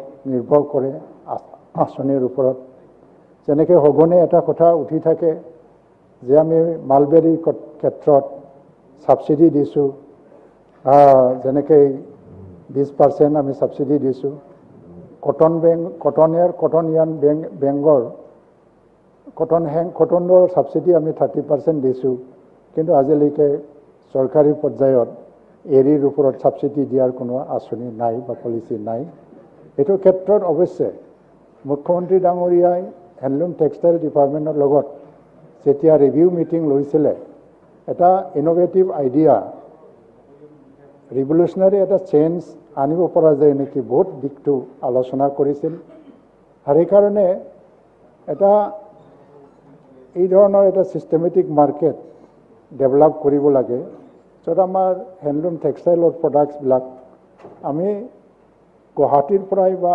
অসমৰ যিকোনো ঠাইৰ পৰা বাহিৰলৈ পঠোৱাৰ যিবিলাক মাৰ্কেট লিংকেজটো আমি যাতে কৰিব পাৰি কিন্তু আজিলৈকে কোনো এটা কনক্ৰিট পৰ্যায়ত যিহেতু আহিব পৰা নাই সেইকাৰণে আজি ইয়াৰ পলিচি আকাৰত মই আজি হয়তোবা আজি এই সদনত ডিক্লেয়াৰ কৰিব নোৱাৰোঁ আৰু মই আজি আমাৰ চৰকাৰ নতুন আৰু তাৰপিছত বহুতখিনি এটা ইন'ভেটিভ আইডিয়াবিলাক আনিবৰ কাৰণে আমি চিন্তা চৰ্চা কৰি আছোঁ ছাবচিডি পলিচিত আমি আকৌ এনহেঞ্চ কৰিব পাৰি নেকি সেইটো আমি চিন্তা কৰি আছোঁ বিবেচনাধীন যিটো আমি মালবেৰী 20% কটন 30% ছাবচিডি দি থাকোঁ সেইটো শিপিনীসকলৰ লাভৰ কাৰণে আমি আকৌ সেইটো বৃদ্ধি কৰিব পাৰি নেকি সেইটো বিবেচনাধীন আৰু ইয়াৰ্ণ বেংক সৃষ্টি কৰি পেলাই শিপিনীসকলে যাতে সহজতে সূতাটো পায় সেইটো আমি বিবেচনা কৰি আছোঁ আৰু এৰী সূতাৰ ওপৰত ছাবচিডিটো আমি পৰ্যালোচনা কৰি আছোঁ বা চৰকাৰৰ লগত সেইটো আকৌ গভৰ্ণমেণ্ট পলিচি হিচাপে যদি যেতিয়ালৈকে লোৱা নহয় আমি যিহেতু বিভাগ হিচাপেতো দিব নোৱাৰে তাৰ ওপৰতো বিবেচনা চলি আছে সেইকাৰণে আজি মই এটা কথাই ক'ম যে আমাৰ বিগত যিটো বাজেট বা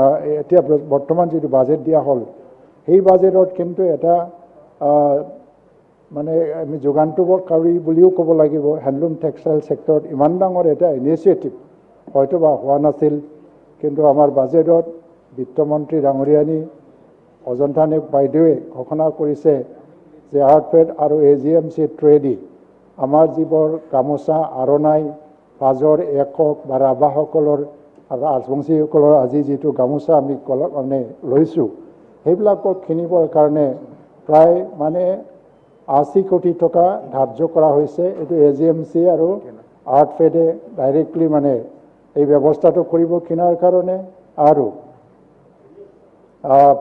তেনেকৈ শিপিনীসকলক ডাইৰেক্ট ইনডাইৰেক্ট সহায় কৰাৰ কাৰণে ব্যৱস্থা লোৱা হ'ব হেণ্ডলুম টেক্সটাইল এইটোৱে আনঅৰ্গেনাইজ ছেক্টৰ আমি কমপ্লিটলি এইটো অৰ্গেনাইজ ছেক্টৰত আনিব নোৱাৰি কেতিয়াবা হয়তোবা আমি মোৰ অৰ্গেনাইজ মেনাৰত কাম কৰিবৰ কাৰণে চিন্তা কৰিব পাৰি সেইকাৰণে উইভাৰ্ছ প্ৰডিউচাৰ্ছ যিটো এছ'চিয়েশ্যন সেই আইডিয়াবিলাক ডেভেলপ কৰা হৈছে আৰু লগতে আনঅৰ্গেনাইজ ছেক্টৰ হোৱাৰ কাৰণে আমাৰ উইভাৰ্ছসকলৰ সঠিক ডাটা আমাৰ হাতত কেতিয়াবা নাথাকে আৰু উইভাৰ্ছবিলাকৰ লিষ্টটো যদি পায় তেওঁলোকে প্ৰডিউচ কৰা বস্ত্ৰবিলাক কিমান আমি প্ৰডিউচ কৰিছোঁ বজাৰত কেনেকৈ তেওঁৰ মানে বিক্ৰী হয় তাৰ চাহিদা কিমান সেই মাৰ্কেট এছেছমেণ্টবিলাক আমাৰ সঠিকভাৱে কোনোদিন নহয় তো এইবিলাকক আমি যদি সঠিক এছেছমেণ্ট কৰিব নোৱাৰোঁ তো মাৰ্কেট ডাইমেনশ্যনটো আমি ঠিক কৰাটো মুস্কিল কাৰণ বিদেশৰ চাহিদাৰ কথাটো কৈছে দুই এটা শ্ব'ৰুম আমি কৰিব পাৰোঁ বিদেশত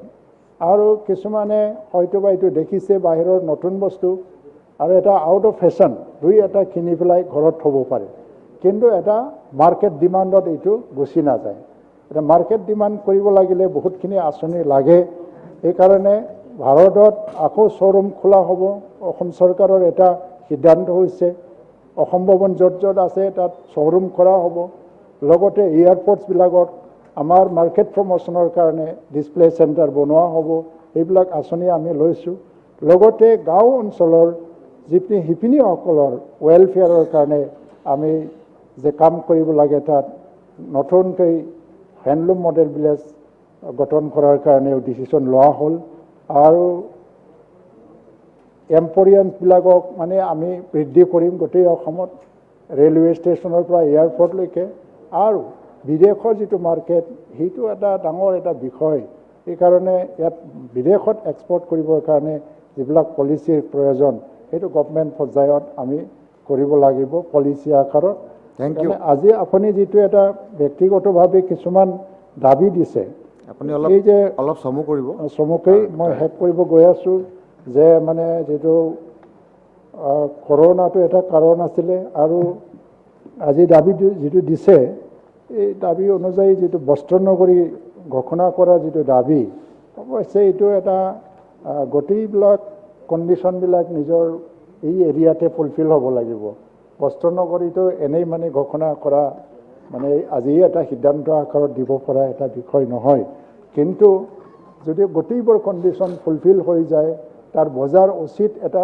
কণ্ডিশ্যনত গুচি যায় আৰু ঠিক তেনেকৈ মানে গভৰ্ণমেণ্টে যদি বিবেচনা কৰে কেতিয়াবা আমাৰ বিভাগে যে এইটো বস্ত্ৰ নগৰী হিচাপে ঘোষণা কৰাৰ এটা সম্পূৰ্ণ কণ্ডিশ্যন ফুলফিল হৈছে সেই সময়ত বিবেচনাৰ বিষয় হ'ব তো আজি হয়তো বা মই মাননীয় সদস্য মহোদয়ক এই বিষয়ত মানে সঠিক চিধা মানে ডাইৰেক্ট ৰিপ্লাই দিব নোৱাৰিম কিন্তু আপোনাৰ যিবিলাক জ্ঞান আপোনাৰ যিখিনি ষ্টাডি ইয়াৰ ওপৰত মই মানিছোঁ আপোনাৰ যথেষ্ট জ্ঞান আছে কেতিয়াবা আপোনাৰ লগত ব্যক্তিগতভাৱে আলোচনা কৰি আপোনাৰ পৰা সহযোগিতা বিচাৰিম কেনেকৈ আগবাঢ়ি যোৱাটো ভাল সেইখিনিৰে গৈ মোৰ এনচাৰ হিচাপে মই ইয়াতে সামৰিছোঁ থেংক ইউ আমাৰ 0 আৱাৰ দ্বিতীয়গৰাকী বিধায়ক শ্ৰী ধৰ্মেশ্বৰ কোঁৱৰ ডাঙৰীয়াক ইংৰাজী 6/8/2021 তাৰিখৰ অসম আদিত্য বাতৰি কাকতত প্ৰকাশিত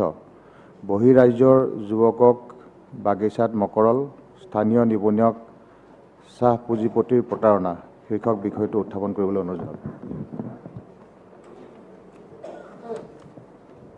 মাননীয় অধ্যক্ষ উপাধ্যক্ষ মহোদয় যোৱা ইংৰাজী 6 আগষ্টৰ 2021 তাৰিখে অসম আদিত্য বাতৰি কাকতত প্ৰকাশিত বহিঃৰাজ্যৰ যুৱকক বাগিচাত মকৰল স্থানীয় নিবনুৱাক চাহ পুঁজিপতিৰ প্ৰতাৰণা শীৰ্ষক বাতৰিটোৰ বিষয়ত বিভাগীয় মন্ত্ৰী মহোদয়ৰ মনোযোগ আকৰ্ষণ কৰিব বিচাৰিছোঁ অধ্যক্ষ মহোদয় চাহ উৎপাদিত ৰাজ্য হিচাপে অসম বিশ্ববিখ্যাত লগতে আমাৰ চৰাইদেউ জিলাৰ সোণাৰী সমষ্টি বিশেষকৈ 54খন চাহ বাগিচাই পৰিপুষ্ট তেনেস্থলত চাহ উৎপাদিত ৰাজ্য হিচাপে অসমৰ বিভিন্ন অঞ্চলৰ লগতে মোৰ সোণাৰী সমষ্টিত বৃহৎ চাহ বাগিচা বিভিন্ন মালিক পক্ষই স্থাপন কৰিছে যদিও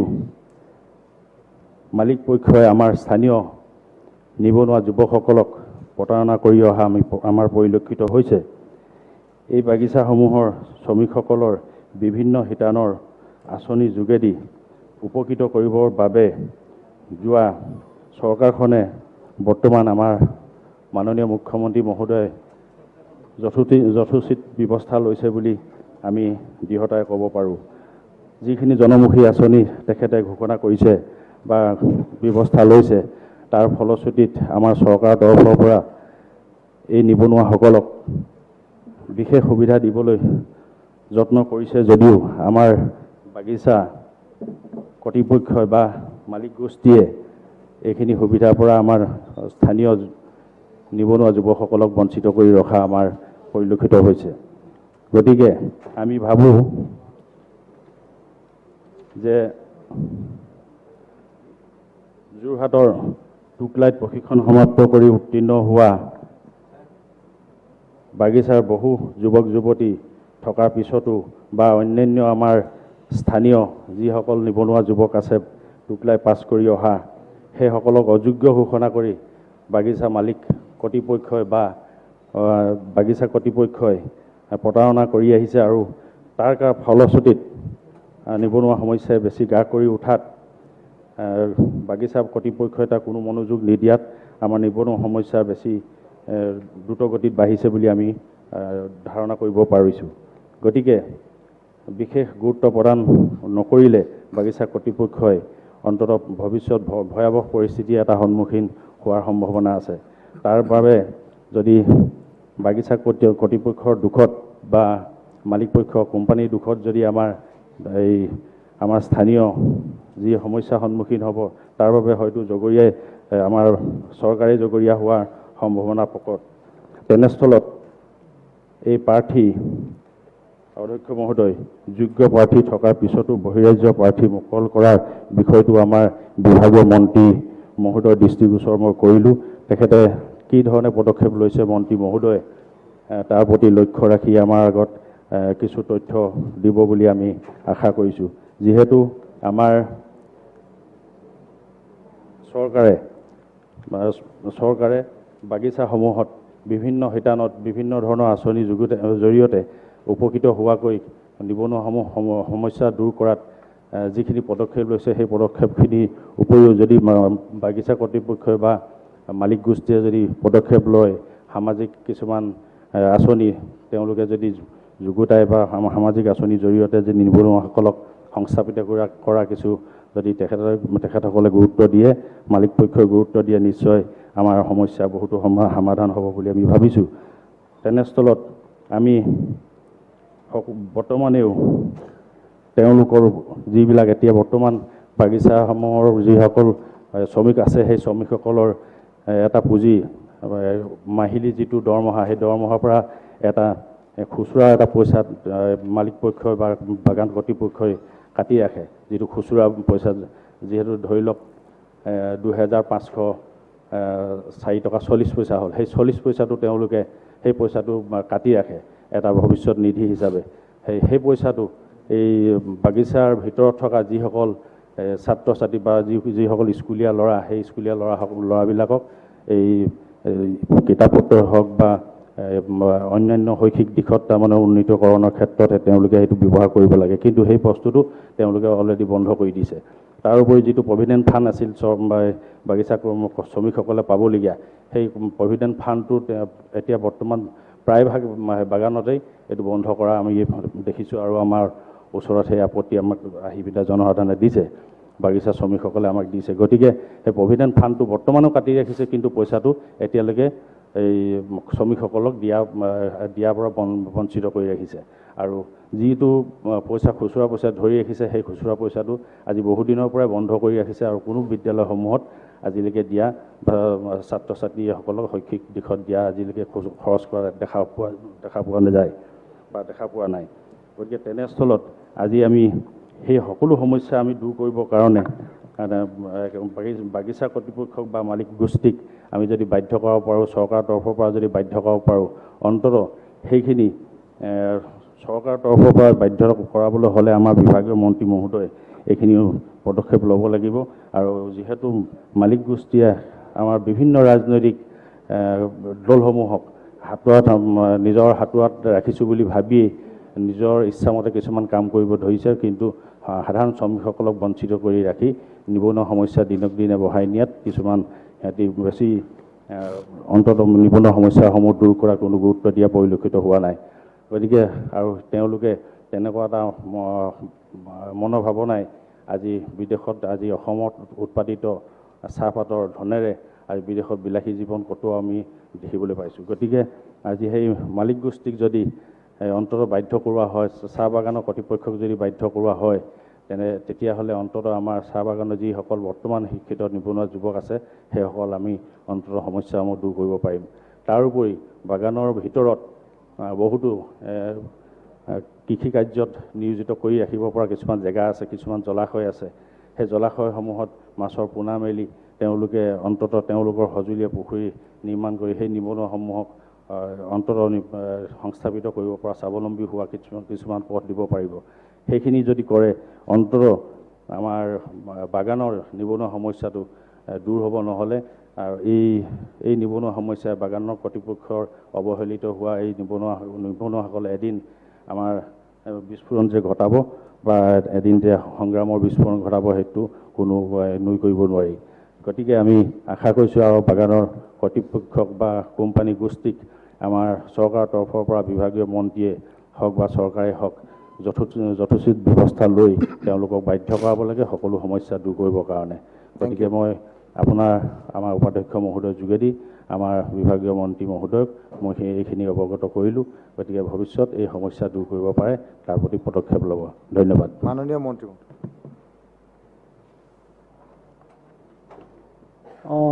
মাননীয় বিধায়ক শ্ৰীযুত ধৰ্মেশ্বৰ কোঁৱৰদেৱে শূন্যকালীন ঘণ্টাত উত্থাপন কৰা বহিৰাজ্যৰ যুৱক বাগিচাত মকৰল স্থানীয় নিবনুৱা চাহ পুঁজিপতিৰ প্ৰতাৰণা সেই প্ৰশ্নটোৰ বিষয়বস্তু বিশেষভাৱে অধ্যক্ষ ডাঙৰীয়া চাহ জনজাতি কল্যাণ বিভাগৰ আওতাত নপৰে। বিশেষভাৱে এইটো নিশ্চিতভাৱে আমাৰ স্কিল এমপ্লয়মেণ্ট আৰু এণ্টাৰশ্বিপ ডেভেলপমেণ্ট এই বিভাগলৈ আচলতে আহিব। কিন্তু তথাপিও যিহেতু তেখেতে এই প্ৰশ্ন উত্থাপন কৰিছে, মই নিশ্চিতভাৱে এই বিভাগলৈ তেখেতৰ এই বিষয়বিলাক মই প্ৰেৰণ কৰিম। কিন্তু তাৰ মাজতে তেওঁ দুটামান কথা অৱগত কৰিছে। হয় অধ্যক্ষ ডাঙৰীয়া, বৰ্তমানে চাহ বাগিচাসমূহত যথেষ্ট শিক্ষিত নিবনুৱা যুৱক যুৱতী আছে। প্ৰত্যেকখন চাহ বাগিচাতে এতিয়া আমাৰ ল'ৰা ছোৱালীবিলাক শিক্ষিত হৈছে। কোনোবা হাই ছেকেণ্ডেৰী আছে, কোনোবা গ্ৰেজুৱেট আছে, তাতকৈ ওপৰতো শিক্ষা গ্ৰহণ কৰিছে। আৰু তেনে ক্ষেত্ৰত নিশ্চিতভাৱে নিবনুৱাৰ সমস্যা বাগিচাসমূহত দেখা দিছে। আৰু নিশ্চিতভাৱে তেখেতে কোৱাৰ দৰে বহু সময়ত চাহ বাগিচাসমূহত কেতিয়াবা যদি ৱেলফেয়াৰ অফিচাৰৰ পষ্ট ওলায় বা এছিষ্টেণ্ট মেনেজাৰৰ পষ্ট ওলায়, তেতিয়াহ'লে আচলতে তেওঁলোকে কেলকাতাত তেওঁলোকে কেতিয়াবা বাছনি পৰীক্ষা পাতি পেলাই তেওঁলোকে এইবিলাক পদত তেওঁলোকে মকৰল কৰা দেখা যায়। তো গতিকে এই বিষয়টো আচলতে আমাৰ শ্ৰম বিভাগৰ আণ্ডাৰত নপৰে। তো গতিকে নিশ্চয় আমাৰ ইণ্ডাষ্ট্ৰী মন্ত্ৰী ডাঙৰীয়াৰ আণ্ডাৰতে হ'ব। মই তেখেতক এই কথা অৱগত কৰিম। লগতে তেখেতে যি PF-ৰ কথা উল্লেখ কৰিছে অধ্যক্ষ ডাঙৰীয়া, PF-ৰ যেতিয়া নেকি আমি কোনোবা এখন চাহ বাগিচাৰ যদি তেনেধৰণৰ আমি অভিযোগ পাওঁ, লগে লগে সেইখন চাহ বাগিচাৰ ওপৰত আমি বিহিত ব্যৱস্থা গ্ৰহণ কৰোঁ। আৰু তেখেতৰ ওচৰত যদি তেনেকৈ পাৰ্টিকুলাৰ যদি তেনেকৈ ধৰণৰ কিবা চাহ বাগিচাৰ তেনেকৈ ধৰণৰ PF বঞ্চিত কৰা তথ্য আছে আমাক দিব। আমি ইতিপূৰ্বে এনেধৰণৰ শ্ৰমিকৰ পৰা কৰ্তন কৰি পেলাই যদি শ্ৰমিকসকলক এনেধৰণৰ বঞ্চিত কৰি ৰখা হৈছে, তেতিয়াহ'লে বহু চাহ বাগিচা ইতিমধ্যে আমি এটেচমেণ্ট কৰিছোঁ। তাৰ লগতে বিভিন্ন ধৰণৰ তেওঁলোকক আমি জবাবদিহি নটিচ তেওঁলোকক প্ৰেৰণ কৰিছোঁ আৰু তেওঁলোকক বাধ্য কৰাইছোঁ শ্ৰমিকসকলৰ যি প্ৰাপ্য ধন তেওঁলোকক দিয়াবৰ কাৰণে। তো গতিকে যদি তেনেধৰণৰ কোনোবা এখন চাহ বাগিচাই তেনেকৈ ধৰণৰ শ্ৰমিকসকলৰ প্ৰাপ্য ধনৰ পৰা তেওঁলোকক বঞ্চিত কৰিছে, এই বিষয়টো যদি মোক লিখিতভাৱে মোক অৱগত কৰে তেতিয়াহ'লে নিশ্চিতভাৱে সেইখন চাহ বাগিচাৰ ওপৰত বিহিত ব্যৱস্থা কৰা হ'ব। লগতে অধ্যক্ষ ডাঙৰীয়া, খুচুৰা পইচাৰ কথাটো তেখেতে কৈছে। এইটো আচলতে এখন চাহ বাগিচাৰ শ্ৰমিকসকল, মেনেজমেণ্ট আৰু তাত থকা যিসকল ট্ৰেড ইউনিয়ন থাকে, সেই ট্ৰেড ইউনিয়নসকলৰ মাজতেই এই খুচুৰা পইচাখিনি তেওঁলোকে বিভিন্ন কামত আচলতে তেওঁলোকক ব্যৱহাৰ কৰা দেখা যায়। তেওঁলোকৰ লাইনত কিবা পূজা পৰ্ব হ'লে বা অন্য কাৰোবাৰ কিবা হ'লে এই পইচাটো তেওঁলোকে নিজাববীয়াকৈ নিজৰ মাজতে আলোচনা কৰি পেলাই ব্যৱহাৰ কৰা দেখা যায়। আৰু এইটো বিষয়টো আচলতে আমাৰ শ্ৰম বিভাগৰ পৰা এই পইচাটোৰ বিষয়ে কিবা আমি কোৱাৰ আচলতে আমাৰ হাতত তেনেকৈ ধৰণৰ আইতাত এইটো নপৰে। গতিকে তেওঁলোকে আমাৰ যিসকল ট্ৰেড ইউনিয়ন আছে আৰু শ্ৰমিকসকলৰ মাজতেই এই বিষয়টো তেওঁলোকে বিভিন্ন ধৰণৰ কাম কাজত তেওঁলোকে ব্যৱহাৰ কৰে। লগতে অধ্যক্ষ ডাঙৰীয়া, আপোনালোকে জানে যে আমি বিভিন্ন দিশত বিশেষভাৱে আমাৰ শিক্ষিত যুৱক যুৱতীসকলৰ বাবে আমি আঁচনি প্ৰস্তুত কৰি পেলাই তেখেতসকলক বিভিন্ন সময়ত আমি বিভিন্ন সহায় সহযোগিতা আমি কৰি আছোঁ আমাৰ বিভাগ তৰফৰ পৰা। তো গতিকে ইতিমধ্যে আমাৰ আপোনালোকে জানে যে চাইমন সিং হৰ যি আঁচনি আছে, এই আঁচনিৰ জৰিয়তে যিসকল শিক্ষিত যুৱক যুৱতী আছে তেখেতসকলক আমি 5,000 টকাকৈ দিয়াৰ ব্যৱস্থা কৰিছোঁ। ইতিমধ্যে আমি প্ৰায় 4,500 যুৱক যুৱতীসকলক আমি এই আঁচনিৰ লগত সাঙুৰি পেলাই আমি তেখেতসকলক অনুদান দিছোঁ। কিন্তু যোৱাবাৰ বিত্ত বিভাগে আমাক কিছু পুঁজি কমকৈ দিয়াৰ বাবে আমি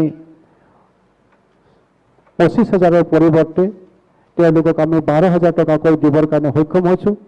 আৰু প্ৰায় 15,000 যুৱক যুৱতীয়ে এই আঁচনিৰ বাবে আবেদন কৰিছিল আৰু পুঁজিৰ অভাৱত আমি মাত্ৰ 4,500 যুৱক যুৱতীক ইয়াৰ পৰা উপকৃত কৰিবৰ কাৰণে সক্ষম হৈছোঁ।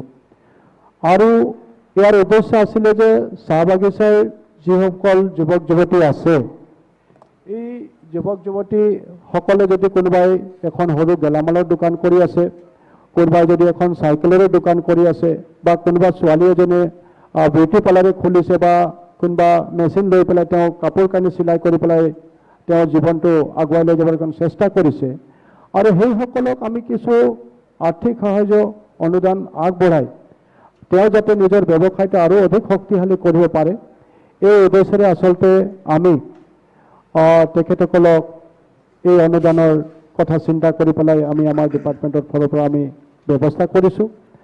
তাৰ লগতে আপোনালোকে জানে যে উচ্চ শিক্ষাৰ কাৰণে আমি যেনেকৈ হাই ছেকেণ্ডেৰী মেট্ৰিকৰ শিক্ষাৰ বাবে আমি চাইমন সিং হৰ নামৰ স্কিম জৰিয়তে তেখেতসকলক আমি 10,000 টকাকৈ দিয়াৰ ব্যৱস্থা কৰিছোঁ। লগতে যিসকল ডিগ্ৰীত পঢ়ি আছে তেখেতসকলক আমি 7,000 টকাকৈ দিয়াৰ ব্যৱস্থা কৰিছোঁ। ANM GNM যিসকল ছোৱালীয়ে পঢ়ি আছে তেখেতসকলকো আমি আৰ্থিক অনুদান আগবঢ়াইছোঁ। ঠিক তেনেকৈ আমি উচ্চ শিক্ষাৰ বাবেও আমি বিভিন্ন সময়ত কোনোবাই MBBS পঢ়ি আছে, কোনোবাই ইঞ্জিনিয়াৰিং পঢ়ি আছে, কোনোবাই ইউনিভাৰ্চিটিত পঢ়ি আছে, তেখেতসকলকো আমি আৰ্থিক সাহায্য আগবঢ়াৰ ব্যৱস্থা কৰি আছোঁ। যিবিলাক আত্মসহায়ক গোট আছে, আত্মসহায়ক গোটসমূহকো আমি 25,000 টকাকৈ আৰ্থিক অনুদান আগবঢ়াবৰ কাৰণে ব্যৱস্থা কৰিছোঁ। তো গতিকে এনেধৰণৰ বিভিন্ন আঁচনিৰ জৰিয়তে আচলতে আমি আমাৰ চাহ বাগিচাৰ ছাত্ৰ ছাত্ৰীৰ লগতে নিবনুৱা যুৱক যুৱতীসকলক আমি সহযোগিতা আগবঢ়াই আছোঁ। থেংক ইউ, ধন্যবাদ। প্লিজ। আমাৰ 0 আৱাৰ্ছত ক'বলৈও খুব ব্ৰিফলি ক'ব লাগে আৰু আনচাৰটো 5 মিনিটমানৰ ভিতৰত হ'লে ভাল হয়। এতিয়া মই তৃতীয়গৰাকী বিধায়ক শ্ৰী ৰামকৃষ্ণ ঘোষ ডাঙৰীয়াক ইংৰাজী 8/8/2021 তাৰিখৰ দৈনিক যুৱসংঘ বাতৰি কাকতত প্ৰকাশিত 6 বছৰেও পূৰ্ণাংগ জেলা হলো না হোজাই আজো নগাঁও নিৰ্ভৰতা শীৰ্ষক বিষয়টোৰ ওপৰত বক্তব্য ৰাখিবলৈ অনুৰোধ কৰোঁ।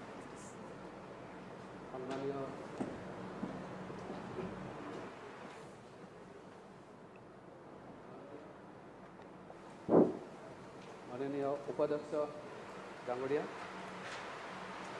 যোৱাকালি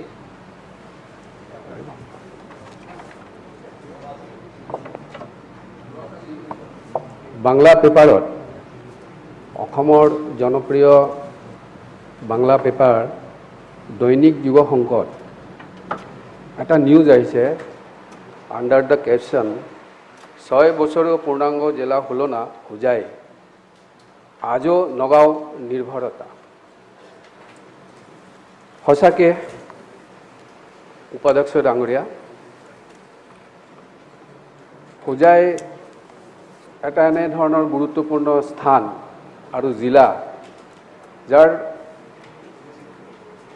দুইফালে এটাত হ'ল ডিমাচা জিলা আৰু দুইফালে কাৰ্বি আংলং ইষ্ট আৰু west, surrounded by Karbi Anglong east and west, অৰ্থাৎ মধ্যমণি হ'ল হোজাই। আমি এই নিউজত যদি আমি কেটাগৰী কৰোঁ বা যদি ভাগ কৰোঁ, এই নিউজত দিয়া হৈছে হোজাইত বিভিন্ন ধৰণৰ জিলা ডিপাৰ্টমেণ্ট, চৰকাৰী ডিপাৰ্টমেণ্টবিলাক নগাঁৱৰ পৰা পৰিচালনা কৰা হয়, হোজাইত অহা নাই। আৰু এটা হ'ল এডুকেশ্যন ডিপাৰ্টমেণ্ট, এডুকেশ্যনৰ ওপৰতো দিয়া হৈছে। আৰু এটা হ'ল লংকাত পলিউশ্যনৰ কথা তাত দিয়া আছে, অৰ্থাৎ পলিউশ্যনৰ কথাও ইয়াত কোৱা হৈছে।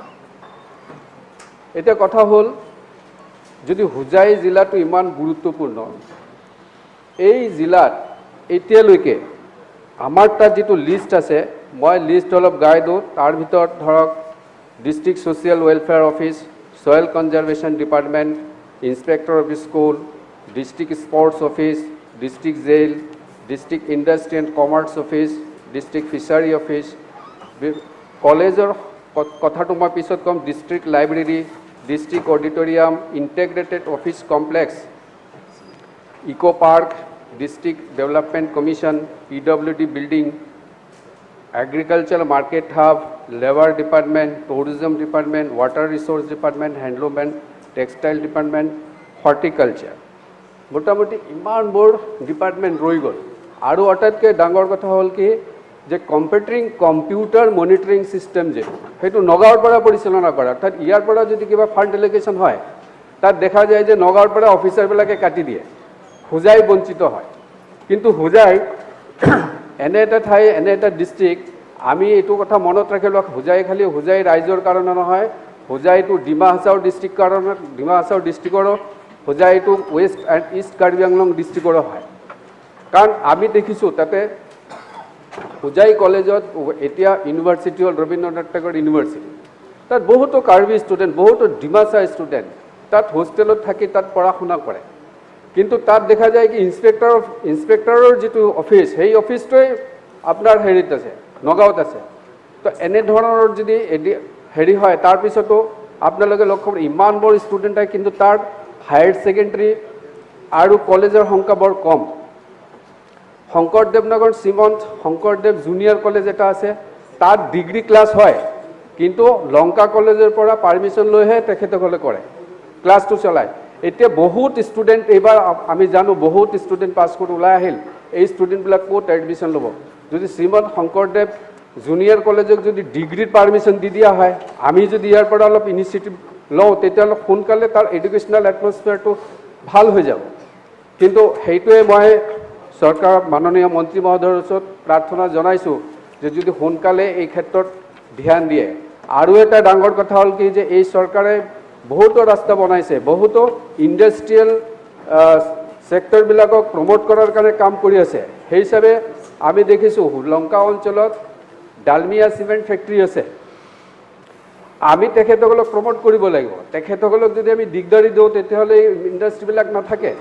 কিন্তু তেখেতসকলৰ যিটো হেৰি বিভিন্ন ৰ মেটেৰিয়েলছ লৈ যোৱা হয়, ফ্লাই এছবিলাক লৈ যোৱা হয়, তাত পৰা বহুত ধৰণৰ ধূলি উৰে। গোটেই লংকাত আপোনালোকে চাব যে ধূলি উৰে, যাৰ পৰা কেঞ্চাৰৰ বেমাৰ, কেঞ্চাৰৰ নিচিনা বেমাৰো হ'ব পাৰে। সেইকাৰণে লংকাৰ যিটো ৰোডৰ ব্যৱস্থাটো বেয়া হৈ যায়, কাৰণ তেখেতসকলৰ হেভি গাড়ীবিলাক সেই ইণ্ডাষ্ট্ৰীত সেই চিমেণ্ট ফেক্টৰীত যাব লাগে। সেইকাৰণে বিভিন্ন সময়ত বিভিন্ন দল সংগঠনৰ ডিমাণ্ড দিছিলে, যিহেতু আমি ইণ্ডাষ্ট্ৰীটো বিচাৰোঁ, ফেক্টৰীটো বিচাৰোঁ, কাৰণ লোকেল ল'ৰা ছোৱালীৰ তাত এমপ্লয়মেণ্ট হয়। সেইকাৰণে তাত ৰেল ইয়াৰ্ডটো ভিতৰত যদি লৈ যাব পাৰি, বা খেৰুনিৰ পৰা যদি এটা চাব আমি দিব পাৰি, তেতিয়াহ'লে কি হয়, তাত এই সমস্যাটোৰ সমাধান হৈ যায় আৰু পলিউশ্যনৰ সমস্যাৰ সমাধানটো হৈ যায় পাৰ্মানেণ্টলি।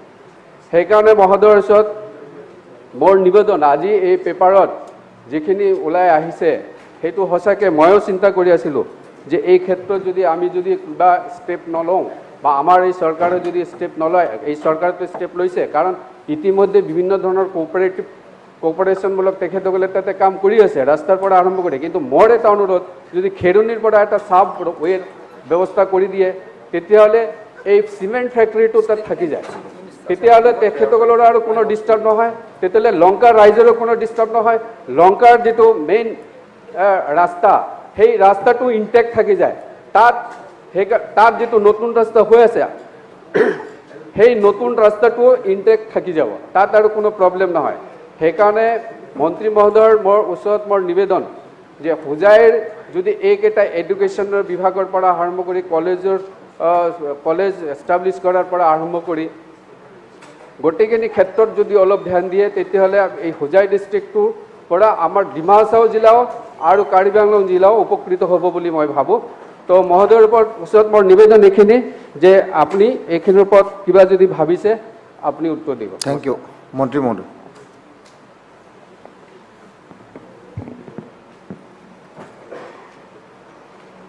অধ্যক্ষ মহোদয়, উপাধ্যক্ষ মহোদয়, আমাৰ মাননীয় বিধায়ক ৰামকৃষ্ণ ঘোষ ডাঙৰীয়াই যিটো বিষয় আনিছে শূন্যকালীনৰ জৰিয়তে, যে আমাৰ হোজাই জিলাখনো এতিয়াও পূৰ্ণকালীন হোৱা নাই বুলি যুৱ সংঘ বাতৰি কাকতৰ উদ্ধৃতি দি আমাৰ দৃষ্টি আকৰ্ষণ কৰিছে। আৰু মই তেখেতক ধন্যবাদ জনাইছোঁ যে তেওঁ উচিত সময়ত জনপ্ৰতিনিধি হিচাপে উচিত বিষয় এটা আমাৰ সদনৰ মজিয়াত উত্থাপন কৰিছে। যোৱা 2016 চনৰ 25 জানুৱাৰী তাৰিখে হোজাই জিলাখনক মহকুমাখনক জিলা হিচাপে ঘোষণা কৰা হৈছিলে, আৰু সেইদিনাখনৰ পিছত ক্ৰমাগতভাৱে তাত জিলা উপায়ুক্ত কাৰ্যালয় আৰু তাত আৰক্ষী অধীক্ষকৰ কাৰ্যালয় ইতিমধ্যে স্থাপন কৰি তাৰ পৰা কাৰ্যক্ষম হৈ আছে। উপাধ্যক্ষ মহোদয়, মই GADৰ মন্ত্ৰী হিচাপে আচলতে মই অকল তাত জিলা উপায়ুক্তৰ কাৰ্যালয়ৰ বিষয়টোহে মোৰ চোৱা চিতাৰ দায়িত্ব, বা তাত চাৰ্কিট হাউচৰ বিষয়ে চোৱা চিতাৰ দায়িত্ব।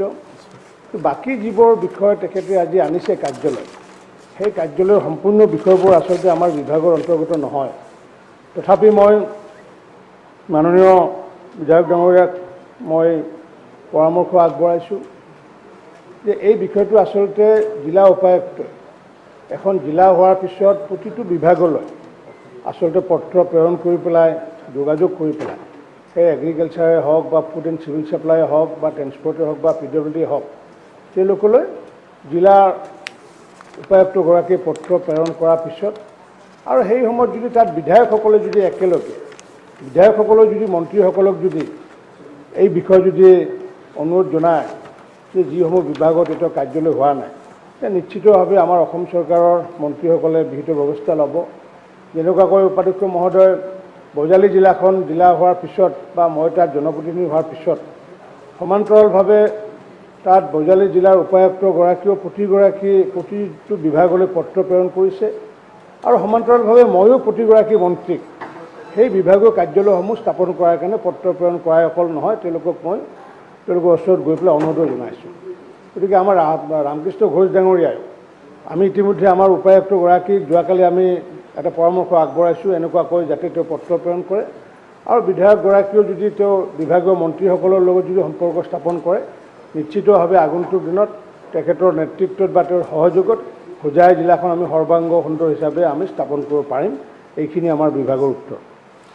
ধন্যবাদ মাননীয় উপাধ্যক্ষ মহোদয়। এতিয়া আমাৰ ৰামকৃষ্ণ ঘোষ ডাঙৰীয়া, আপুনি এক্টিভলি লাগিব লাগিব আপোনাৰ জিলাটো পূৰ্ণাংগ পৰ্যায়ত আনিবলৈ কাৰণে। হয় উপাধ্যক্ষ মহোদয়, হয়, এটা পইণ্ট অফ অৰ্ডাৰ। আমাৰ দেশখন গণতান্ত্ৰিক দেশ, and in democratic setup, the more space the opposition gets, the more the democracy flourishes. আজি স্যার মাননীয় উপাধ্যক্ষ মহোদয় 3টা 0 hour. All are from ruling party. Where is the space for the opposition? What is our setup, administrative setup? Why not a single নিয়ম হল sir আপুনি next কাৰ্যসূচীত থাকোঁতে তেতিয়া ৰুলিঙৰ কোনো নাই বুলি ক'বলৈ কাৰণে সুবিধা এটা পাব। 0 hour, this is a device. এতিয়া this is a device, at least কাৰ্যসূচী 4 দুটা বিৰোধী পক্ষ পাব লাগে। আজি বিৰোধী পক্ষৰ 50 জন বিধায়ক আছে, এটা 0 hour কি সিলেক্ট কৰা নহল। This is bad, sir. Next this is a 301 to সকলো this is a 301 to সকলো কোৱেশ্যনৰে আছে। Please sit down. Kindly take Please sit note down. of it. At least the opposition should get enough space. You in cannot this house. And only question then the democracy will speaker's flourish. decision. Please sit down. This is bad, sir. Please sit down. কাৰ্যসূচী number 4 rules 54।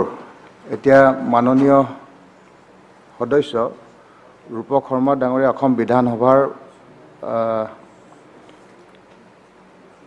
54 নং দফাৰ অধীনত 2021 চনৰ 11 July তাৰিখে নিয়মীয়া বাৰ্তা কাকতত প্ৰকাশিত নগাঁৱত নৈ বিল জলাশয়ৰ পাৰৰ ভূমি বেদখল শীৰ্ষক বাতৰিটো ৰাজহ আৰু দুৰ্যোগ ব্যৱস্থাপনা বিভাগৰ মন্ত্ৰীক মনোযোগ আকৰ্ষণ কৰিব।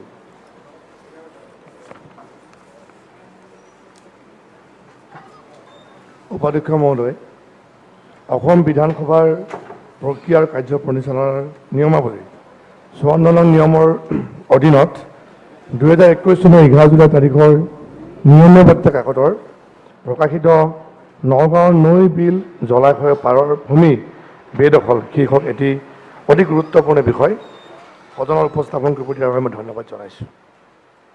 উপাধ্যক্ষ মহোদয়, আজি যিটো বিষয় আচলতে এইটো অকল নগাঁও বুলি নহয়, সমগ্ৰ অসমৰ বাবে এটা গুৰুত্বপূৰ্ণ।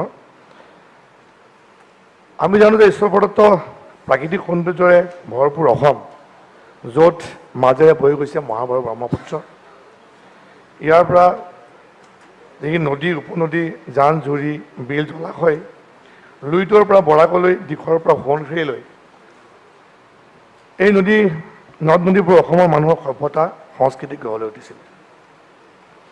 অসমৰ এই নদ নদী, জান জুৰি, বিলসমূহ হৈছে অসমৰ জৈৱ বৈচিত্ৰ্যৰ এক প্ৰধান আহাৰ। কিন্তু আজি দুৰ্ভাগ্যজনকভাৱে আমি দেখা পাইছোঁ যে এই নদ নদীবিলাকেই হওক, জান জুৰি, জলাশয়বোৰ আজি বেদখলৰ কবলত পৰিছে। আৰু এই যি ব্যাপক বেদখল আমি দেখা পাইছোঁ যে গুৱাহাটী মহানগৰতো যিধৰণে দীপৰ বিলেই কওক বা শিলখাকুৱে হওক, বিভিন্ন বিল জলাশয় আদিৰ বেদখলৰ পৰা কৃত্ৰিম বানপানী পৰ্যন্ত আমি দেখা পাইছোঁ। উপাধ্যক্ষ মহোদয়, নগাঁও জিলাৰ একাংশ এই যি নৈ বিল জলাশয় আদি যিধৰণে বেদখল অব্যাহত আছে আৰু এই বেদখলৰ জিলাখনৰ জৈৱ বৈচিত্ৰ্যৰ প্ৰতিও চৰম ভাবুকিৰ সৃষ্টি হৈছে। আৰু এই অবিভক্ত নগাঁও জিলাখনৰ মাজেৰে বৈ থকা যিখিনি উপনৈসমূহ আছে, কলং, কপিলি, যমুনা, বৰপানী, কিলিং, সোণাই, নৈ, ডিফু, মিছা, চম্পাৱলী প্ৰমুখ্যে বহু এই নদীসমূহৰ পাৰৰ যিখিনি চৰকাৰী ভূমি বেদখল অব্যাহত আছে। উপাধ্যক্ষ মহোদয়, অসমত বহু নদ নদী আছে, সেইবোৰৰ চিৰপ্ৰভামান প্ৰধান নদী হৈছে ব্ৰহ্মপুত্ৰ আৰু কলং। এই নদীৰ এখন খুঁটি, যদিও নগাঁও জিলাৰ এই সকলোৱে যদিও আমি কলংখন খুঁটি বুলি কোৱা হয়, কিন্তু ৰাইজৰ মাজত এইখন এখন নদী। আৰু যিধৰণে নগাঁও জিলাৰ হাতীমূৰা পাহাৰৰ কাষেৰে ব্ৰহ্মপুত্ৰৰ পাৰৰ পৰা পাৰ ভাঙি ওলাই আহি এই নদীখনে নগাঁও, মৰিগাঁও আৰু দক্ষিণ কামৰূপৰ মাজেৰে গৈ আৰু ব্ৰহ্মপুত্ৰত মিলিত হৈছে। আৰু এই কলং হৈছে অবিভক্ত নগাঁৱৰ প্ৰাণ। এই কলংখন লৈ বিভিন্ন সাহিত্যৰ সৃষ্টি হৈছিলে। সাহিত্যিক নৱকান্ত বৰুৱাৰ পৰা দেৱকান্ত বৰুৱা একে মহিমগড়লৈকে ইয়াৰ সাহিত্যৰ সৃষ্টি হৈছিলে। আৰু বিশেষকৈ ইয়াৰ প্ৰতিগৰাকী এই কলঙৰ দুয়োপাৰৰ ৰাইজৰ যিধৰণে প্ৰাণস্বৰূপ আছিল নগাঁও, আৰু নগাঁৱৰ সামাজিক সাংস্কৃতিক তথা অৰ্থনীতিৰ জীৱনধাৰাক প্ৰবাহিত কৰি আহিছিল এই কলং নদীয়ে। উপাধ্যক্ষ মহোদয়, একেদৰে এই আজি কলং নদী নগাঁৱৰ সাংস্কৃতিক ভাগ হিচাপে আছিলে আৰু এই কলঙৰ পাৰৰ যি উৰ্বৰা ভূমিত যিধৰণে কৃষকে সপোন ৰচিছিলে তেওঁলোকৰ সোণোৱালী খেতিৰ প্ৰায় 117 কিলোমিটাৰ দৈৰ্ঘ্যৰ কলং নৈয়ে নগাঁও সদৰ সমষ্টি এলেকাৰো মৰিকৰণ ইয়াৰ এলেকা অন্তৰ্ভুক্ত হৈছিলে প্ৰায় 117 কিলোমিটাৰ দীৰ্ঘৰ আৰু ইয়াৰ পৰাই মৰিকলং আৰু পুতাকলং নামৰ দুখন বিলৰ দুবাৰকৈ গুটি সলনি হৈছিল এই কলংখনৰ পৰা প্ৰায় 1962-63 চনতে কলঙৰ পাৰত প্ৰায় এই যি কলংখনৰ হাতীমূৰা নামৰ যি ঠাইত প্ৰায় 4.5 কিলোমিটাৰ দীৰ্ঘৰ মাথাউৰি নিৰ্মাণৰ ফলত এই কলঙৰ গুটি স্তব্ধ হৈ গৈছিলে আৰু এই গুটি স্তব্ধ হোৱাৰ ফলত নগাঁও চহৰৰ কেতবোৰ স্থানত কলঙৰ দুই পাৰে বিভিন্ন ব্যক্তি প্ৰতিষ্ঠান অনুষ্ঠানে নৈখনৰ ভূমি অবৈধভাৱে বেদখল কৰিছিলে আৰু একেদৰে যিধৰণে মৰিকলং আৰু পুতাকলং বিলৰ পাৰৰ চৰকাৰী ভূমি কোনো লোকে ইয়াৰ বেদখল হৈছিলে আমি দেখা পাইছোঁ যে কলঙৰ পাৰতেই হওক বা মৰিকলং হওক পুতাকলং হওক তাৰ পাৰৰ মাটি বেদখল কৰি বৃহৎ অট্টালিকা নিৰ্মাণ কৰিছে মৰিকলং নগাঁও চহৰৰ প্ৰায় 7 কিলোমিটাৰ দীৰ্ঘৰ এখন সুন্দৰ বিল এক মনোমোহা বিল আৰু এই বিলখনৰ প্ৰায় মাজলৈকে অট্টালিকা সাজি পেলাই ভূমি বেদখল কৰিছিলে আৰু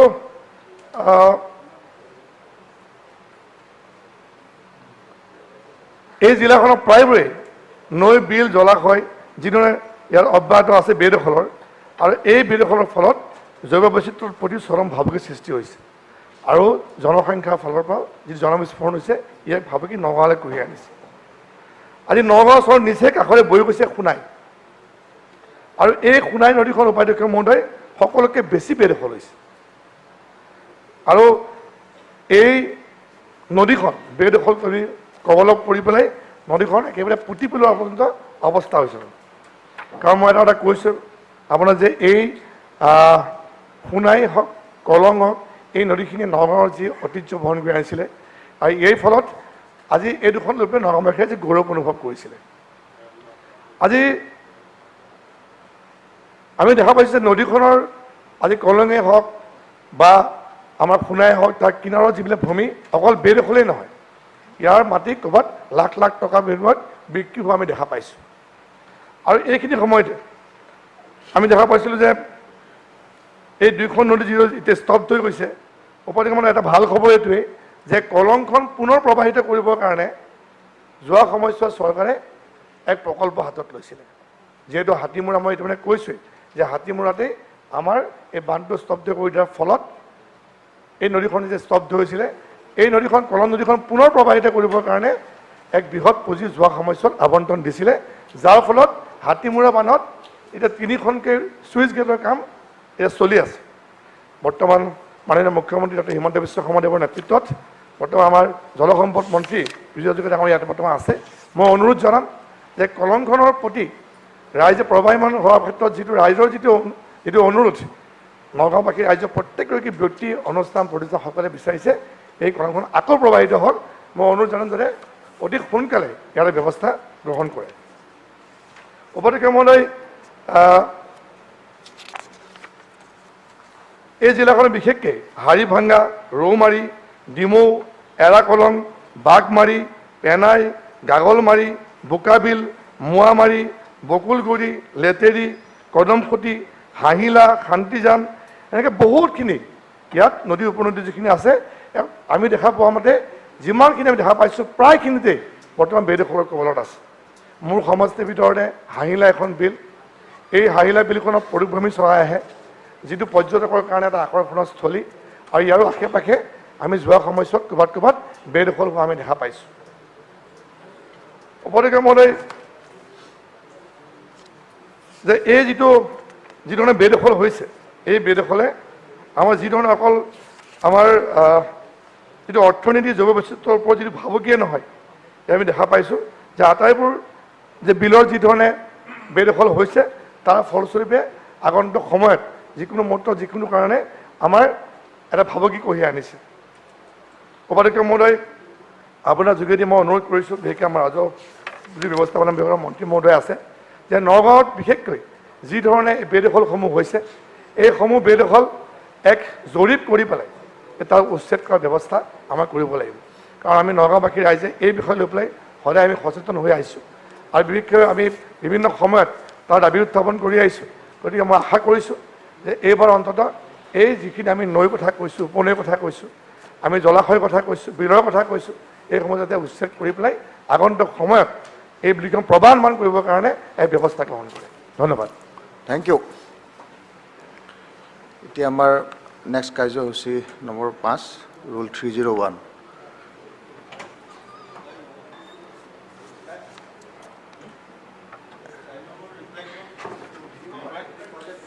ৰিপ্লাই ৰেডি আছে অ'কে ঠিক আছে মন্ত্ৰী মহোদয় ৰিপ্লাই দিয়ক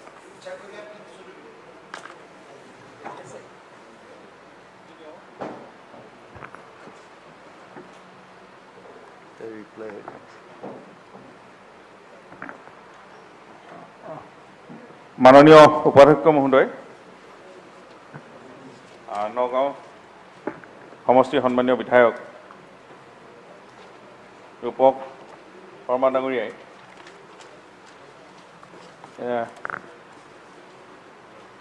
ৰুল 54 অধীনত যোৱা 11 জুলাই তাৰিখে নিয়মীয়া বাৰ্তা কাকতত প্ৰকাশিত নগাঁৱত নৈবিল জলাশয়ৰ পাৰৰ ভূমিত বেদখল এই বাতৰিটো দৃষ্টিগোচৰ হৈছে আৰু তেখেতে সুন্দৰকৈ কথাখিনি বিশ্লেষণ কৰিছে আমি জানো যে আসাম লেণ্ড ৰেভিনিউ এক্ট 1886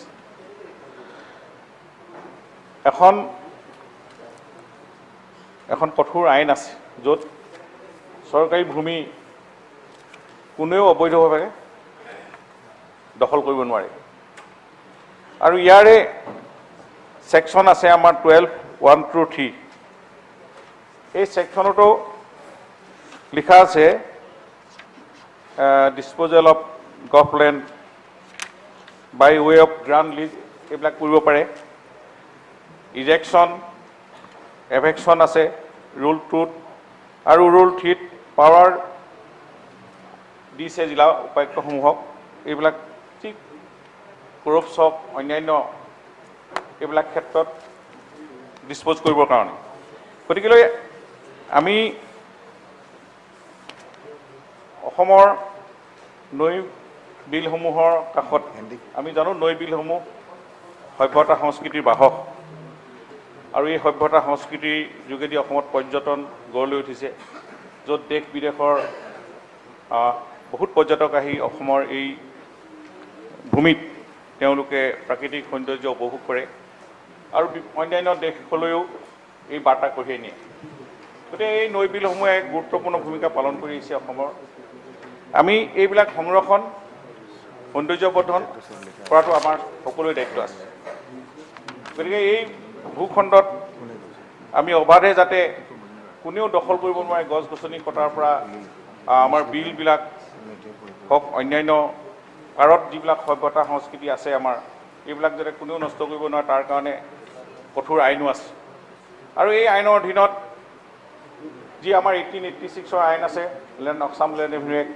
আকৌ 2019ত ইয়াক এমেণ্ডমেণ্ট কৰা হৈছে জিলা উপায়ুক্তসমূহক ইতিমধ্যে কঠোৰভাৱে এই আইনত দায়িত্ব দিয়া আছে যে তেখেতসকলে এনেকুৱা ধৰণৰ ইলিগেল যদি কোনোবাই এনক্ৰ'চ থাকে দখলদাৰী উচ্ছেদ কৰি চৰকাৰী ভূমি ৰক্ষা কৰাটো কঠোৰভাৱে নিৰ্দেশ দিয়া আছে আকৌ আমি 19 লেণ্ড পলিচিটো চাৰ্কুল অফিচাৰকে এইটো পাৱাৰ দিয়া হৈ গ'ল চাৰ্কুল অফিচাৰেও ইতিমধ্যে তেখেতসকলে ইয়াত এফেকশ্যন কৰিব পাৰে কিন্তু লিগেলি যদি চৰকাৰী ভূমি আমি জানো ভূমিহীন মানুহক দিয়া এটা পলিচিও আছে DC আৰু আমাৰ লেণ্ড এডভাইজৰী বৰ্ডৰ যোগেদি ভূমিহীনক এটা নীতি নিয়মৰ মাজেদি আৰু ভূমিহীন কাক কয় আমাৰ পলিচিত সুন্দৰকৈ লিখা আছে তেনেকুৱা অসমীয়া খিলঞ্জীয়া ভাৰতীয় নাগৰিকক পতা দিয়া কামো চলি আছে লগে লগে যদি ইলিগেলি আহে ইলিগেলিটো কোনো পধ্যেই সহ্য কৰিব নহয় আমি VGR PGR বা ফৰেষ্ট লেণ্ডতো আমি হাত দিব নোৱাৰোঁ গতিকে এই কথাবিলাক আমি নিশ্চয় আইন এমেণ্ডমেণ্ট হৈছে, এক্ট হৈছে। আমি পুনৰ এই ডিচিসকলক ইতিমধ্যে দেখিছে অসমৰ বিভিন্ন ঠাইত এইবিলাক এভেকশ্যনৰ কাম চলি আছে। আৰু ইতিমধ্যে নগাঁও জিলাত যেনেধৰণে অবৈধভাৱে এনেকুৱা ধৰণৰ সৰু সুৰা জুপুৰি বা বিভিন্ন চৰকাৰী ভূমি গঢ় লৈ উঠিছে, আমি যিটো তথ্য পাইছোঁ জিলা উপায়ুক্তসমূহৰ পৰা যে প্ৰায় 1031 বিঘা মাটিত দখল হৈ আছে। চৰকাৰী ভূমিত এতিয়াও এনক্ৰ'চ আছে, বেদখল।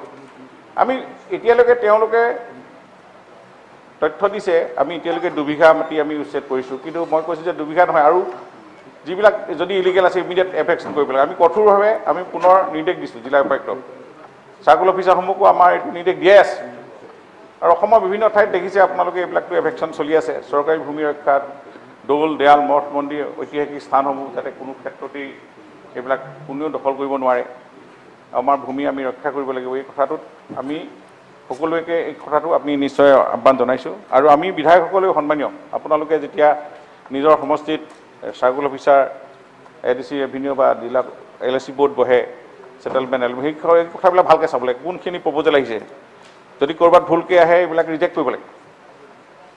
আমি এনেকুৱা বিল, খাল বিল এইবিলাকতো চৰকাৰে কিছু নিয়মৰ মাজেদি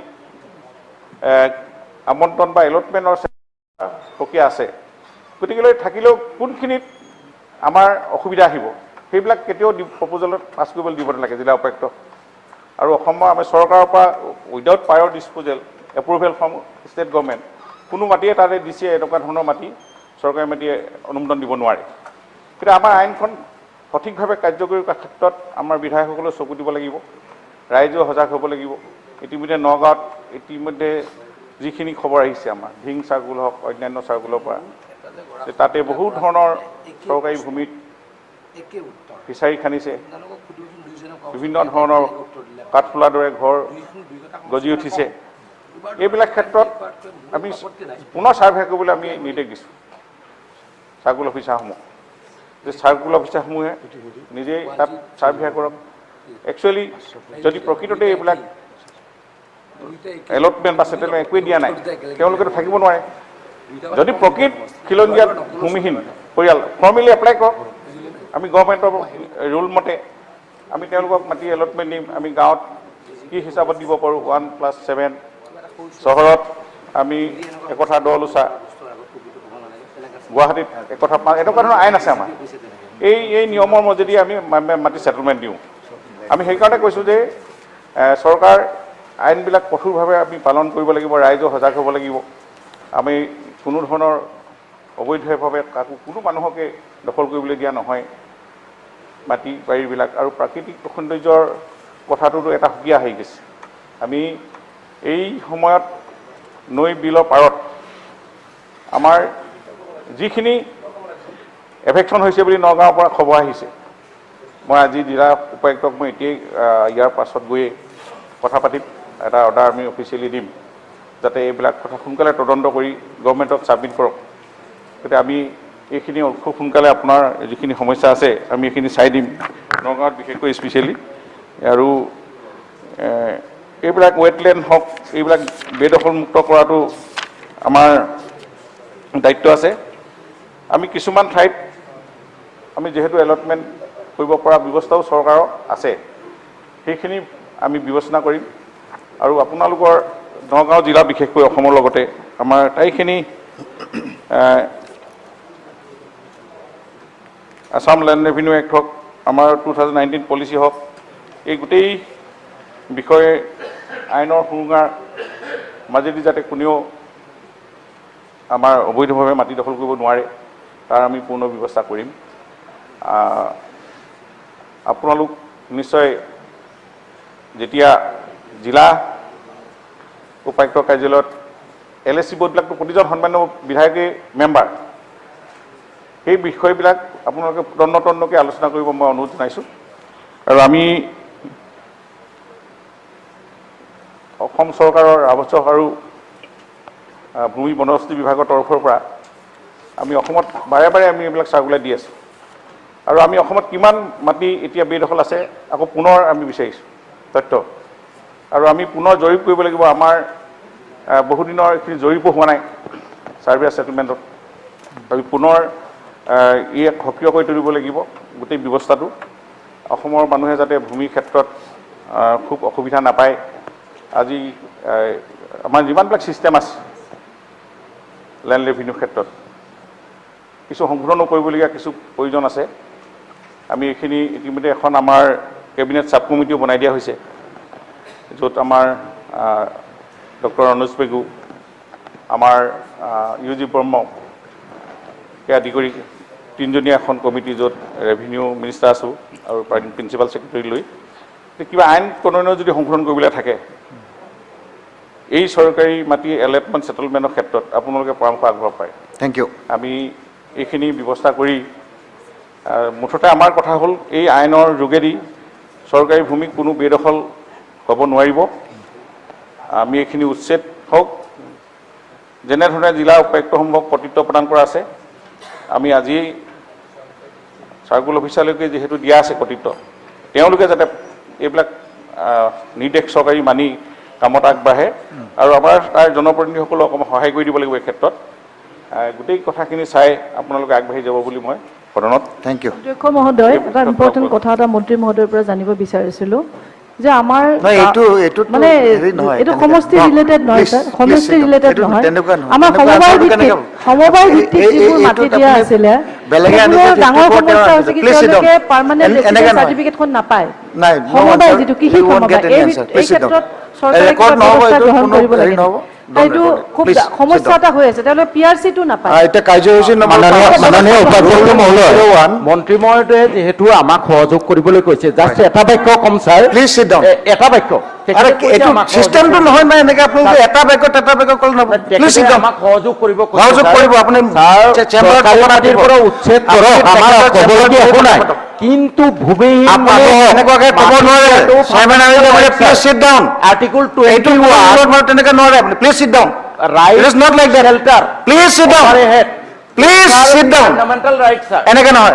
প্লিজ সিট ডাউন। ভায়োলেট কৰিব নোৱাৰে ছাৰ। ফাণ্ডামেণ্টেল ৰাইট আপুনি ৰুলৰ মতে আহিব, এইটো ৰুল বিধানসভা চলে। ফাণ্ডামেণ্টেল ৰাইট ইজ ফাণ্ডামেণ্টেল ৰাইটটোৰ কথাটো এইটো নাহে, এইটো ৰুলত। Please sit down. প্লিজ মানুহক যাতে প্লিজ সিট ডাউন। অধ্যক্ষ মহোদয়, ভূমিহীনক মাটি দিয়াটো এটা ৰুলৰ মতে আমি দি আছোঁ। আমি যোৱা চৰকাৰ দিনত 3,30,000 ওপৰত আমি ভূমিহীনক খিলঞ্জীয়া মানুহক আমি ভূমি পট্টা দিয়া হ'ল। সেইটো প্ৰক্ৰিয়া অবিৰত প্ৰক্ৰিয়া। ভূমিহীনক মাটি দিয়াটো এটা অবিৰত প্ৰক্ৰিয়া, এইটো চলি আছে।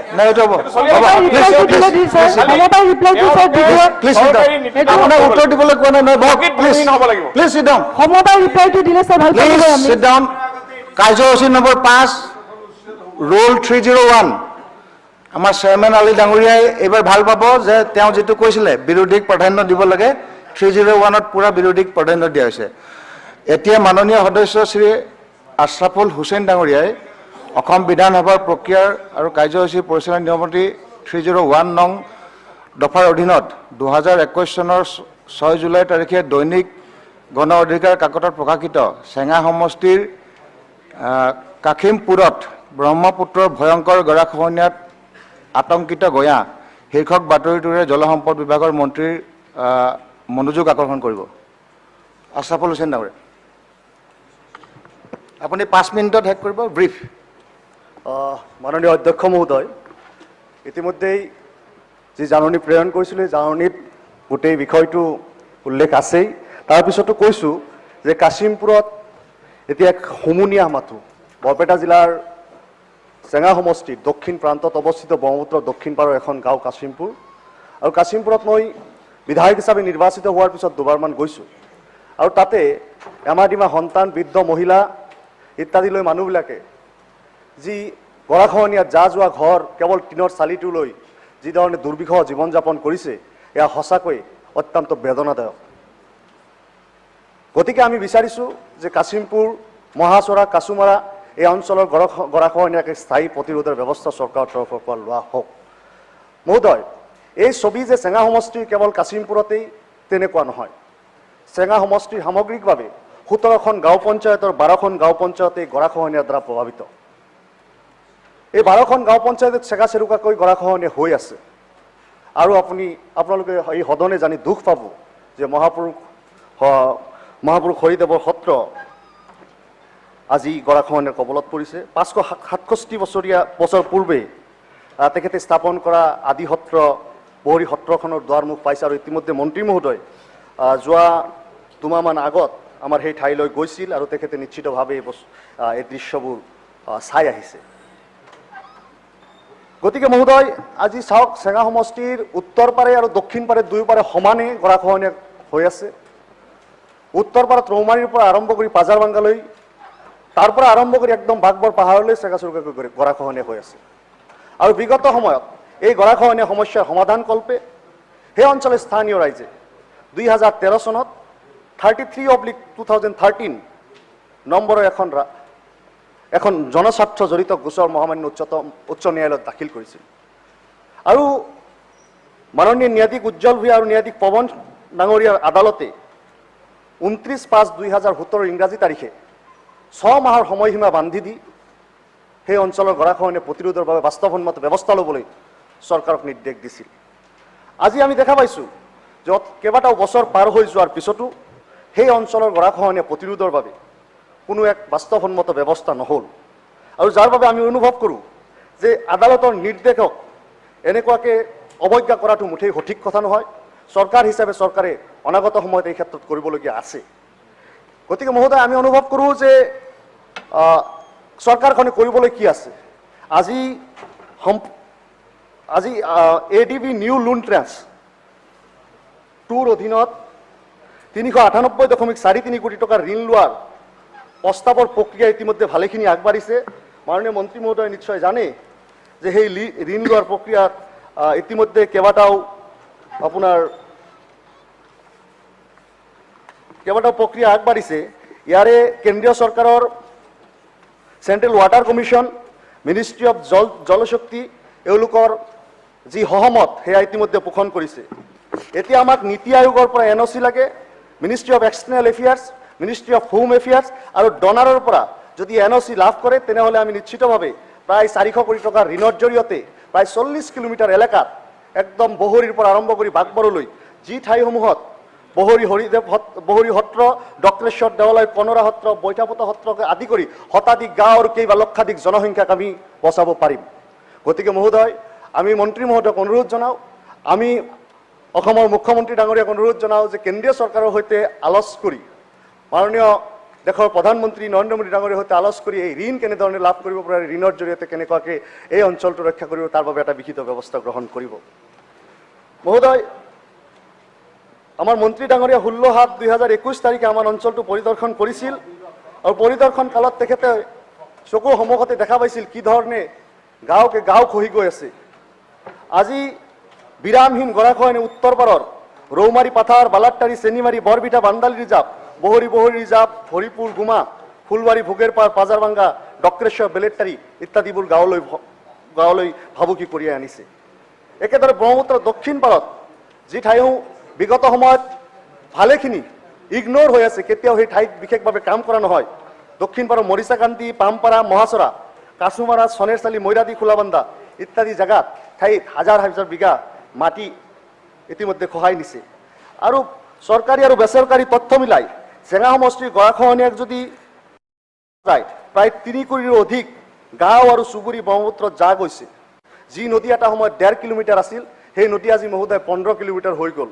আৰু যাৰ ফলত হাজাৰ হাজাৰ মানুহ, হাজাৰ হাজাৰ পৰিয়াল আজি চৰকাৰী মাটি, ৰিজাৰ্ভ, মথাউৰি বা ভাড়াতীয়া মাটিত বা ভূমিহীনভাৱে তেওঁলোকে বসবাস কৰিবলগীয়া হৈছে।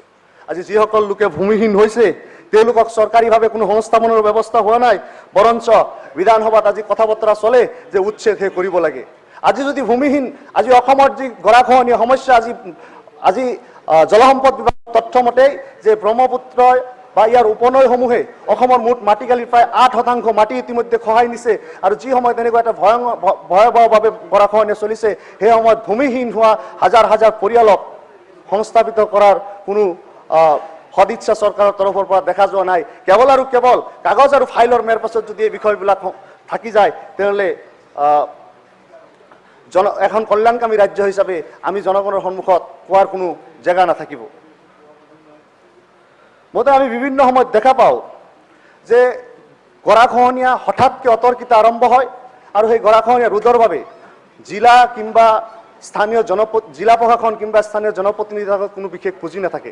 গতিকে এইবাৰ মন্ত্ৰী মহোদয়ক আমি আহ্বান জনাওঁ, অনুৰোধ জনাওঁ যে প্ৰতিখন জিলা নহয়, প্ৰতিখন সমষ্টি পৰ্যায়ত যিসমূহ সমষ্টি গৰাখহনীয়া প্ৰৱণ সমষ্টি, সেই পৰ্যায়ত এটা জৰুৰীকালীন পুঁজিৰ ব্যৱস্থা কৰা হওক, যি পুঁজিৰ জৰিয়তে যেতিয়া কম ডেমেজ হোৱাতে আমি যাতে ৰোধ কৰিব পাৰোঁ, টেম্পৰাৰী কিছু মিজাৰ লৈ যাতে কাম কৰিব পাৰোঁ, সেই ক্ষেত্ৰত এটা ব্যৱস্থা গ্ৰহণ কৰা হ'ব। এই ক্ষেত্ৰত মই মন্ত্ৰী মহোদয় আৰু এটা বিষয় দৃষ্টিগোচৰ কৰিব বিচাৰিছোঁ, চেঙা সমষ্টিৰ এখন স্লুইচ গেট নিৰ্মাণৰ কথা চলি আছে। মই মন্ত্ৰী মহোদয়ক ইতিমধ্যে ব্যক্তিগতভাৱে জনাইছোঁ।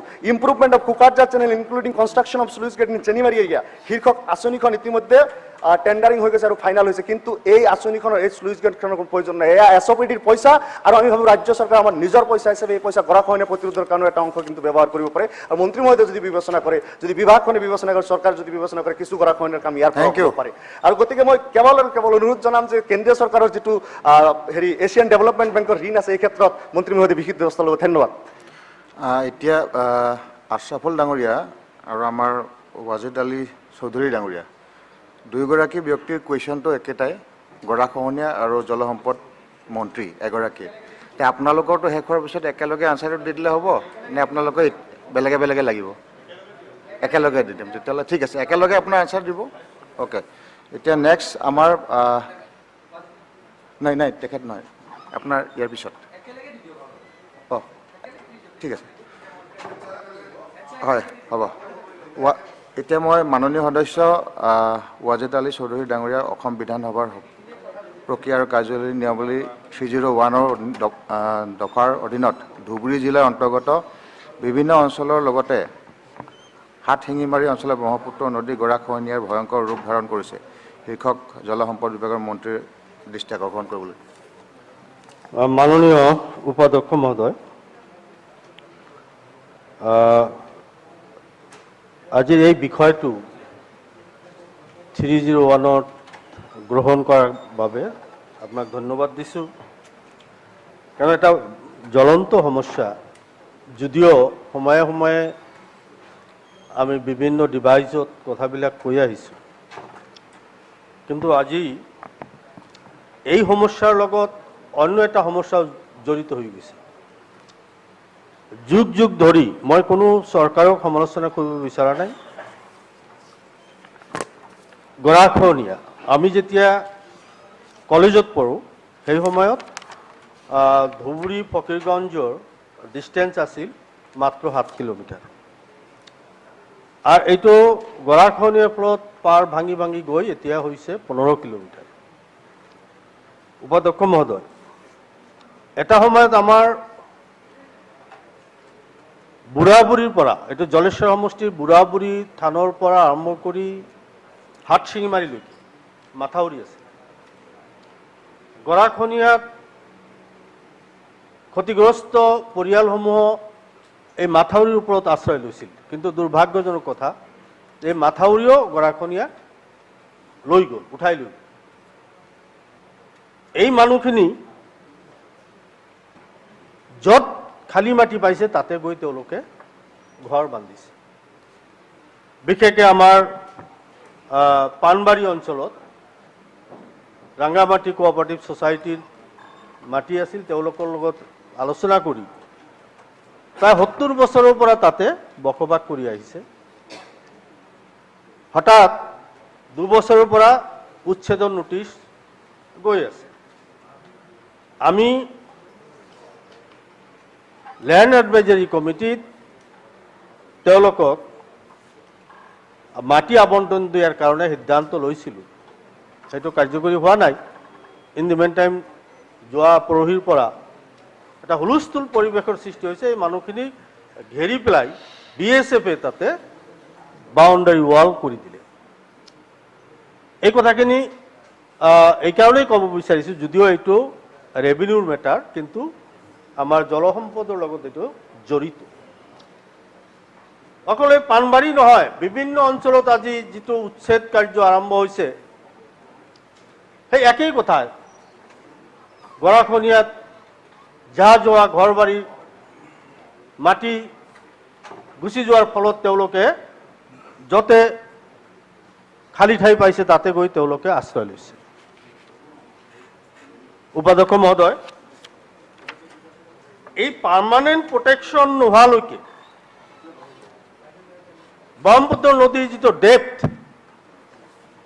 আমি বাৰিষা মাহতো আমি তাত জাহাজ চলাচল কৰা অসুবিধা, ডাঙৰ লঞ্চ চলাচল কৰিব নোৱাৰোঁ, এতিয়াতো আৰু নোৱাৰোঁ, এতিয়া সেই কাণ্ট্ৰিবৰ্ডি পাৰ কৰিব লগা, কাৰণ ব্ৰহ্মপুত্ৰ নদীৰ ডেপ্থটো ওপৰলৈ উঠি আহিছে, কাৰণ পাৰ ভাঙি গৈ আছে।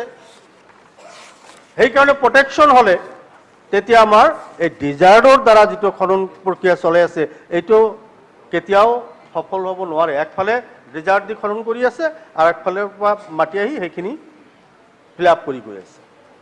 গতিকে একমাত্ৰ উপায় হৈছে পাৰ্মানেণ্ট প্ৰটেকশ্যন। এই পাৰ্মানেণ্ট প্ৰটেকশ্যনৰ কাৰণে যোৱা বিধানসভাৰ মজিয়াত আমি কেইবাবাৰো এই কথাখিনি উত্থাপন কৰাত আমাৰ তদানীন্তন জল সম্পদ মন্ত্ৰী কেশৱ মহন্ত ডাঙৰীয়াই তেখেতে এই হাউজতে এচুৰেঞ্চ দিছিল যে ফকীৰগঞ্জৰ পৰা হাজিৰহাটলৈকে অৰ্থাৎ মোৰ সমষ্টি কাভাৰ কৰি 249 কোটি টকাৰ এটা ৱৰ্ল্ড বেংকত এটা প্ৰজেক্ট পঠোৱা বুলি তেখেতে আশ্বস্ত কৰিছিল। গতিকে মই আমাৰ বৰ্তমান জল সম্পদ মন্ত্ৰী ডাঙৰীয়াক মই অনুৰোধ কৰিব খুজিছোঁ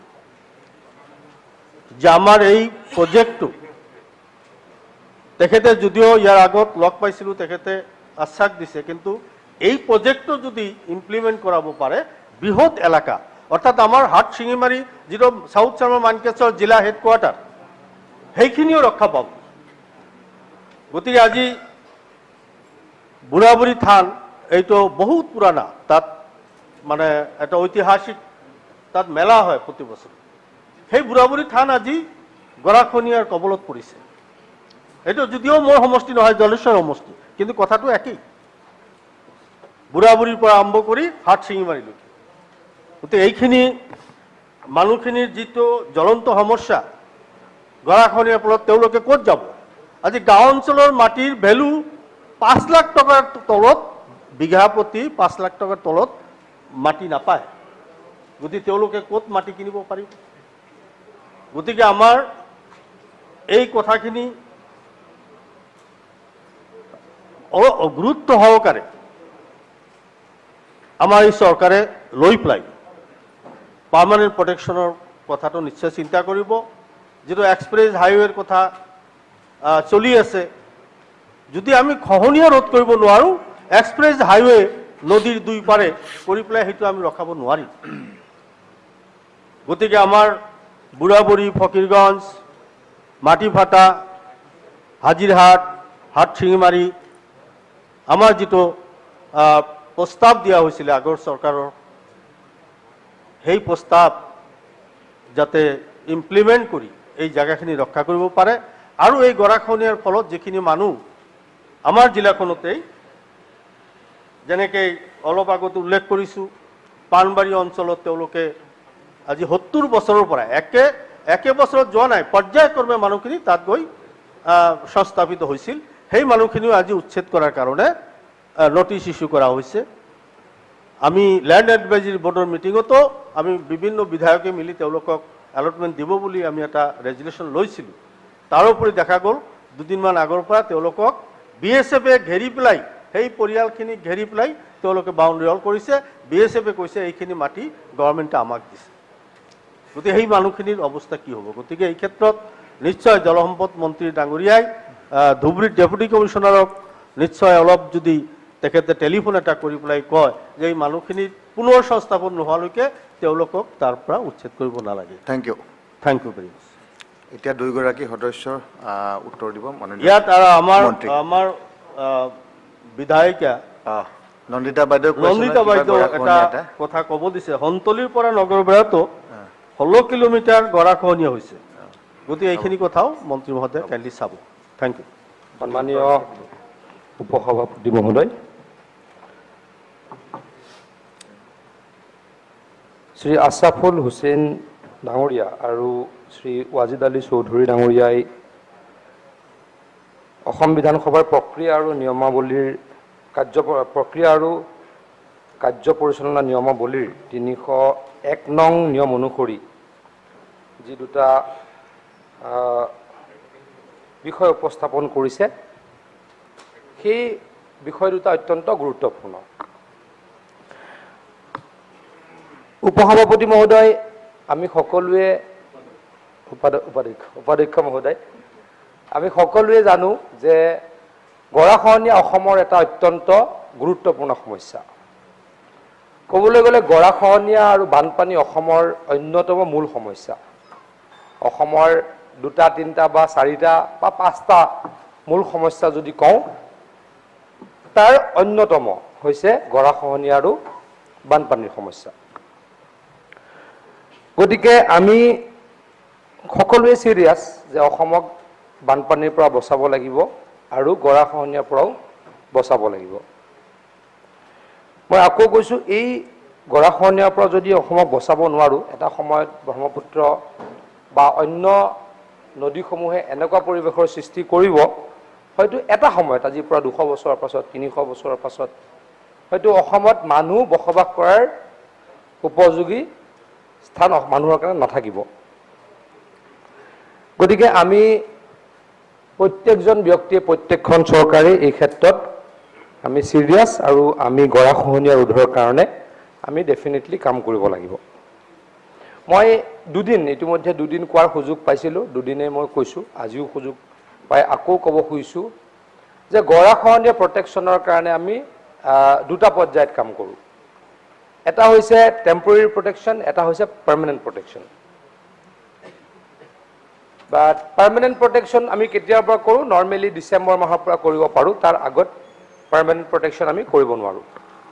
কিন্তু যিটো আমি টেম্পৰেৰী প্ৰটেকশ্যন কৰোঁ, সেইটো আমি বানপানী চলি থকা সময়ত কৰোঁ। মোৰ এই 3 মাহৰ যিখিনি অভিজ্ঞতা, তাৰ পৰা মই ক'ব পাৰোঁ যে আমি যদি খুব চিৰিয়াছলি, খুব প্ৰ'এক্টিভলি আমি টেম্পৰেৰী প্ৰটেকশ্যনৰ কাম কৰোঁ, তেতিয়া বহুত ক্ষেত্ৰত গৰাখহনীয়া আমি ৰোধ কৰিব পাৰোঁ। এই মুহূৰ্তত এতিয়ালৈকে অসমৰ 132টা অঞ্চলত আমি টেম্পৰেৰী প্ৰটেকশ্যনৰ কাম কৰি আছোঁ। মই নিজেও বহুত জেগা ঘূৰিছোঁ, আপোনালোকেও জানে, আপোনালোকেও নিজ নিজ সমষ্টিৰ ক'ত ক'ত প্ৰটেকশ্যনৰ কাম চলি আছে এই বিষয়ে অৱগত। মই ৱাজিদ চৌধুৰী ডাঙৰীয়াই এদিন মোক ব্যক্তিগতভাৱে অৱগত কৰাৰ লগত মই যিগৰাকী ইঞ্জিনিয়াৰ তেখেতক মই ফোন কৰিছিলোঁ, আৰু যিসকল বিধায়কে মোক কয় লগত মই ইঞ্জিনিয়াৰসকলক ফোন কৰি বিধায়কসকলৰ মতে কাম কৰিবলৈকে মই নিৰ্দেশ দিওঁ। আশৰাফুল হুছেইন ডাঙৰীয়াই এটা কথা কৈছিলে যে টেম্পৰেৰী প্ৰটেকশ্যনৰ কাৰণে পুঁজি দিব লাগে। ইতিমধ্যে আমি পুঁজি দিয়াৰ ব্যৱস্থা কৰিছোঁ। আমি এই মুহূৰ্তত এতিয়ালৈকে ফ্লাড ড্ৰিল প্ৰটেকশ্যনৰ নামত, ফ্লাড ড্ৰিল শিতানত আমি 21.17 কোটি টকা দি দিছোঁ, অলৰেডি আমি দিলোঁ। সেইটোৱে গোটেই অসমত কাম চলি আছে। আৰু MNRত আমি প্ৰায় এতিয়ালৈকে 100 কোটিতকৈ ওপৰত আমি কাম কৰিবলৈকে নিৰ্দেশ দিছোঁ। But basically all these are for temporary protection. তাত টেম্পৰেৰী প্ৰটেকশ্যনতো ক'ৰবাত ছেমি টেম্পৰেৰী কৰিব পাৰি, ছেমি পাৰ্মানেণ্ট। মানে মই ইতিমধ্যে এইটো কথা আগতে কৈছিলোঁ যে যদি এদিন ৰণোজ পেগু ডাঙৰীয়াই মোক এটা মেছেজ দিছিলে, তাৰপাছত মোক তপন গগৈ ডাঙৰীয়াই ক'লে, তাৰপাছত মোক বিধায়ক অখিল গগৈ ডাঙৰীয়াইও ক'লে।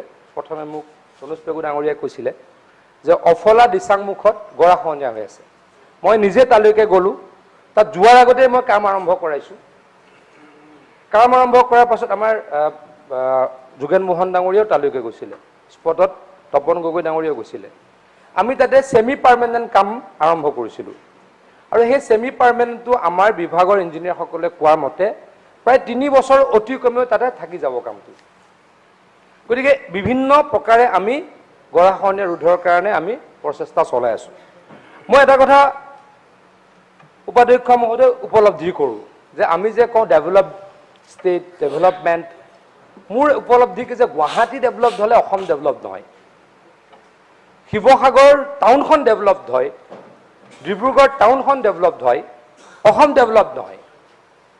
মোৰ ব্যক্তিগত অভিমত, মই খুব চিৰিয়াছলি সেই কথা মানো। ডেভেলপ মানে কি যে গোটেই অসমখন ডেভেলপড হ'ব লাগিব, হাটশিঙিমাৰীও ডেভেলপড হ'ব লাগিব, মোৰ সমষ্টিৰ পকৰীয়া মৌজাটো ডেভেলপড হ'ব লাগিব, আজি ৰণুজদাৰ সমষ্টিটো বানপানী নাইকিয়া হ'ব লাগিব, গৰাখহনীয়া নাইকিয়া হ'ব লাগিব। তেতিয়া কি হ'ব, এখন ডেভেলপড আছাম আমি লাভ কৰিম। গতিকে তাৰ কাৰণে মই আকৌ কৈছোঁ, হাটশিঙিমাৰীটো কাম কৰিবলৈকে আমি চিৰিয়াছ, গোলোকগঞ্জতো কাম কৰিবলৈকে আমি চিৰিয়াছ, এজ ৱেল এজ বহৰী সত্ৰ ৰক্ষা কৰিবলৈকো আমি চিৰিয়াছ। মাননীয় আশ্ৰাফুল হুছেইন ডাঙৰীয়াই বহৰী সত্ৰৰ কথা কওঁতে তেখেতে কৈছে যে মই তালৈকে গৈছিলোঁ, তেখেতেও সেইদিনাখন মোক সংগ দিছিলে। আমি বহৰী সত্ৰখন যিকোনো পৰ্যায়ত যিকোনো মূল্যৰ বিনিময়ত প্ৰটেক্ট কৰিব লাগিব। আমাৰ সেইখনে সংস্কৃতিক আগুৱাই লৈ যোৱাত সহায় কৰে, আমি নিশ্চয়কৈ কৰিম। তেখেতে কাছিমপুৰ গাঁৱৰ কথা কৈছে, সেইটো এটা চৰ অঞ্চল, তাত গৰাখহনীয়া হৈ আছে আৰু টেম্পৰেৰী প্ৰটেকশ্যনৰ কাম যদি ক'ৰবাত ইমিডিয়েট কৰিব লগা আছে, মাননীয় সদস্যগৰাকীয়ে মোক বিধানসভাৰ পাছত যদি লগ ধৰি কয়, মই ইঞ্জিনিয়াৰক ক'ম আৰু কাম কৰিবলৈকে চেষ্টা কৰিম, কাম কৰি আৰম্ভ কৰিবলৈকে দিয়া হ'ব। তেখেতে এটা ADBৰ প্ৰজেক্টৰ কথা কৈছে, সেইটো প্ৰিলিমিনেৰী ষ্টেজত আছে। এতিয়া আমি ভাৰত চৰকাৰলৈকে পঠাম, ভাৰত চৰকাৰৰ পৰা, ভাৰত চৰকাৰৰ ইকনমিক এফেয়াৰ্ছ ডিপাৰ্টমেণ্টৰ পৰা পঠাব লাগিব ADBলৈকে। তাৰ পাছত যদি তেখেতলোকে লোন চেংচন দিয়ে, ডেফিনেটলি আমি সেই কামটো কৰিব পাৰিম। কিন্তু এই যে প্ৰক্ৰিয়াখিনি প্ৰিলিমিনেৰী ষ্টেজৰ পৰা ইকনমিক এফেয়াৰ্ছ ডিপাৰ্টমেণ্টৰ পাৰ্মিশ্যন আৰু ADBৰ লোন, সেই প্ৰক্ৰিয়াটো ত্বৰান্বিত কৰিবলৈ ডেফিনেটলি চিৰিয়াছলি ট্ৰাই কৰিম, চেষ্টা কৰিম। আজি এই সদনত মই কথা দিলোঁ।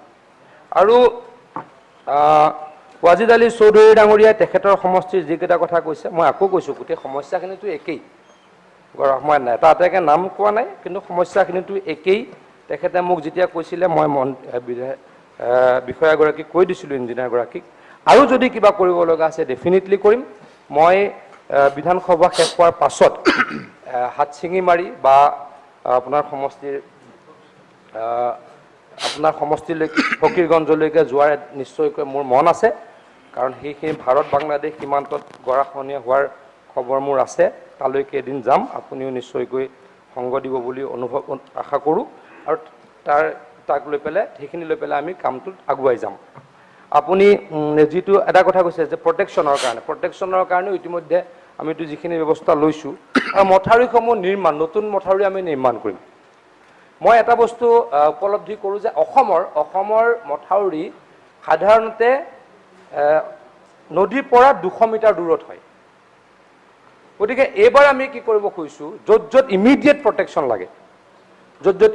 প্ৰটেকশ্যন লাগে, আমাৰ নন্দিতা বাইদেউ মোক এটা কথা কৈ থাকে যে ইমিডিয়েট প্ৰটেকশ্যন তেখেতৰ সমষ্টিটো লাগে, এইখিনিও কৰিবলৈকে চেষ্টা কৰিম। কিন্তু মই আকৌ কৈছোঁ, ইমিডিয়েট প্ৰটেকশ্যন ক'ত লাগে, য'ত নদীখন আহি মথাউৰি লাগি গ'ল, তাত আমাক ইমিডিয়েট প্ৰটেকশ্যন লাগিব। যেনেকৈ আমি ৰেকিবুদ্দিন আহমেদ আৰু হেমাংগ ঠাকুৰীয়াৰ সমষ্টিৰ দুইটা লাগি থকা এইখিনি পানীখাতি অঞ্চলত আমি ছেমি পাৰ্মানেণ্ট প্ৰটেকশ্যন কৰি দিলোঁ। কাৰণ ব্ৰহ্মপুত্ৰখন একেবাৰে মথাউৰিত লাগি গ'ল। এবাৰ যদি নকৰিলে হয়, মথাউৰিটো সহায় দিলে হয়, আৰু 6 গাঁও কুকুৰমাৰা অঞ্চল প্লাৱিত হ'ল হয়। তাত আমি কৰিছোঁ। কিন্তু মই এটা কি কৰোঁ যে মোৰ সমষ্টিটো গৰাখহনীয়া আছে। মই এইবাৰ মোৰ সমষ্টিৰ গৰাখহনীয়াৰ কাৰণে বহুত পাৰ্মানেণ্ট কাম কৰিব মই বিচৰা নাই। কাৰণ মোৰ সমষ্টিৰ মথাউৰিৰ পৰা এতিয়াও গৰাখহনীয়া 400 মিটাৰ দূৰত আছে। এইবাৰ মোৰ কি মন যে আমি অলপ বেছি বানপানীৰ কাৰণে কাম কৰিম। বানপানী আৰু গৰাখহনীয়া দুটা বস্তু। বানপানীৰ সমস্যা সমাধান কৰিবলৈ মথাউৰি লাগিব। য'ত য'ত মথাউৰিটো দূৰত আছে নদীৰ পৰা, ইমিডিয়েট প্ৰটেকশ্যন নকৰিলেও অলপ চলি যাব, ছেমি প্ৰটেকশ্যন বা ছেমি পাৰ্মানেণ্ট বা টেম্পৰেৰী প্ৰটেকশ্যন তাত কৰাই দিম। কিন্তু ভৱিষ্যতে এইবাৰ আমি বানপানীৰ কাৰণে, মই আকৌ কৈছোঁ, যিখিনি আমি পুঁজি পাইছোঁ সেইখিনি আমি নতুন মথাউৰি বেছি বনাবলৈকে চেষ্টা কৰিম, আৰু ইমিডিয়েট প্ৰটেকশ্যন য'ত লাগে সেইখিনি কৰিম, আৰু ভৱিষ্যতে য'ত য'ত প্ৰটেকশ্যন লাগে আৰু কৰিবলৈকে আমি বদ্ধপৰিকৰ। মই আকৌ কৈছোঁ, মই সেইটোতে খুব চেঞ্চিবল চিৰিয়াছ। মই আকৌ কওঁ যে মানুহখিনিক যদি আমি বচাব নোৱাৰোঁ, এদিন অসমখনে নাইকিয়া হ'ব। এতিয়া এদিন বৰচলালৈ গৈছিলোঁ, বৰচলা সমষ্টিলৈকে তেজপুৰৰ চাৰ্কিট হাউচৰ পৰা বৰচলালৈকে নাৱেৰে গ'লোঁ। মই কি উপলব্ধি কৰিছোঁ যে নদীখন আগুৱাই গৈ আছে। এনেকৈ যদি আগুৱাই গৈ থাকে, অহা 15টা বছৰৰ পাছত আমি য'ত বৰচলা সমষ্টিত মেডিকেল কলেজ বনাইছোঁ, তেজপুৰ মেডিকেল কলেজ, তালৈত ব্ৰহ্মপুত্ৰ পাই যাব। যদি আমি তাত প্ৰটেকশ্যন নকৰোঁ, এদিন গৈ পাই যাব ক'ত সেই যে যিটো হাইৱে যিটো তেজপুৰৰ পৰা বাইহাটা চাৰিআলি হাইৱে সেই হাইৱেটোত নদীখন পাই যাব মানে ব্ৰহ্মপুত্ৰখন এতিয়া ঢিঙৰ পৰা আগুৱাই গৈ আছে ঢিং মৈৰাবাৰীৰ পৰা লাহৰীঘাটৰ পৰা আগুৱাই গৈ আছে সিফালে গৈ খুন্দা মাৰিছে তাত যদি প্ৰটেকশ্যন নকৰোঁ সেই ৰাস্তাটোত গৈ নদীখন পাই যাব আমাৰ মেডিকেল কলেজখন এদিন গৈ তাৰ পৰা উঠি যাব লাগিব গতিকে আমি সেইবিলাক কাম কৰিব লাগিব নহ'লে মই আকৌ কৈছোঁ যে এইটো অকল লয়াৰ আছামৰ সমস্যা নহয় বা ৱাজিদ আলী চৌধুৰী ডাঙৰীয়াৰ সমষ্টিৰ সমস্যা নহয় বা সন্মানীয় আশৰাফুল হুছেইন ডাঙৰীয়াৰ সমষ্টিৰ সমস্যা নহয় গোটেই অসমৰ সমস্যা গোটেই অসমক ডেভেলপ কৰিবলৈ অসমৰ বানপানী নাইকিয়া কৰিবলৈ অসমৰ গৰাখহনীয়া নাইকিয়া কৰিবলৈ আমি চিৰিয়াছলি কাম কৰিম আকৌ কৈছোঁ আপোনালোকৰ ব্যক্তিগতভাৱে যদি কি কৰিব লগা আছে সেইখিনি কৰিবলৈকে আমি সাজু আছোঁ বদ্ধ পৰিব ধন্যবাদ ধন্যবাদ এতিয়া ব্ৰহ্মপুত্ৰৰ গৰাখহনীয়াটো মেজৰ ইছ্যু কিন্তু তাৰ লগতে ট্ৰিবিউটৰিজ যিবিলাক আছে উপনৈসমূহৰ গৰাখহনীয়াও এটা মেজৰ ইছ্যু এটা আমাৰ সমষ্টিটো ধনশিৰি নদী যায় ইয়াতে গৰাখহনীয়া আছে আৰু সেই গৰাখহনীয়াৰ কাৰণে যাৰ লগত বৰাক ৰাখিব ছাৰ গৰাখহনীয়াৰ কাৰণে এই মাটিখিনি নাগালেণ্ডলৈ গুচি গৈ আছে খেতিৰ মাটি অসমৰ মাটি তো গতিকে সেইটো এটা ইছ্যু যেতিয়া বৰ্ডাৰ ইছ্যুত আপোনালোকে কৈছিলে এই নদীয়ে যে মনে মনে কৰি আছে সেইটো এটা ডাঙৰ ইছ্যু নেক্সট ডেফিনেটলি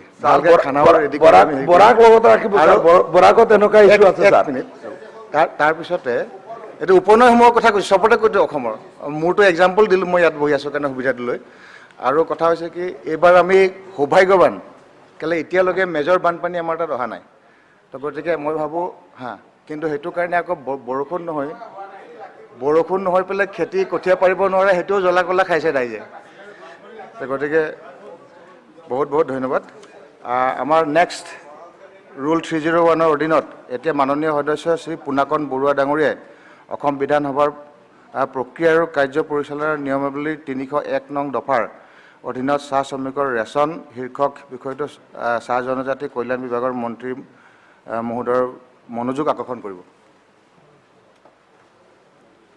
অধ্যক্ষ মহোদয় ধন্যবাদ অসম বিধানসভাৰ প্ৰক্ৰিয়া আৰু কাৰ্য পৰিচালনাৰ নিয়মাৱলীৰ 301 নং নিয়ম অনুসৰি এটা গুৰুত্বপূৰ্ণ বিষয় মই অসমৰ চাহ জনজাতি কল্যাণ বিভাগৰ মন্ত্ৰী মহোদয়ৰ দৃষ্টি আকৰ্ষণ কৰিব বিচাৰিছোঁ আৰু বিষয়টো কেৱল চাহ জনজাতি কল্যাণ বিভাগৰ মন্ত্ৰী মহোদয়ৰ নহয় বিষয়টো খাদ্য আৰু অন্নমূলক যোগান স্বাস্থ্য আৰু মই বিশেষকৈ মাননীয় মুখ্যমন্ত্ৰী মহোদয় আৰু উদ্যোগ মন্ত্ৰীৰ হস্তক্ষেপ কামনা কৰিম উপাধ্যক্ষ মহোদয় আমি সকলোৱে জানো যে অসমত চাহ খেতি কৰিবৰ কাৰণে ব্ৰিটিছসকলে ভাৰতবৰ্ষৰ বিভিন্ন ঠাইৰ পৰা শ্ৰমিকসকলক আনি ইয়াত সংস্থাপিত কৰিছিল ইয়াত যেতিয়া চাহ বাগিচা স্থাপন কৰা হ'ল চাহ শ্ৰমিকসকলক তেতিয়া দৰমহা দিয়া নহৈছিল কোনো ধৰণৰ মজুৰি দিয়া নহৈছিল মজুৰিৰ সলনি তেওঁলোকক চাউল যোগান ধৰা হৈছিল ভাত খাবৰ কাৰণে আৰু এক বিশেষ পানীয় হাৰিয়া প্ৰস্তুত কৰিবৰ কাৰণে পৰৱৰ্তী সময়ত যেতিয়া ভাৰতবৰ্ষ স্বাধীন হ'ল শ্ৰমিকসকলক ন্যূনতম মজুৰি প্ৰদান কৰা হ'ল আৰু এই বাগানৰ ৰেচন দিয়াৰ যিটো ব্যৱস্থা চাউল আৰু আটা যোগান অব্যাহত ৰখা হ'ল কিন্তু ব্ৰিটিছ আমোলৰ পৰাই বাগিচাৰ শ্ৰমিকসকলক যোগান ধৰা চাউল বা আটা অতি নিম্নমানৰ আছিল পচা চাউল পোক লগা চাউল বা পচা আটা পোক লগা আটা তেওঁলোকক যোগান ধৰা হৈছিল বজাৰৰ বৰ্জিত সামগ্ৰী তেওঁলোকক যোগান ধৰা হৈছিল ভাৰতবৰ্ষে যেতিয়া স্বাধীনতা লাভ কৰিলে স্বাধীনতাৰ পিছতো সেই ধাৰা কিন্তু অব্যাহত থাকিল আৰু আজিলৈকে অধ্যক্ষ মহোদয় আজিলৈকে চাহ শ্ৰমিকক যোগান ধৰা ৰেচনৰ মানদণ্ড উন্নত হোৱা নাই চাহ শ্ৰমিকসকলক যোগান ধৰা ৰেচন অতি নিম্ন মানদণ্ডৰ খাদ্য অনুপযোগী গতিকে মাননীয় অধ্যক্ষ মহোদয়ৰ জৰিয়তে মই বিভাগীয় মন্ত্ৰী আৰু চৰকাৰক মই অনুৰোধ জনাব বিচাৰিম যে এই বিষয়টোৰ ওপৰত এটা উচ্চ পৰ্যায়ৰ তদন্ত হ'ব লাগে আৰু এই কামৰ সৈতে জড়িত যিসকল দোষী সেইসকলৰ ওপৰত কঠোৰ আইনমূলক ব্যৱস্থা গ্ৰহণ কৰিব লাগে অধ্যক্ষ মহোদয় 1968 চনত চাহ শ্ৰমিকৰ ৰেচন যোগান ধৰিবৰ কাৰণে কলিকতাত এটা কোম্পানী প্ৰতিষ্ঠা হ'ল কোম্পানীটোৰ নাম হ'ল ABC Tea Workers Welfare Service আৰু বাৰ্ষিক 100 কোটিতকৈ অধিক টাৰ্ণঅভাৰ থকা এই কোম্পানীটোৱে এতিয়া অসমৰ চাহ শ্ৰমিকসকলক চাউল আৰু আটা যোগান ধৰে অধ্যক্ষ মহোদয় এই ABCD টি ৱৰ্কাৰ্ছ ৱেলফেয়াৰ যিটো ছাৰ্ভিচ এই যিটো কোম্পানী এই কোম্পানীৰ প্ৰতিষ্ঠান এই প্ৰতিষ্ঠানটোৰ কাৰ্যালয় মাত্ৰ 500 স্কোৱাৰ ফিটৰ এটা অফিচ সেই অফিচটোৰ পৰাই অসমৰ 700-800 চাহ বাগিচাত চাহ শ্ৰমিকৰ ৰেচন যোগানৰ গোটেই ব্যৱস্থাটো চলি যায় এতিয়া মোৰ ইয়াত প্ৰশ্নটো হ'ল মই ক'ব বিচাৰিছোঁ যে আমি চৰকাৰীভাৱে 1 লাখ টকা কাম এটা কৰিবলৈ গ'লে আমি নিবিদাৰ ব্যৱস্থা কৰা হয় নিবিদাৰ জৰিয়তে কাম পায় কিন্তু বছৰ ধৰি 1968 চনৰ পৰা ধাৰাবাহিকভাৱে একেটা কোম্পানীয়ে কিদৰে বছৰি 100 কোটি টকাতকৈ অধিক কামৰ ঠিকা লাভ কৰে আৰু বহু সময়ত কি হয় যেতিয়া এই বিষয়ে প্ৰতিবাদ হয় ৰেচন যোগানত যেতিয়া পচা চাউল দিয়া হৈছে পচা আটা দিয়া হৈছে প্ৰতিবাদ দিয়াৰ সময়ত ইনকুৱাৰী হয় কিন্তু ইনকুৱাৰী ৰিপৰ্ট কোনোদিন প্ৰকাশ নাপায় বৰঞ্চ এনেদৰে কোৱা হয় যে বাগানৰ মেটাৰ সেনচিটিভ মেটাৰ ৰেচন এদিন বন্ধ হৈ গ'লে বাগান হুলস্থুল লাগি যাব গতিকে এইবিলাকত নোসোমোৱা ভাল কিন্তু অধ্যক্ষ মহোদয় মই ক'ব বিচাৰিছোঁ যে বাগানত চাহ শ্ৰমিকসকল আমাৰ মানুহ বাগানৰ মাটি আমাৰ চাহ বাগিচা আমাৰ তাত নিয়োজিত হৈ থকা শ্ৰমিকসকল আমাৰ শ্ৰমিকসকলৰ সুখ দুখৰ সমভাগী আমি তেওঁলোকে আমাক ভোট দি নিৰ্বাচিত কৰিছে অসমৰ জাতীয় জীৱনক শক্তিশালী কৰিছে অসমৰ ভাষা কৃষ্টি সংস্কৃতিক শক্তিশালী কৰিছে গতিকে চাহ শ্ৰমিকক বাদ দি অসমীয়া জাতি গঠন প্ৰক্ৰিয়া আজি সম্ভৱ নহয় কিন্তু তেনে ক্ষেত্ৰত আমি এই বিষয়টো আমি ইমান উদাসীন কিয় গতিকে অধ্যক্ষ মহোদয়ৰ জৰিয়তে মই অসম চৰকাৰক মাননীয় মন্ত্ৰী মহোদয়ক লগতে মাননীয় মুখ্যমন্ত্ৰী মহোদয়ৰ মই হস্তক্ষেপ দাবী কৰিছোঁ মই ক'ব বিচাৰিছোঁ যে বাগিচাত যি পচা চাউল যোগান ধৰা হৈছে পচা আটা যোগান ধৰা হৈছে যিসকলে এই কামত নিয়োজিত হৈছে সেইসকলৰ ওপৰত কঠোৰ ব্যৱস্থা হ'ব লাগে কঠোৰ আইনগত ব্যৱস্থা ল'ব লাগে আৰু সমান্তৰালভাৱে সম্পূৰ্ণ নিবিদাৰ জৰিয়তে শ্ৰমিকক ভাল পুষ্টিকৰ খাদ্য যোগান ধৰাৰ ব্যৱস্থা কৰিব লাগে গতিকে অধ্যক্ষ মহোদয় মই চৰকাৰৰ পৰা এটা স্পষ্ট আৰু দৃঢ় পদক্ষেপ মই আশা কৰিছোঁ পালমৰা ধৰণৰ বহু সময়ত এই বিষয়ে আলোচনা হৈছে আমি জিলা উপায়ুক্ত বা চৰকাৰক বিভিন্ন ধৰণৰ কথা বতৰা আমি যেতিয়া অনুৰোধ কৰোঁ কথাটো সদায় পালমৰা ধৰণৰ উত্তৰ হয় সদায় ফালগতে যোৱা হয় গতিকে চৰকাৰৰ এই ক্ষেত্ৰত মই অধিক দায়বদ্ধ হ'বলৈ অনুৰোধ কৰিছোঁ পালমৰা ধৰণৰ নহয় স্পষ্ট আৰু দায়বদ্ধ আৰু কঠোৰ ব্যৱস্থা গ্ৰহণ কৰি চাহ শ্ৰমিকসকলক ন্যায় প্ৰদান কৰিবৰ কাৰণে মই সদনত অনুৰোধ জনাইছোঁ ধন্যবাদ মন্ত্ৰী মহোদয় অধ্যক্ষ ডাঙৰীয়া মই বিধায়ক পোনাকণ বৰুৱা ডাঙৰীয়া অশেষ ধন্যবাদ জনাইছোঁ এই প্ৰশ্নটো উত্থাপন কৰিবৰ কাৰণে তেখেতৰ প্ৰশ্নৰ উত্তৰটো সম্পূৰ্ণ মোৰ বিভাগৰ আয়ত্তলৈ নাহে যদিও মই দুটামান কথা মোৰ বিভাগৰ জৰিয়তে কৈ দিব বিচাৰিছোঁ অধ্যক্ষ ডাঙৰীয়া বাগিচা শ্ৰমিক আইন 1951 অধীনত বৰ্তমানলৈকে 800খন চাহ বাগিচা পঞ্জীভূত হৈ আছে আৰু এই উদ্যোগটোৰ লগত এক বুজন সংখ্যক শ্ৰমিক পাত ছিঙা কলম কটা দৰৱ ছটোৱা আদি কামত নিয়োজিত হৈ আছে সৰ্বমুঠ শ্ৰমিকৰ সংখ্যা প্ৰায় 10 লাখ ব্ৰিটিছ শাসন কালৰ পৰাই বাগানৰ শ্ৰমিকসকলক ৰেচন দিয়া হৈ আছে যেহেতু চাহ বাগিচাসমূহ ভিতৰুৱা অঞ্চলত অৱস্থিত আৰু সেই সময়ত খাদ্যৰ নাটনি হোৱাৰ হেতুকে বাগিচা কৰ্তৃপক্ষই শ্ৰমিকসকলক কম দামত ৰাচন দিয়াৰ ব্যৱস্থা কৰি থৈছে বাগিচা শ্ৰমিক আইন 1951 অধীনত উল্লেখিত প্ৰাপ্য সা সুবিধাসমূহ বাগিচা পৰিচালনা কৰ্তৃপক্ষই আগবঢ়োৱা যেনে থকা ঘৰ সুবিধা শিক্ষাদানৰ সুবিধা চিকিৎসাৰ ব্যৱস্থা শিশু ওলোমা ঘৰ খোৱা পানী প্ৰসূতি ছুটি অন্যান্য উল্লেখিত সা সুবিধাসমূহৰ উপৰিও চাহ বাগিচা কৰ্তৃপক্ষই চাহ মজদুৰ সংঘৰ লগত হোৱা দ্বিপাক্ষিক চুক্তি অনুসৰি শ্ৰমিকসকলক ৰেচন খৰি শুকান চাহপাত কম্বল ছাতি আদি দিয়াৰ ব্যৱস্থা যোৱা 50 বছৰতকৈ অধিক কাল দি আহিছে দ্বিপাক্ষিক চুক্তি অনুসৰি বাগিচা পৰিচালনা কৰ্তৃপক্ষই চাহ শ্ৰমিকসকলক ৰেচনসমূহ প্ৰদান কৰে ইয়াৰ তালিকা এখন মই গাই দিব বিচাৰিছোঁ প্ৰাপ্তবয়স্কৰ কাৰণে 1 কেজি 63 গ্ৰাম চাউল 1 কেজি 63 গ্ৰাম আটা সৰ্বমুঠ 3 কেজি 26 গ্ৰাম ঠিক তেনেকৈ প্ৰাপ্তবয়স্ক নিৰ্ভৰশীলৰ বাবে 1 কেজি 22 গ্ৰাম চাউল আটা 1 কেজি 22 গ্ৰাম সৰ্বমুঠ 2 কেজি কোৱেশ্যনৰ লগত এনচাৰৰ মিল নাই কথা কৈ আছোঁ অধ্যক্ষ কোৱেশ্যনৰ লগত এনচাৰটো মিল হোৱা নাই আপুনি শুনিলে কথাটো আগতে কেলে কৈছে মই উত্তৰটো দি আছো না আপুনি উত্তৰটো দিব সৰু প্ৰশ্ন কৰিছে নাই নাই মই কৈ আছো না উত্তৰটো কেলে সৰু কৈছো গোটেইখিনি কথা ক'ব লাগিব আপুনি কিয় কৈ আছে কথা প্ৰশ্ন কটাই কৰিব লগতে শিশুসকলৰ 1 কেজি 22 গ্ৰাম আটাও তেনেকৈ 1 কেজি 22 গ্ৰাম সৰ্বমুঠ 1 কেজি 14 গ্ৰাম দিয়া হয় উপৰোক্ত তালিকাত সৰ্বমুঠ শ্ৰমিক এজনে মাহেকত 32 কেজি 56 কিলোগ্ৰাম চাউল পাবৰ কাৰণে সক্ষম হয় অধ্যক্ষ ডাঙৰীয়া এই কথাখিনি এইকাৰণে কোৱাৰ প্ৰয়োজন আচলতে আমাৰ চাহ বাগিচাৰ যিসকল বিধায়ক আছে এই কথাখিনি জনাটো মই ভাবোঁ বা সদনে জনাটো মই ভাবোঁ খুব প্ৰয়োজনীয়তা আছে খুব উপযুক্ত প্ৰশ্ন আমাৰ বিধায়ক ডাঙৰীয়া উত্থাপন কৰিছে ভাৰত চৰকাৰে প্ৰতি পৰিয়ালক ৰাষ্ট্ৰীয় খাদ্য সুৰক্ষা আঁচনিৰ অধীনত ৰেহাই মূল্যত ৰেচন প্ৰদান কৰি আহিছে আৰু প্ৰতিটো পৰিয়ালে 35 কেজিকৈ ৰেচন পায় এই ক্ষেত্ৰত উল্লেখযোগ্য যে ৰাষ্ট্ৰীয় খাদ্য সুৰক্ষা আঁচনিৰ জৰিয়তে পোৱা চাউল অসম চৰকাৰে বাগিচা হিতাধিকাৰীক বিনামূলীয়া যোগান ধৰে আনহাতে বহু শ্ৰমিকে বাগানৰ কৰ্তৃপক্ষৰ পৰা ৰেহাই মূল্যত ৰেচন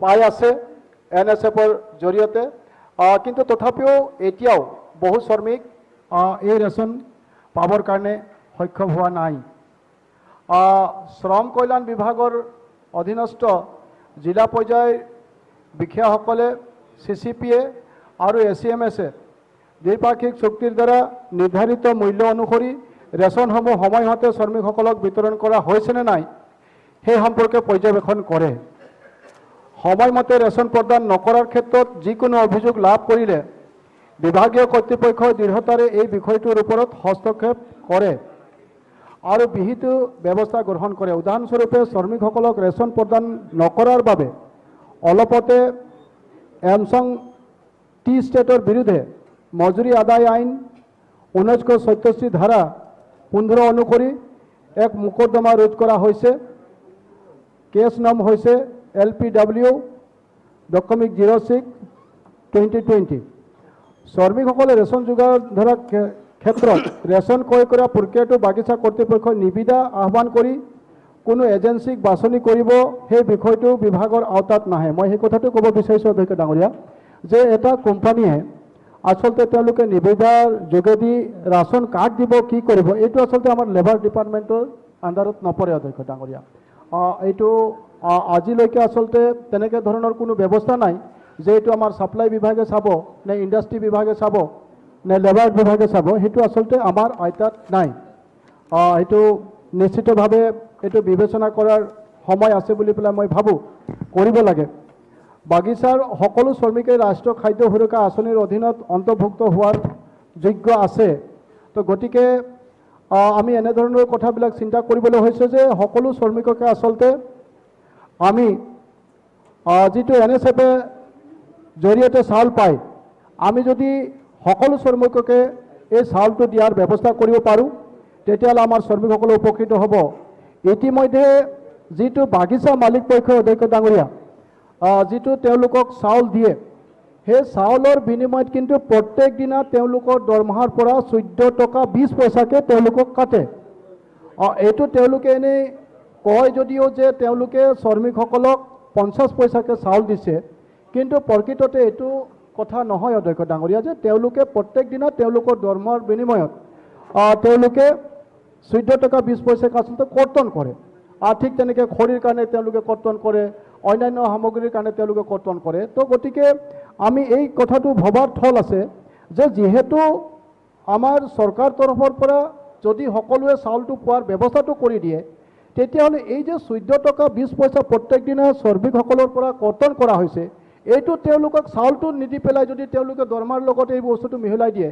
তেতিয়াহ'লে আচলতে শ্ৰমিকসকলে উপকৃত হ'বৰ কাৰণে সক্ষম হ'ব এতিয়া অধ্যক্ষ ডাঙৰীয়া মোৰ এইটো আইতাৰ ভিতৰত নপৰে যদিও মই এই কথাটো ক'বৰ কাৰণে আগবাঢ়িছোঁ যে অধ্যক্ষ ডাঙৰীয়া হয় আমি অসমত চাহ শ্ৰমিকসকলৰ কাৰণে অধ্যক্ষ ডাঙৰীয়া পুনাকন ডাঙৰীয়া অকণমান কমকৈ কৈছে মই যিটো তথ্য পাইছোঁ অধ্যক্ষ ডাঙৰীয়া প্ৰায় 2.4 লাখ টন বছৰি আমি অধ্যক্ষ ডাঙৰীয়া বাগিচাৰ প্ৰায় 10-12 লাখ শ্ৰমিকৰ কাৰণে আমি এনেধৰণৰ চাউল বছৰি আমি মানে শ্ৰমিকসকলৰ কাৰণে ব্যৱহাৰ কৰি আছোঁ 2.4 লাখ টন তো গতিকে এইটো এটা বৃহৎ পৰিমাণৰ চাউল আমাৰ প্ৰশ্নকৰ্তাই কৰাৰ দৰে যদি এই চাউলখিনি অধ্যক্ষ ডাঙৰীয়া আমি অসমৰ কৃষকসকলৰ পৰা যদি আমি ক্ৰয় কৰোঁ তেতিয়াহ'লে অসমৰ কৃষকসকলেও যথেষ্ট ইয়াৰ পৰা উপকৃত হ'ব ইমান ডাঙৰ বৃহৎ এটা পৰিমাণৰ চাউল আমি ক্ৰয় কৰিছোঁ লগতে আমাৰ প্ৰশ্নকৰ্তাই কোৱাৰ দৰে এইটো ABC কোম্পানীৰ জৰিয়তেই এই আজি দীৰ্ঘদিন ধৰি এই চাউলৰ যোগান ধৰি থকা হৈছে আৰু অধ্যক্ষ ডাঙৰীয়া ইয়াত প্ৰায় বছৰি মানে পুনাকন কোৱাৰ দৰে নহয় যথেষ্ট বেছি প্ৰায় 500 কোটি টকা বছৰি আচলতে ইয়াৰ পৰা আমি মানে টাৰ্ণ অভাৰ হয় চাউলৰ বিনিময়তে তো গতিকে এই 500 কোটি টকা যদি বছৰি এটা ব্যৱসায় আছে আৰু ইয়াত যদি আমি আমাৰ নিবনুৱা যুৱকসকলক যদি ইয়াতে জড়িত কৰিব পৰা যায় তেতিয়াহ'লে নিশ্চিতভাৱে ইয়াত আমাৰ নিবনুৱা যুৱকসকলৰো যিটো কৰ্মসংস্থাপন বা তেওঁলোকৰ চলিব পৰাকৈ এটা ব্যৱস্থা হোৱাৰ যথেষ্ট সম্ভাৱনা আছে কিন্তু এইটো মোৰ লেবাৰ ডিপাৰ্টমেণ্টৰ অন্তৰ্গত এই ব্যৱস্থাটো নাই তো গতিকে নিশ্চিতভাৱে মই অধ্যক্ষৰ জৰিয়তে আজি সদনক অৱগত কৰিব বিচাৰিছোঁ যে এনেধৰণৰ বহুত কথাই আছে যিবিলাক চাহ বাগিচাৰ বহু কথাই আমি আচলতে অৱগত নহয় পেলাই আমাৰ হেড অফিচবিলাক কলকাতাৰ হোৱাৰ কাৰণে আমি বহু কথাই আমি নাজানো আৰু কলিকতাৰ পৰাই গোটেই বিষয়বিলাক পৰিচালনা হৈ থাকে তো গতিকে নিশ্চিতভাৱে আগন্তুক দিনত এই বিষয়বিলাক নিশ্চয় আমি চিন্তা বিবেচনা কৰি পেলাই আমাৰ পুনাকন ডাঙৰীয়া কোৱাৰ দৰে যি বিভাগতে নপৰক কিয় এই ব্যৱস্থাটো হস্তক্ষেপ কৰাটো প্ৰয়োজনীয়তা আছে বুলি পেলাই মই অনুভৱ কৰিছোঁ ধন্যবাদ অধ্যক্ষ ডাঙৰীয়া ধন্যবাদ এতিয়া আছে কাৰ্যসূচী নম্বৰ 6 এতিয়া মাননীয় বিত্তমন্ত্ৰীয়ে 2021-22 চনৰ মঞ্জুৰীসমূহৰ বাবে পৰিপূৰক দাবী আৰু পৰিপূৰক বিনিয়োজনসমূহৰ তালিকা সদনত উপস্থাপন কৰিব মন্ত্ৰী মহোদয়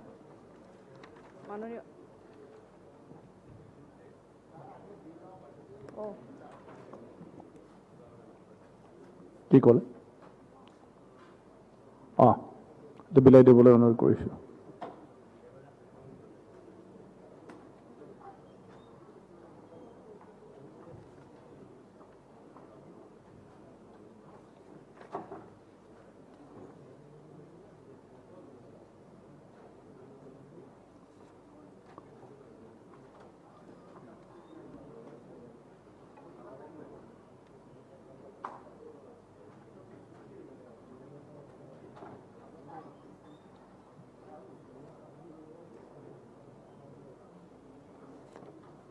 হ'ব উত্থাপন কৰিব পাৰে বিলাই থাকিব উত্থাপন কৰি দিলে হ'ল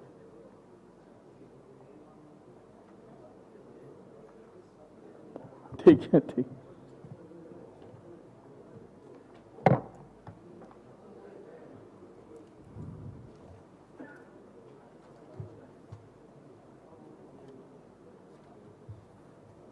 থৈ দে ইয়াতে থৈ দে লাগিব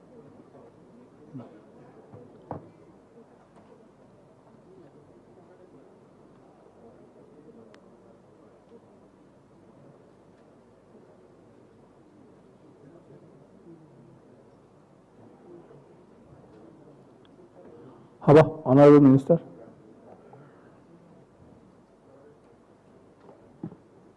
মাননীয় অধ্যক্ষ মহোদয় মই 2021-22 চনৰ মঞ্জুৰীসমূহৰ বাবে পৰিপূৰক দাবী আৰু পৰিপূৰক বিনিয়োজনসমূহৰ তালিকা সদনত উপস্থাপন কৰিলোঁ ধন্যবাদ এতিয়া আছে আইটেম নম্বৰ 7 এতিয়া মাননীয় ক্ৰীড়া আৰু যুৱ কল্যাণ মন্ত্ৰীয়ে first statutes of the Shri Shri Aniruddhadev sports university under Shri Shri Aniruddhadev sports university act 2018 সদনত দাখিল কৰিব মাননীয় অধ্যক্ষ মহোদয় মই the first status of the Shri Shri Aniruddha sports university under Shri Shri Aniruddhadev sports university act 2018 সদনত দাখিল কৰিলোঁ ধন্যবাদ এতিয়া আইটেম নম্বৰ 8 মাননীয় বিত্তমন্ত্ৰীক দি Assam Professions, Trades, Callings and Employments Taxation Amendment Bill 2021 উত্থাপন কৰাৰ বাবে সদনৰ অনুমতি বিচাৰি প্ৰস্তাৱ কৰিবলৈ অনুৰোধ জনালোঁ।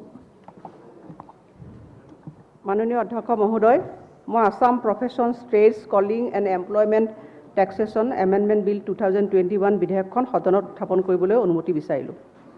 বিধেয়কখন উত্থাপন কৰাৰ বাবে অনুমতি দিয়াত সদনৰ সন্মতি আছেনে? অনুমতি দিয়া হ'ল।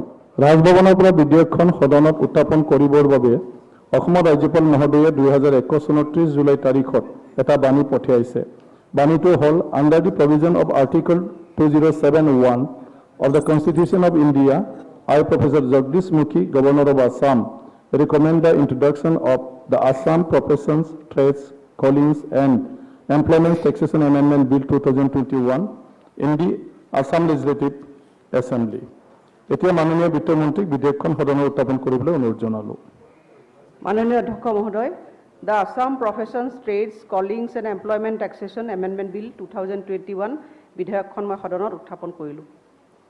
এতিয়া অসম বিধানসভাৰ সচিবে বিধেয়কখন শিৰোনামা পঢ়ি দিব। The Assam Professions, Trades, Callings and Employment Taxation Amendment Bill 2021. Item number 9, মাননীয় বিত্তমন্ত্ৰীক the Assam Employees Parent Responsibility and Norms for Accountability and Monitoring Amendment Bill 2021 উত্থাপন কৰাৰ বাবে সদনৰ অনুমতি বিচাৰি প্ৰস্তাৱ কৰিবলৈ অনুৰোধ জনালোঁ। মাননীয় অধ্যক্ষ মহোদয়, the Assam Employees Parent Responsibility and Norms for Accountability and Monitoring Amendment Bill 2021 বিধেয়কখন সদনত উত্থাপন কৰিবলৈ মই অনুমতি বিচাৰিলোঁ। বিধেয়কখন উত্থাপন কৰাৰ বাবে অনুমতি দিয়াত সদনৰ সন্মতি আছেনে? অনুমতি দিয়া হ'ল। ৰাজভৱনৰ পৰা বিধেয়কখন সদনত উত্থাপন কৰিবৰ বাবে অসমৰ ৰাজ্যপাল মহোদয়ে 2021 চনৰ 4 আগষ্ট তাৰিখত এটা বাণী পঠিয়াইছে। বাণীটো হ'ল under the provision of article 2071 of the Constitution of India, I, Professor Jagdish Mukhi, Governor of Assam, recommend the introduction of the Assam Employees Parent Responsibility and Norms for Accountability and Monitoring Amendment Bill 2021 in the Assam Legislative Assembly. এতিয়া মাননীয় বিত্তমন্ত্ৰীক বিধেয়কখন সদনত উত্থাপন কৰিবলৈ অনুৰোধ জনালোঁ।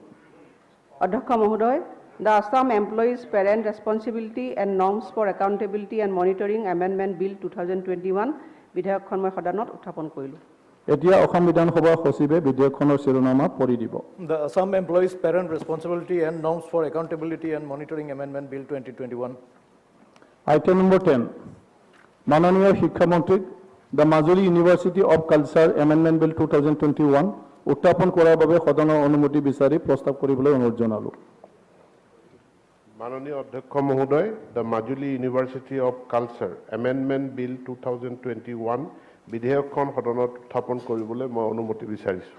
বিধেয়কখন উত্থাপন কৰাৰ বাবে অনুমতি দিয়াত সদনৰ সন্মতি আছেনে? অনুমতি দিয়া হ'ল।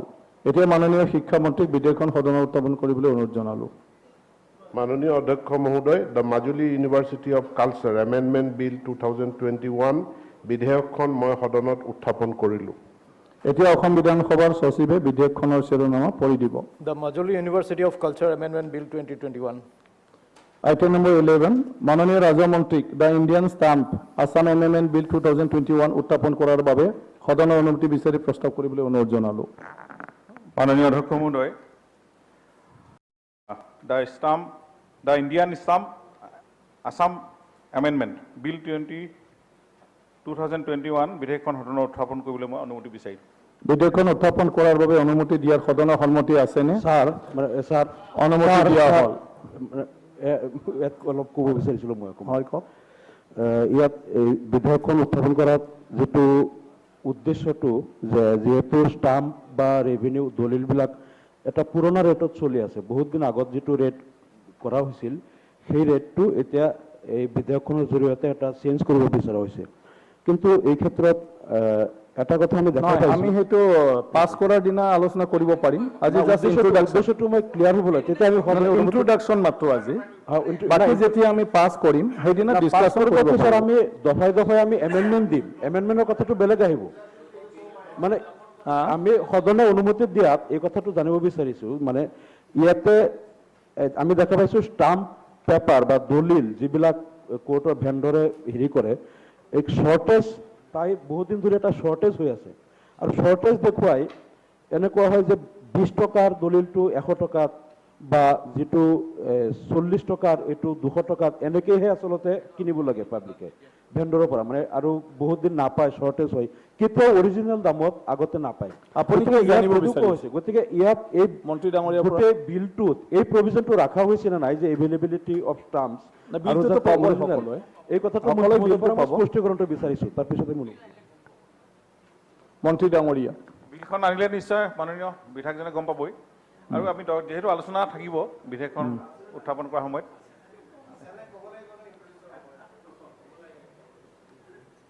এতিয়া ইন্ট্ৰডিউচনৰ সময়ত নহয় মই কৈছোঁ আমি ডিছকাশ্যনৰ দিনা ডিছকাশ্যন কৰিব পাৰিম সেইটো গতিকে আজি ইন্ট্ৰডাকশ্যনহে আমি সংশোধন আনিছোঁ আৰু চাৰিফালে সংশোধন আপোনালোকে দিব পাৰিব ঠিক আছে কিছুমান জটিল বিষয় গতিকে যিটো আপোনালোকৰ সকলো অসমৰ ৰাইজৰ সুবিধা হোৱাকৈ এইটো এমেণ্ডমেণ্ট হ'ব উত্থাপন কৰাৰ বাবে অনুমতি দিয়া হ'ল এতিয়া মই মাননীয় ৰাজ্যমন্ত্ৰীক বিধেয়কখন সদনত উত্থাপন কৰিবলৈ অনুৰোধ জনালোঁ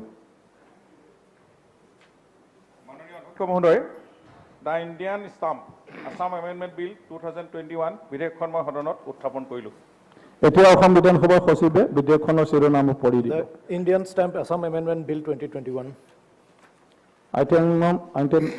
আইটেম নং 12 মাননীয় ৰাজ্যমন্ত্ৰীক the registration Assam amendment bill 2021 উত্থাপন কৰাৰ বাবে সদনৰ অনুমতি বিচাৰি প্ৰস্তাৱ কৰিবলৈ অনুৰোধ জনালোঁ মাননীয় অধ্যক্ষ মহোদয়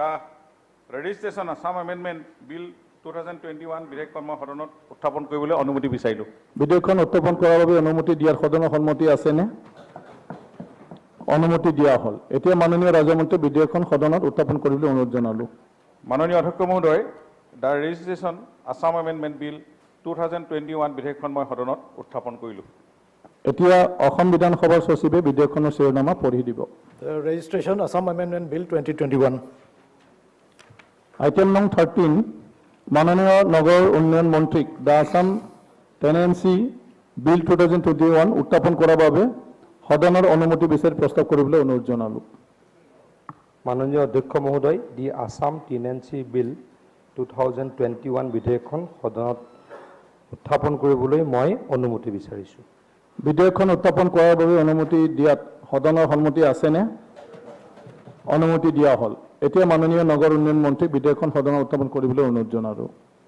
মাননীয় অধ্যক্ষ মহোদয় দি আছাম টেনেন্সি বিল 2021 বিধেয়কখন মই সদনত উত্থাপন কৰিলোঁ এতিয়া অসম বিধানসভাৰ সচিবে বিধেয়কখনৰ শিৰোনামা পঢ়ি দিব the Assam tenancy bill 2021 item নং 14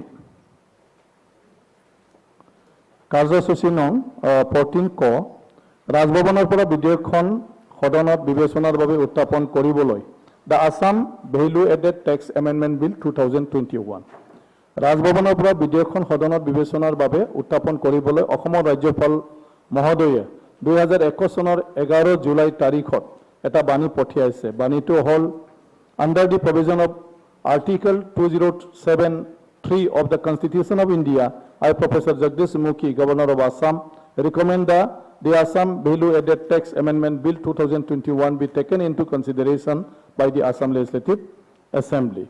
Mananiya Vitta Mantri, the Assam Value Added Tax Amendment Bill 2021 বিবেচনাৰ বাবে সদনত প্ৰস্তাৱ উত্থাপন কৰিবলৈ অনুৰোধ জনালোঁ অধ্যক্ষ মহোদয় the Assam value added tax amendment bill 2021 বিবেচনা কৰাৰ বাবে মই সদনত প্ৰস্তাৱ উত্থাপন কৰিলোঁ এতিয়া অধ্যক্ষ মহোদয় মাননীয় অধ্যক্ষ মহোদয় আমাৰ এই হাউচৰ ট্ৰেডিশ্যন হ'ল যিদিনাখন বিল কনচিডাৰেশ্যনত লোৱা হ'ব তাৰ এটলিষ্ট 1 ডে বা 2 ডে আগত ইন এডভান্স মেম্বাৰসকলক জনোৱা হয় যাতে আমি যি এমেণ্ডমেণ্ট দিছোঁ সেইখিনিৰ প্ৰকৃত তথ্য পাতি লৈ আহিব পাৰোঁ এই আজি যিকেইটা বিল ইয়াতে কনচিডাৰেশ্যনৰ কাৰণে লোৱা হ'ব এটা বিলো ইন এডভান্স আমাক পঠাই দিয়া হোৱা নাই আজি এছেম্বলিত আহিহে জানিব পাৰিছোঁ কাৰ্যসূচী চাই বা এমেণ্ডমেণ্টখিনি পাইছোঁ গতিকে ফিউচাৰ এইটো যাতে নহয় ছাৰ ঠিক আছে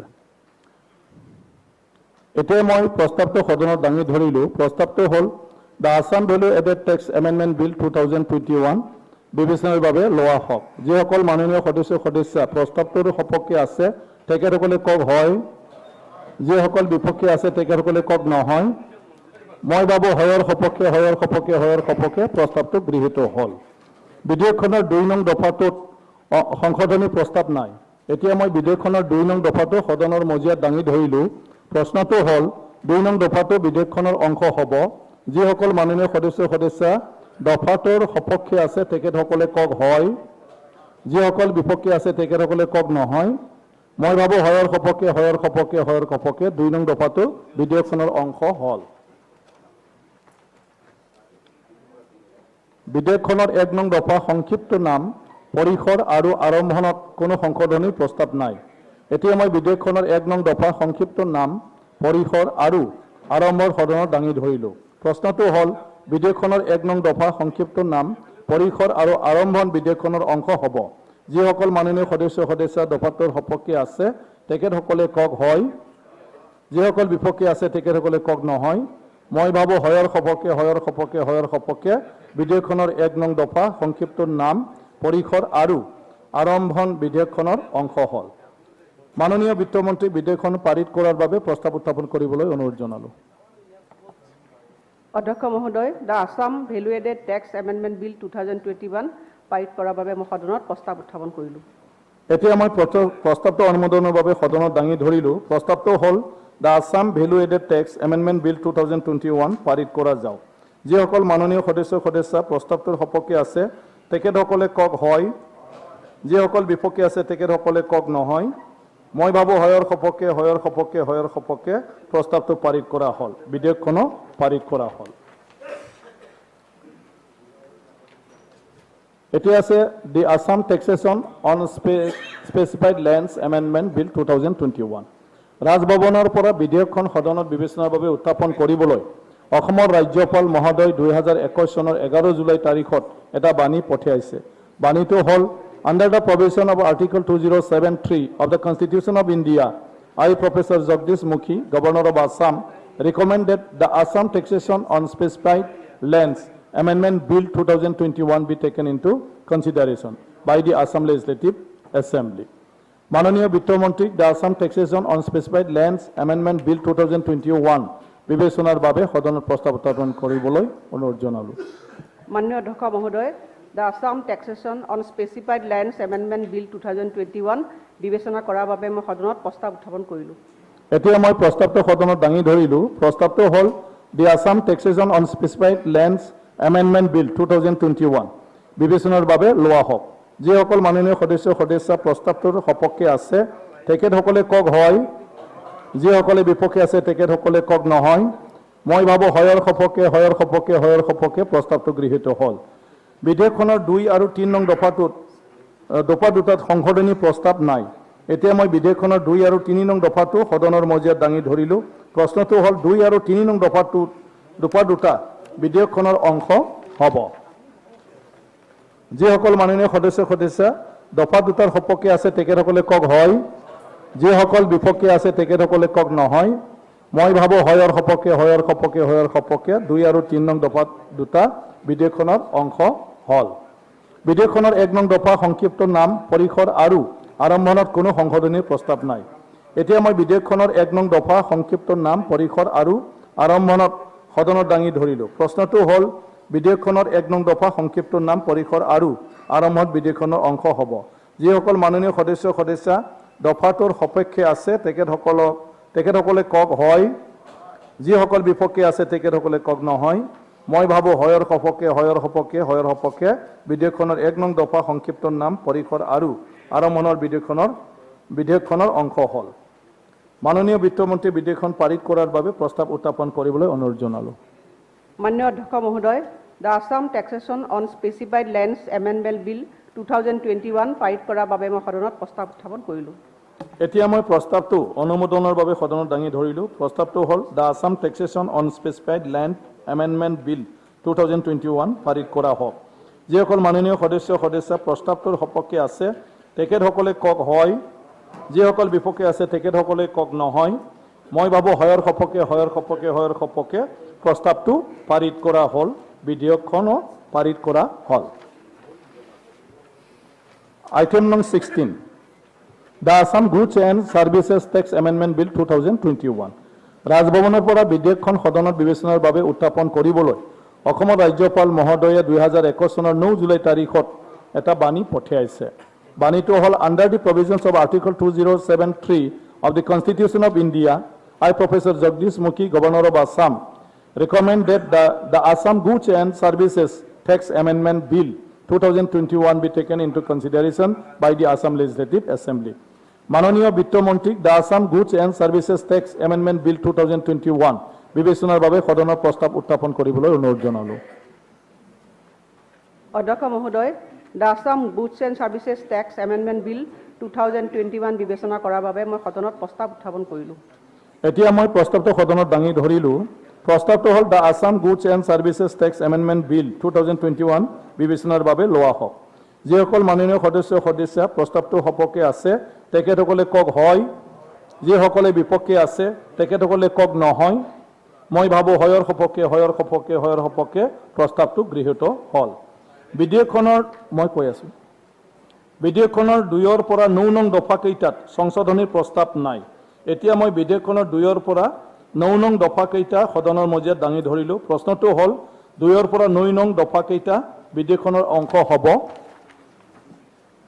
যিসকল মাননীয় সদস্যা দফাকেইটাৰ সপক্ষে আছে তেখেতসকলে কওক হয়, যিসকল বিপক্ষে আছে তেখেতসকলে কওক নহয়। মই ভাবোঁ হয়ৰ সপক্ষে 2ৰ পৰা 9 নং দফাকেইটা বিধেয়কখনৰ অংশ হ'ল। বিধেয়কখনৰ 10 নং দফাত মাননীয় সদস্য শ্ৰী ভৰত চন্দ্ৰ নৰ, শ্ৰী ৰকিবুল হুছেইন, সুশান্ত বৰগোহাঁই, দেৱব্ৰত শইকীয়া, আবুল কালাম ৰছিদ আলম, কমলাক্ষ দে পুৰকাইষ্ট, সিদ্দিক আহমেদ, ৱাজেদ আলী চৌধুৰী, ভাস্কৰ জ্যোতি বৰুৱা, আব্দুছ সোহান আলী চৰকাৰ, শ্ৰীমতী শিৱামণি বৰা, আব্দুল বাটিন খণ্ডকাৰ, শশীকান্ত দাস, মিজবাহুল ইছলাম লস্কৰ আৰু শ্ৰী খলিলুদ্দিন মজুমদাৰৰ নামত এটা সংশোধনী আছে।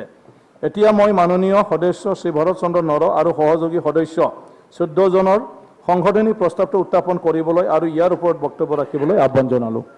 এই সুশান্ত বৰগোহাঁই নামটো কাটা যাব, নহ'লে ৰং নাই, এইটোতো আপোনালোকে দিছে মাজত। আমি দুয়োটাই আছিলে, তাৰপিছত লৈ গ'ল নহয়, এতিয়া নাই। এতিয়া কাটি লওক, গুচি গ'ল। নাই, এতিয়া থাকক।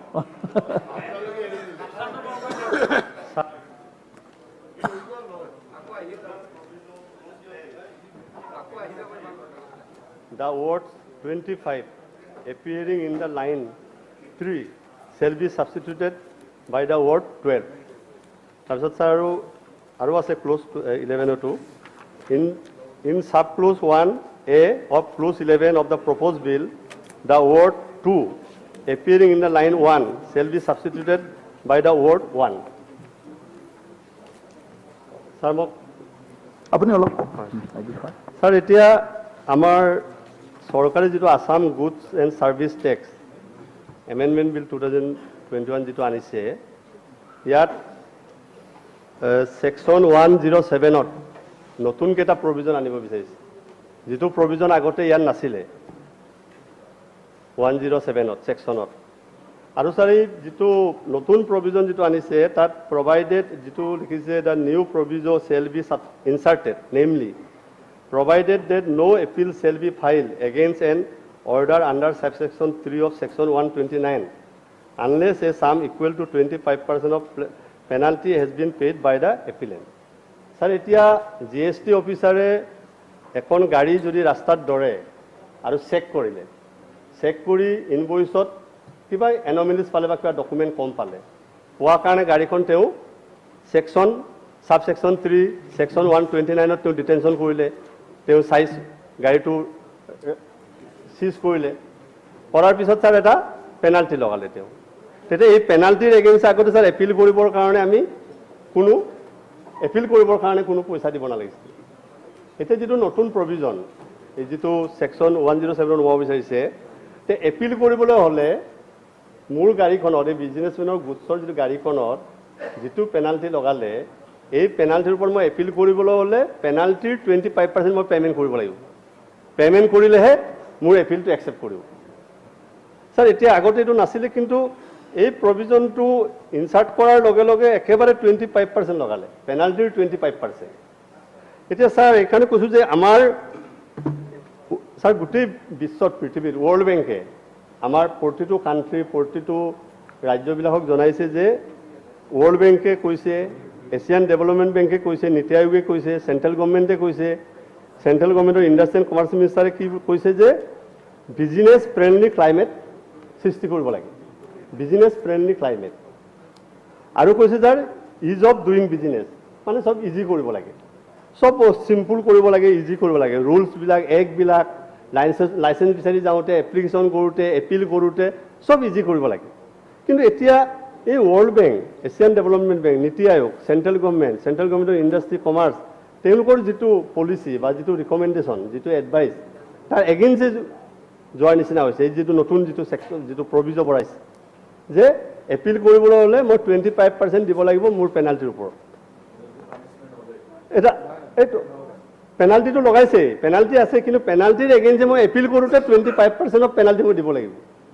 চ' ছাৰ এইটো বিজনেছমেনৰ এটা বাৰ্ডেন এটা হ'ল, তেওঁলোকৰ ওপৰত বাৰ্ডেন এটা হ'ল, এটা হাৰাছমেণ্ট কৰাৰ নিচিনা হয়। এতিয়া ছাৰ কিছুমান মোৰ গাড়ীখনত যিটো ইনভইচটো চালে বা মোৰ ইউএ বিলটো, যিটো আগতে ৰুট পাৰ্মিট বুলি কৈছিলে, এতিয়া ইউএ বিল বুলি কৈছে, মোৰ ইনভইচত এটা এনমিলিটিছ পালে বা ইউএ বিলটো মোৰ এক্সপায়াৰ্ড হৈ গ'ল। কিছুমান এইটো মোৰ ইণ্টেনশ্যনেলি নহ'ব পাৰে। ছাৰ ছাপ'জ মোৰ যিটো গাড়ীটো আহি আছিলে, ডেষ্টিনেশ্যন পোৱাৰ আগতে মোৰ ড্ৰাইভাৰটোৰ জ্বৰ উঠিলে, জ্বৰ উঠাৰ কাৰণে মই ডেষ্টিনেশ্যনত গৈ নাপালোঁ, তেতিয়া মোৰ ইউএ বিলটো, যিটো আগৰ ৰুট পাৰ্মিট বুলি কৈছিলে, এক্সপায়াৰ্ড হৈ গ'ল। তাৰ কাৰণে ছেকশ্যন 129ত ছাব ছেকশ্যন 3ত মোৰ গাড়ীখন ডিটেনশ্যন কৰিলে, চিজ কৰিলে। বা ছাৰ মোৰ গাড়ীটো গৈ আছিলে, এতিয়া ছাৰ লকডাউনৰ কাৰণে জেগাত তেওঁ গৈ নাপালে, বা বৰ্ডাৰ ডিস্পিউটৰ কাৰণে তেওঁ নিৰ্দিষ্ট জেগাত তেওঁ গৈ নাপালে, বা ছাৰ মোৰ ইনভইচত মোৰ ডকুমেণ্ট এটাই কম আছে, কিন্তু সেইটো মোৰ ইণ্টেনশ্যনেল নহয়, মোৰ কিবা ভুলতে মোৰ এটা ডকুমেণ্ট এটা নাহিলে, তাৰ কাৰণে এতিয়া মোৰ গাড়ীখনৰ ওপৰত এটা পেনাল্টি লগাব। আৰু পেনাল্টিৰ এগেইনষ্টে মই এপিল কৰিবলৈ হ'লে মই 25% পে'মেণ্ট কৰিলেহে মোৰ এপিলটো একচেপ্ট কৰিব, এপিলটো। ত' এইটো ছাৰ আমাৰ যিহেতু আমাৰ নৰ্থ ইষ্টটো অলপ বেলেগ, হয়তো মিনিষ্টাৰে সেইটো ক'ব পাৰে যে চেণ্ট্ৰেল গভৰ্ণমেণ্টৰ যিটো চেণ্ট্ৰেল GSTত বোলে এইটো ছিষ্টেম লগাইছে, ৰাজস্থানত আছে, মধ্যপ্ৰদেশত আছে, বা GST কাউন্সিলৰ মিটিঙত এইবিলাক আলোচনা হৈছে, বিভিন্ন অৰ্গেনাইজেশ্যনক আমি মাতিছিলোঁ, তেওঁলোকে এডভাইচ কৰি এনেকুৱা হ'ব পাৰে। কিন্তু ছাৰ আছামটো অন্যৰ লগত আমাৰ নিমিলে, নৰ্থ ইষ্ট অলপ আমাৰ চিটুৱেশ্যনটো বেলেগ ইয়াতে, যে আমাৰ ইয়াত মানুহে বিজনেছ কৰিবলৈ আহিব নোখোজে, মানুহে বিজনেছ কৰিব নোখোজে। সেইকাৰণে আমি ইয়াত বিজনেছ ফ্ৰেণ্ডলি ক্লাইমেট এটা আমি সৃষ্টি কৰিব লাগে, আৰু আমি চব বস্তু ইজি কৰিব লাগে। যে এপিল কৰোঁতে এপিলৰ কাৰণে আমি কিয় পইচা দিব লাগে? পেনাল্টিৰ এগেইনষ্টে 25%, আপুনিতো পাৰ্চেণ্টেজটো কম কৰিব পাৰিলে, মই ইয়াততো 12% কৰিব লাগে বুলি দিছোঁ, মই 25% নহয় 12% কৰিব লাগে। 25%টো প্ৰভিজনটো নতুনকৈ সোমোৱাহে 25%। তো সেইটো চৰকাৰে বিবেচনা কৰক, 12% মানলৈকে আপোনালোকে কৰক, এইটো মানে ৰিডিউচ কৰক 12লৈকে। আৰু পৰাপক্ষতটো এপিলৰ কাৰণে কোনো পেনাল্টিৰ পাৰ্চেণ্টেজ নল'লেই ভাল, পেনাল্টিটো মই দিবই লাগিব। তাৰপিছত আকৌ এপিলৰ কাৰণে 25%, সেইটো আমাৰ ষ্টেটৰ ইণ্ডাষ্ট্ৰি বিজনেছ এইটোৰ কাৰণে অলপ গোটেই ক্লাইমেটটোৰ এনভাইৰনমেণ্টটোৰ এগেইনষ্টে যোৱাৰ নিচিনা হ'ব। আৰু ছাৰ যিটো ছেকশ্যন 129টো এমেণ্ডমেণ্ট এটা আনিছে যে গাড়ীটো ডিটেনশ্যন চিজ কৰাৰ পিছত ৰিকভাৰীৰ কাৰণে, যিটো আগতে বোধহয় 100% আছিলে পেনাল্টি আছিলে, এইটো যে অন পে'মেণ্ট অফ পেনাল্টি, এতিয়া ছাৰ 100 to 200 কৰি লগাইছে। যে কি লিখিছে, on payment of penalty equal to 200% of the tax payable on such good, যে 200% দিব লাগিব। যে 200% কিয়? যে আপোনালোকে মইতো যিটো এমেণ্ডমেণ্ট আনিছোঁ মই 100%ই ৰাখিব লাগে বুলি দিছোঁ, যে 200% নালাগে, পেনাল্টি লওক, কিন্তু 200 কৰিব নালাগে, 100 কৰিব লাগে। আৰু ছাৰ ইয়াত যিটো এক্সামটেড গুডছবিলাকতো কৈছে on payment of an amount equal to 2% of the value of goods or 25,000 rupees with whichever is less. তে এক্সামটেড গুডছ মানে কি? এক্সামটেড গুডছটো কি? তাৰমানে যিবিলাক গুডছৰ ওপৰত GST নাই, যেনে চাউল, যেনে দালি বা আটাটো, এতিয়া আটাটো আপোনাৰ ব্ৰেণ্ডেড আটাটোত GST আছে পেকেটটোত, কিন্তু বস্তাত যেতিয়া আটাটো যাব তাত কিন্তু টেক্স নাই, এইটো নন ব্ৰেণ্ডেড নহয় এইটো। তেতিয়া ইয়াত কৈছে যে যিবিলাক এক্সামটেড গুডছবিলাকৰ ওপৰতো পে'মেণ্ট কৰিব লাগিব আমি, on payment of an amount equal to 2% of the value of goods or 25%, 25,000 rupees, whichever is less. এইটো এক্সামটেড গুডছৰ অন্তত চৰকাৰে 2% যিটো মোৰ মতেতো ল'বই নালাগে, এইটো তাত GST নাই এইবিলাকত। সেইকাৰণে মই ছাৰ এমেণ্ডমেণ্টটো আনিছোঁ আৰু চৰকাৰে কনচিডাৰ কৰক, কাৰণ আমাৰ অসমত যে মই যিটো আগতে কৈছোঁ যে আমাৰ ইণ্ডাষ্ট্ৰীত আমি পিছপৰা, কমাৰ্চত আমি পিছপৰা, বিজনেছত আমি পিছপৰা। যদি আপোনালোকে যদি নতুনকৈ প্ৰভিজন আনি পেলাই যদি এক্টটো যদি ৰুলটো যদি আৰু ষ্ট্ৰিক্ট কৰে আৰু যদি টান কৰে, তেতিয়া মানুহে বিজনেছ কৰা মানুহ কমি যাব, ইণ্ডাষ্ট্ৰী কৰিবলৈ কৰা মানুহ আমাৰ অসমত নাহিব। অনাৰেবল মিনিষ্টাৰ, আৰু এটা এমেণ্ডমেণ্ট আছে ছাৰ, একেলগে নহয় সেইকাৰণে মই ক'ব খুজিছোঁ, তাৰমানে চাওক আপোনালোকৰ এমেণ্ডমেণ্ট যিখিনি আছে একেবাৰতে গোটেইটো এমেণ্ডমেণ্ট, নহ'লে বাৰে বাৰে হৈ থাকিলে হা কোনটো নহয়, সেইটো কাৰণে কৈছোঁ, বাকী দফাবিলাক আমি একেবাৰতে কৰি যাওঁ আৰু সেইকাৰণে কৈছোঁ টোটেল ইয়াত যিটো এইটো বিল নহয়, মই এটা কথা কি কৈ আছোঁ, ইয়াত এটা বিলৰ প্ৰত্যেকটা এমেণ্ডমেণ্টত যদি ভাষণ ৰাখি থাকে তেতিয়াতো আমাৰ আজি ৰাতি হ'লেও এইটো শেষ নহ'ব।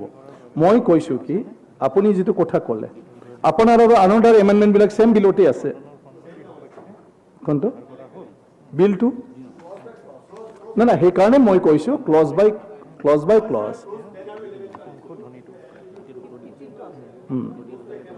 আপুনিতো দুটা ক'লে, আপোনাৰতো হৈ গ'ল, ঠিক আছে, এই দিব পৰা। এতিয়া এইটো ক্লজটো পাছ কৰি ল'ব নেকি ছাৰ? মানে 10টো পাছ কৰি 11, 12 মই হ'ব ছাৰ, মানে ছাবজেক্টটো যিহেতু এটাই, মই ভাবিছোঁ আপুনি মোক কৰিলে মোক ক'বলৈ সুবিধা হ'ব, তিনিটা একেলগে। ঠিক আছে। অনাৰেবল স্পীকাৰ ছাৰ,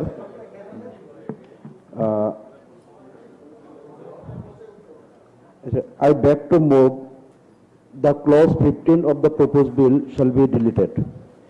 আৰু এই ক্ষেত্ৰত আমাৰ ক'বলগীয়া কথাটো হ'ল যে আমাৰ যিটো প্ৰপ'জ বিল, ইয়াত যিটো 15 ক্লজ যিটো দিয়া হৈছে, এই ক্লজ নম্বৰ 15 নামটো কৰি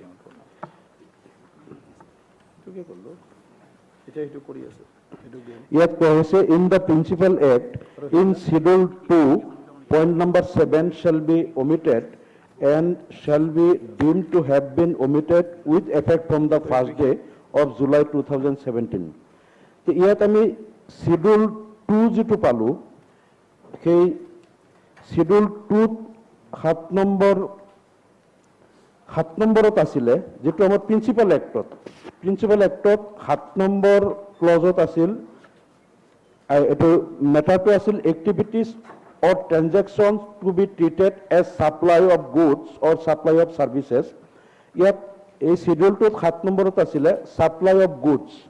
The following shall be treated as supply of goods, namely supply of goods by any unincorporated association or body of persons to a number thereof for cash, deferred payment or other valuable consideration. Yet, আমি দেখিছোঁ এইটো service of good, supply of goods হিসাবে এইটো applicable হয় আৰু ইমান দিন applicable হৈ আছিলে।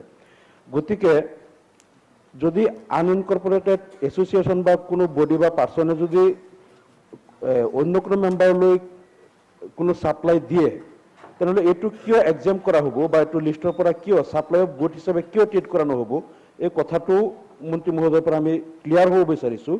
আৰু এইটো with retrospective effect from the 1st July of 2017, যদি আজি আমি বিলটো পাছ কৰি আছোঁ, ৰেট্ৰস্পেক্টিভ এফেক্ট 2017 পৰা আকৌ কিয় ইয়াত সোমাব লগা হ'ল, কথাটো আমি বুজি নাপালোঁ। আমি ভাবোঁ আগত যেনেকৈ আছিল তেনেকৈ থকাটো উচিত, আৰু সেইকাৰণে আমি এমেণ্ডমেণ্টটো আনিছোঁ। ধন্যবাদ ছাৰ।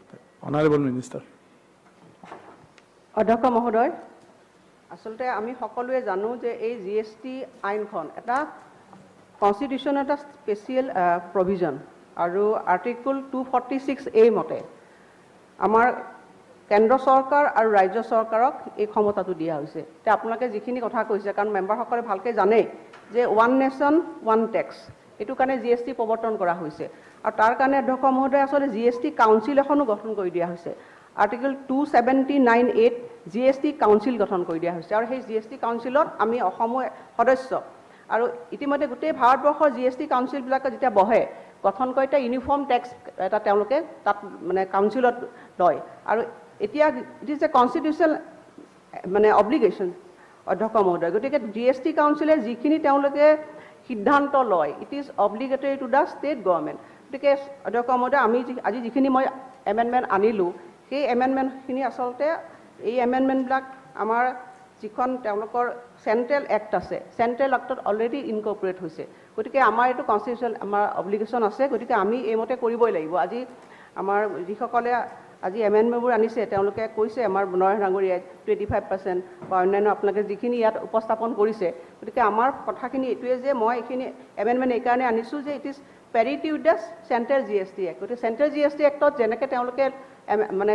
গ্ৰহণ কৰিব তেনেধৰণে ষ্টেট GSTটো আমি আমাৰ এইখিনি গ্ৰহণ কৰিব লাগিব আৰু সেইটো কাৰণেহে আচলতে এই মানে মই আজি ইয়াত এইখিনি আনিছোঁ অধ্যক্ষমহোদয় গতিকে মই সকলো মাননীয় সদস্যই বুজিয়ে পাইছে গোটেই কথাখিনি আৰু সেইকাৰণে মই তেখেতসকলক এই গোটেই এমেণ্ডমেণ্টকেইটা উজ্জ্বল কৰিবৰ কাৰণে অনুৰোধ জনাইছোঁ ঠিক আছে অধ্যক্ষ মহোদয় জাষ্ট এটা কথা জানিব বিচাৰিছোঁ যে পাৰ্চেণ্টেজটো যিটো বঢ়াইছে সেইটো আমাৰ GST কাউন্সিলৰে সিদ্ধান্ত নে আমাৰ ইয়াত হৈছে মন্ত্ৰী মহোদয় অধ্যক্ষ মহোদয় মই কৈছোঁৱেই কাৰণ মই বিত্ত বিভাগৰ মন্ত্ৰী হোৱাৰ পিছত মই মাত্ৰ দুখন ইয়াৰ কাউন্সিলৰ মানে মিটিং মই হেৰি কৰিছিলোঁ আৰু তাত যি সিদ্ধান্ত লোৱা হয় অধ্যক্ষ মহোদয় তাত মানে বিভিন্ন ধৰণৰ ষ্টেটবিলাক থাকে প্ৰত্যেকটো ষ্টেটেই ষ্টেক হোল্ডাৰ আৰু তেওঁলোকে গোটেইখিনি মানে কথাবিলাক আলোচনা কৰে আৰু মানে সন্মত এটা সিদ্ধান্ত তেওঁলোকে গ্ৰহণ কৰে তাৰপিছতে হয় আমি আমাৰ ক'বলগীয়াখিনি বক্তব্যবিলাক আমি কওঁ আৰু প্ৰত্যেকে কোৱাৰ পিছতে এটা সিদ্ধান্ত গ্ৰহণ কৰা হয় চেণ্ট্ৰেলি হয় পাৰ্চেণ্টেজটো যিটো হৈছে সেইটো ইউনিফৰ্মলি চবৰে একে হৈছে নে পাৰ্চেণ্টেজ যিটো বঢ়াইছে সেইটো আমাৰ ইয়াত সিদ্ধান্ত হৈছে বাকী GSTটোৰ কাউন্সিলৰ ডিচিশ্যন হৈছে সেইটো ঠিক আছে কিন্তু যিটো আমি 100% 200 কৰিলোঁ পেনাল্টিৰ ওপৰত আকৌ 25% আমি যিটো আকৌ আপোনাৰ এপিলৰ কাৰণে লৈছোঁ সেইটো ইউনিফৰ্ম চবৰে একেই নে আমাৰ ইয়াত ছেপাৰেটলি সেইটো আকৌ এছেছ কৰি লোৱা হৈছে সেইটোহে জানিব বিচাৰিছোঁ মন্ত্ৰী মহোদয় অধ্যক্ষ মহোদয় আমাৰ বেলেগ হ'বই নোৱাৰে এতিয়া মাননীয় সদস্য শ্ৰী ভৰত চন্দ্ৰ নৰ আৰু সহযোগী সদস্য 14 জন আপোনালোকৰ সংশোধনীটো প্ৰত্যাহাৰ কৰিবনে আমি ছাৰ উইথড্ৰ কৰিছোঁ কিন্তু মাননীয় মন্ত্ৰীগৰাকীয়ে গোটেই কথাটো এবাৰ ৰিভিজিট কৰক মানে এতিয়া ৰিভিজিট কৰক আপুনিতো আজিতো পাছ হৈ যাব ইয়াতে কিন্তু আমি যিখিনি কথা ৰেইজ কৰিছোঁ আপুনি ৰিকনচিডাৰ বা ফিউচাৰৰ কাৰণে যেটো আমৰা GST কাউন্সিলত আমি কৈছোঁ যে স্যাৰ এইটো কৈছিলোঁ যে আসাম আৰু নৰ্থ ইষ্ট এইটো আমাৰ অন্যৰ লগত নিমিলে যে আমাক এইকাৰণে কিছুমান ক্ষেত্ৰত যেনেকৈ স্পেচিয়েল ষ্টেট আমাক কৰিছিল আগতে বা আমাৰ কাৰণে আগতে নৰ্থ ইষ্ট ইণ্ডাষ্ট্ৰিয়েল পলিচি বেলেগ হয় অন্যৰ লগত নিমিলে তো আমাৰ কাৰণে পাৰ্চেণ্টেজটো বা কিছুমান এক্সামশ্যন আমাৰ কাৰণে থাকিব লাগে আসাম আৰু নৰ্থ ইষ্টৰ কাৰণে এইটো নেক্সট GST মিটিঙত আপুনিতো মানে ৰিকনচিডাৰ কাৰণে ৰিকুৱেষ্ট কৰক বা ৰিভিজিট কৰক আপুনি আৰু ছাৰ মই এইটো এইখিনি ৰিকুৱেষ্ট কৰি মই উইথড্ৰ কৰিছোঁ ঠিক ধন্যবাদ মই এষাৰ সংযোজন দিম মহোদয় article 246A special provision with respect to goods and service tax ইয়াত লিখা আছিলে যে the legislature of every state have power to make laws with respect to goods and service tax imposed by the union or by such state সেই গতিকে আমি নিজাববীয়াকৈ কিবা ল'ব পাৰোঁ নেকি এই যিটো সংবিধানৰ দিশা আছে আৰ্টিকল 246A এই বিষয়ত অকণমান জানিব বিচাৰিছোঁ এইটো দ্য কনষ্টিটিউশ্যন অফ ইণ্ডিয়াত যিটো আছে বেয়াৰ এক্টত দিছে ইয়াত লিখা আছে দিছে বুলি জানিবৰ কাৰণে মই কথাখিনি আপোনাক কৈছোঁ So GST is levied and collected under a special mechanism of Constitution of India. Article 246A confers concurrent power on both the central and the state government for levy and collection of GST. On every supply of goods and services within a state, two components, that is GST, are applicable. It is central GST levied and collected by state, and the state GST levied and collected by each state and center on the same taxable base and at the same time. GST was implemented with a motto of one nation, one tax, and is integrates the country into a common market by removing barriers across the states and enabling smooth flow of goods from one state to the other. It subsumes various indirect taxes levied by the center and the states to bring in a pan-India uniform indirect taxation system. The provisions of Central Goods and Services Act 2017 and State Goods and Services Act 2017 are peri materia and have the same identical provisions. As such, any change incorporated in the Central Act, Central Goods and Services Act, is also to be incorporated in the State Act, that is State GST Act. All the states are bound to make the changes under constitutional obligation so as to have uniformity in its application throughout the country. ঠিক আছে, thank you. এতিয়া সংশোধনীটো প্ৰত্যাহাৰ কৰাৰ বাবে সদনৰ সন্মতি আছেনে? সদনৰ সন্মতিৰ সাপেক্ষে সংশোধনীটো প্ৰত্যাহাৰ কৰা হ'ল। এতিয়া দফা নং 10 বিধেয়কখনৰ অংশ হ'ব। যিসকল মাননীয় সদস্য দফাটোৰ সপক্ষে আছে তেখেতসকলে কওক হয়, যিসকলে বিপক্ষে আছে তেখেতসকলে কওক নহয়। মই ভাবোঁ হয়ৰ সপক্ষে 10 নং দফাটো বিধেয়কখনৰ অংশ হ'ল। আৰু বিধেয়কখন 11টো ডিছকাশ্যনটো নালাগে, গতিকে আপুনি প্ৰত্যাহাৰ কৰিব। মানে অধ্যক্ষ মহোদয়, আমি যেটো সংশোধনী প্ৰস্তাৱ দিছোঁ ইয়াৰ পিছত আছে আপোনালোকৰ সুন্দৰত আপোনালোকৰ বৰদৰ ডাঙৰীয়া আৰু বাকীখিনিৰ 10ও আছিলে 11ও আছিলে, এতিয়া 10টো হৈ গ'ল, কিন্তু আমি এডপ্টটো কৰিব লাগিব ওচৰত। সেইকাৰণে এইটো প্ৰত্যাহাৰ কৰা হ'ল। সেইকাৰণে দফা নং 11 বিধেয়কখনৰ অংশ হ'ব। যিসকল মাননীয় সদস্য দফাটোৰ সপক্ষে আছে তেখেতসকলে কওক হয়, যিসকল বিপক্ষে আছে তেখেতসকলে কওক নহয়। মই ভাবোঁ হয়ৰ সপক্ষে 11 নং দফাটো বিধেয়কখনৰ অংশ হ'ল। এতিয়া বিধেয়কখনৰ 12, 13 আৰু 14 নং দফা তিনিটাত সংশোধনী প্ৰস্তাৱ নাই। আৰু এতিয়া মই বিধেয়কখনৰ 12, 13 আৰু 14 নং দফা তিনিটা সদনৰ মজিয়াত দাঙি ধৰিলোঁ। প্ৰশ্নটো হ'ল 12, 13 আৰু 14 নং দফা তিনিটা বিধেয়কখনৰ অংশ হ'ব। যিসকল মাননীয় সদস্য দফা তিনিটাৰ সপক্ষে আছে তেখেতসকলে কওক হয়, যিসকলে বিপক্ষে আছে তেখেতসকলে কওক নহয়। মই ভাবোঁ হয়ৰ সপক্ষে 12, 13 আৰু 14 নং দফা তিনিটা বিধেয়কখনৰ অংশ হ'ল। এতিয়া বিধেয়কখনৰ 15 নং দফাত মাননীয় সদস্য শ্ৰী সিৰাজউদ্দিন আজমল, শ্ৰী হাফিজ বছিত আহমেদ মানে আৰু 15জন সদস্য আপোনালোকৰ সংশোধনীটো প্ৰত্যাহাৰ কৰিবনে? মানে অধ্যক্ষ মহোদয়, আমি সংশোধনী প্ৰস্তাৱ যেটো আনিছিলোঁ, ইয়াতে আমি এই সদনত যেতিয়া আমি বিলবিলাক পাছ কৰোঁ, কেতিয়াবা এনেকুৱা হয় যে একেলগে যিবিলাক বিদ্যালয়ে একেলগে তেওঁলোকে এপ্লাই কৰিছে ৰিকগনিশ্যনৰ কাৰণে, আৰু গোটেইখিনি চালি জাৰি চাই মানে ইছ্যু কৰোঁতে কিছুমান 1/1/2006 আগত পৰি গ'ল, কিছুমান পিছত হ'ল। দেখা গ'ল আমি এই সদনত বিল পাছ কৰোঁতে এসপ্তাহ পিছতো ইছ্যু হোৱাখিনিক কিন্তু সেই আইনে কাভাৰ নকৰিলে, তেওঁলোকক ইছ্যু ডেটৰ ইছ্যু দি নকৰিলে। গতিকে এই বিলখনত আমি 1 জুলাই 2017 ৰেট্ৰস্পেক্টিভ এফেক্ট দি পেলাই আমি ইয়াত পাছ কৰিম, আৰু সেই বিলখনত আমি এসপ্তাহ কনচিডাৰ নকৰিলোঁ, ইছ্যু ডেটৰ বাহানা দি সেইবিলাক বিদ্যালয় লোৱা নহ'ল। গতিকে আমি ভাবোঁ যে ইয়াত অন্তত মই এইটো ডিলিট কৰিব দিছিলোঁ, ডিলিট কৰিব নালাগে, অন্তত 1 জুলাই 2017 কাৰেকশ্যন কৰি মানে প্ৰস্পেক্টিভ এফেক্ট হিচাপে লোৱা হোক, এইটো মই মন্ত্ৰী মহোদয়ক অনুৰোধ জনাওঁ। মন্ত্ৰী মহোদয় কিবা কৈছে তেখেতে এটা এইখিনি কথা কৈছে, যিহেতু কনষ্টিটিউচনেল অব্লিগেশ্যন আৰু আমি তেনেকৈ ধৰণে প্লেচ কৰিছোঁ, গতিকে মই তেখেতৰ সংশোধনীটো উইথড্ৰ কৰিবৰ কাৰণে অনুৰোধ জনাইছোঁ। তেখেতে কৈছে কিছু অব্লিগেশ্যন আছে সেইটোৰ কাৰণে। এতিয়া আপুনি উইথড্ৰ কৰিব আপোনালোকে? হা কোনটো অব্লিগেশ্যন আছে বুলি গোপন কৰি ৰাখিব নোৱাৰিব। এইটো আমাক কনফিডেণ্টত ৰাখি অব্লিগেশ্যনবিলাক আমাক ক্লিয়াৰলি ক'বলৈ দিছোঁ, কৈয়ে দিছে কনষ্টিটিউচনেল অব্লিগেশ্যন বুলি কৈছে। Constitutional obligation constitutional obligation. হয়, ঠিক আছে, যদি তেনেকুৱা কিবা অব্লিগেশ্যন থাকে তেনেহ'লে আমি কম সেইটো মানি ল'বলৈ, কিন্তু ঠিক সেইদৰে আদাৰ বিলবিলাকৰ ক্ষেত্ৰতো একে দৃষ্টিভংগী হোৱাটো উচিত, নহ'লে বহুত ভিক্টিম হৈছে তেনেকেই ফৰ ৰেট্ৰস্পেক্টিভ এফেক্ট বুলি বহুত স্কুলক কিন্তু ডিপ্ৰাইভ কৰা হ'ল। সেইখিনি কাৰণে এটা এমেণ্ডমেণ্ট আনিবলৈ চৰকাৰক অনুৰোধ জনাই এইটো মই উদ্ধ কৰিলোঁ। এটা প্ৰত্যাহাৰ কৰা হ'ল।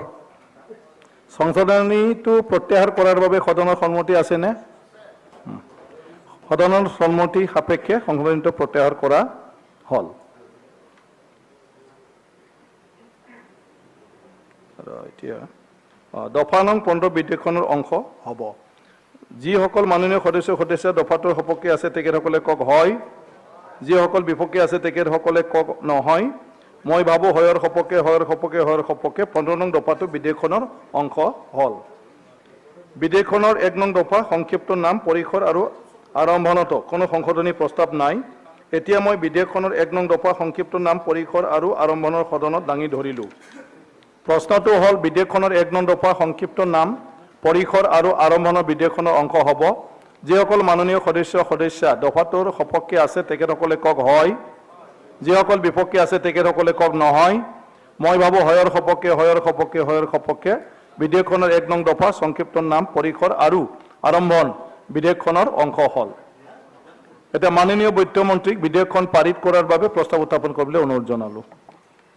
অধ্যক্ষ মহোদয়, the Assam goods and services tax amendment bill 2021 পাৰিত কৰাৰ বাবে মই সদনত প্ৰস্তাৱ উত্থাপন কৰিলোঁ। এতিয়া মই প্ৰস্তাৱটো অনুমোদনৰ বাবে সদনত দাঙি ধৰিলোঁ। প্ৰস্তাৱটো হ'ল the Assam goods and services tax amendment bill 2021 পাৰিত কৰা হওক। যিসকল সদস্য প্ৰস্তাৱটোৰ সপক্ষে আছে তেখেতসকলে কওক হয়, যিসকল বিপক্ষে আছে তেখেতসকলে কওক নহয়। মই ভাবোঁ হয়ৰ সপক্ষে প্ৰস্তাৱটো পাৰিত কৰা হ'ল, বিধেয়কখনো পাৰিত কৰা হ'ল।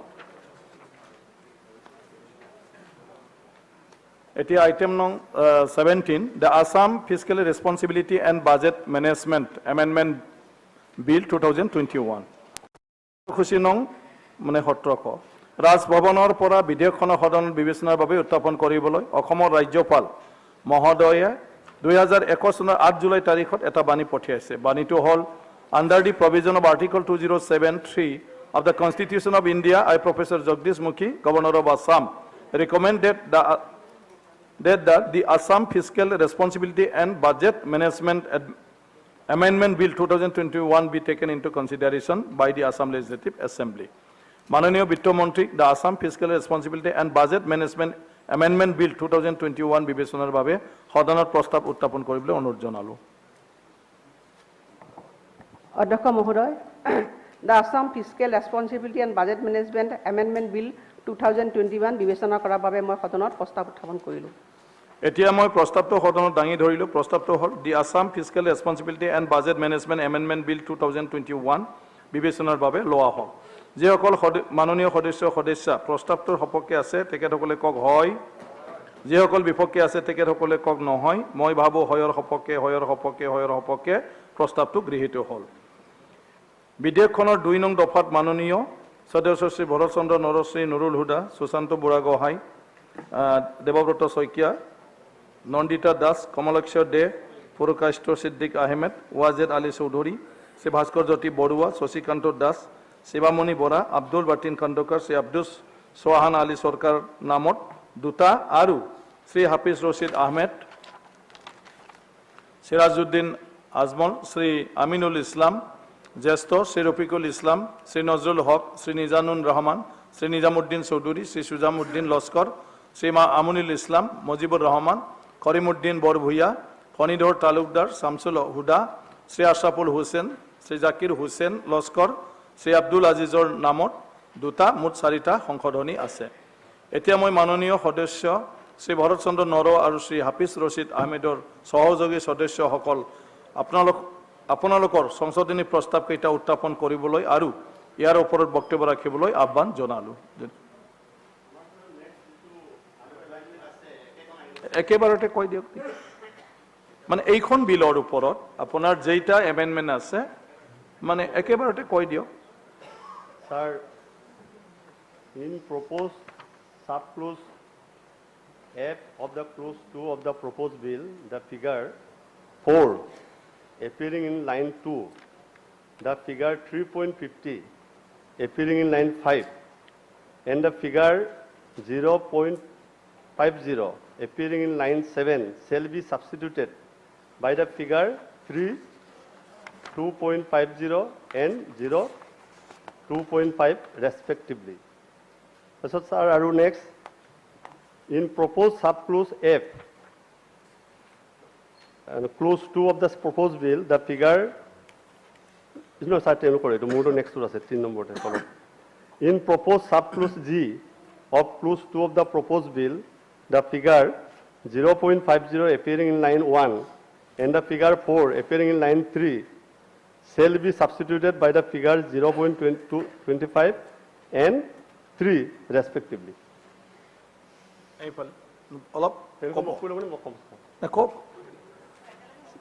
একেলগে চাম মুভ কৰি লওক তাৰপিছত মই ক'ম তেওঁলোকে মুভ কৰি লওক তাৰপিছত মই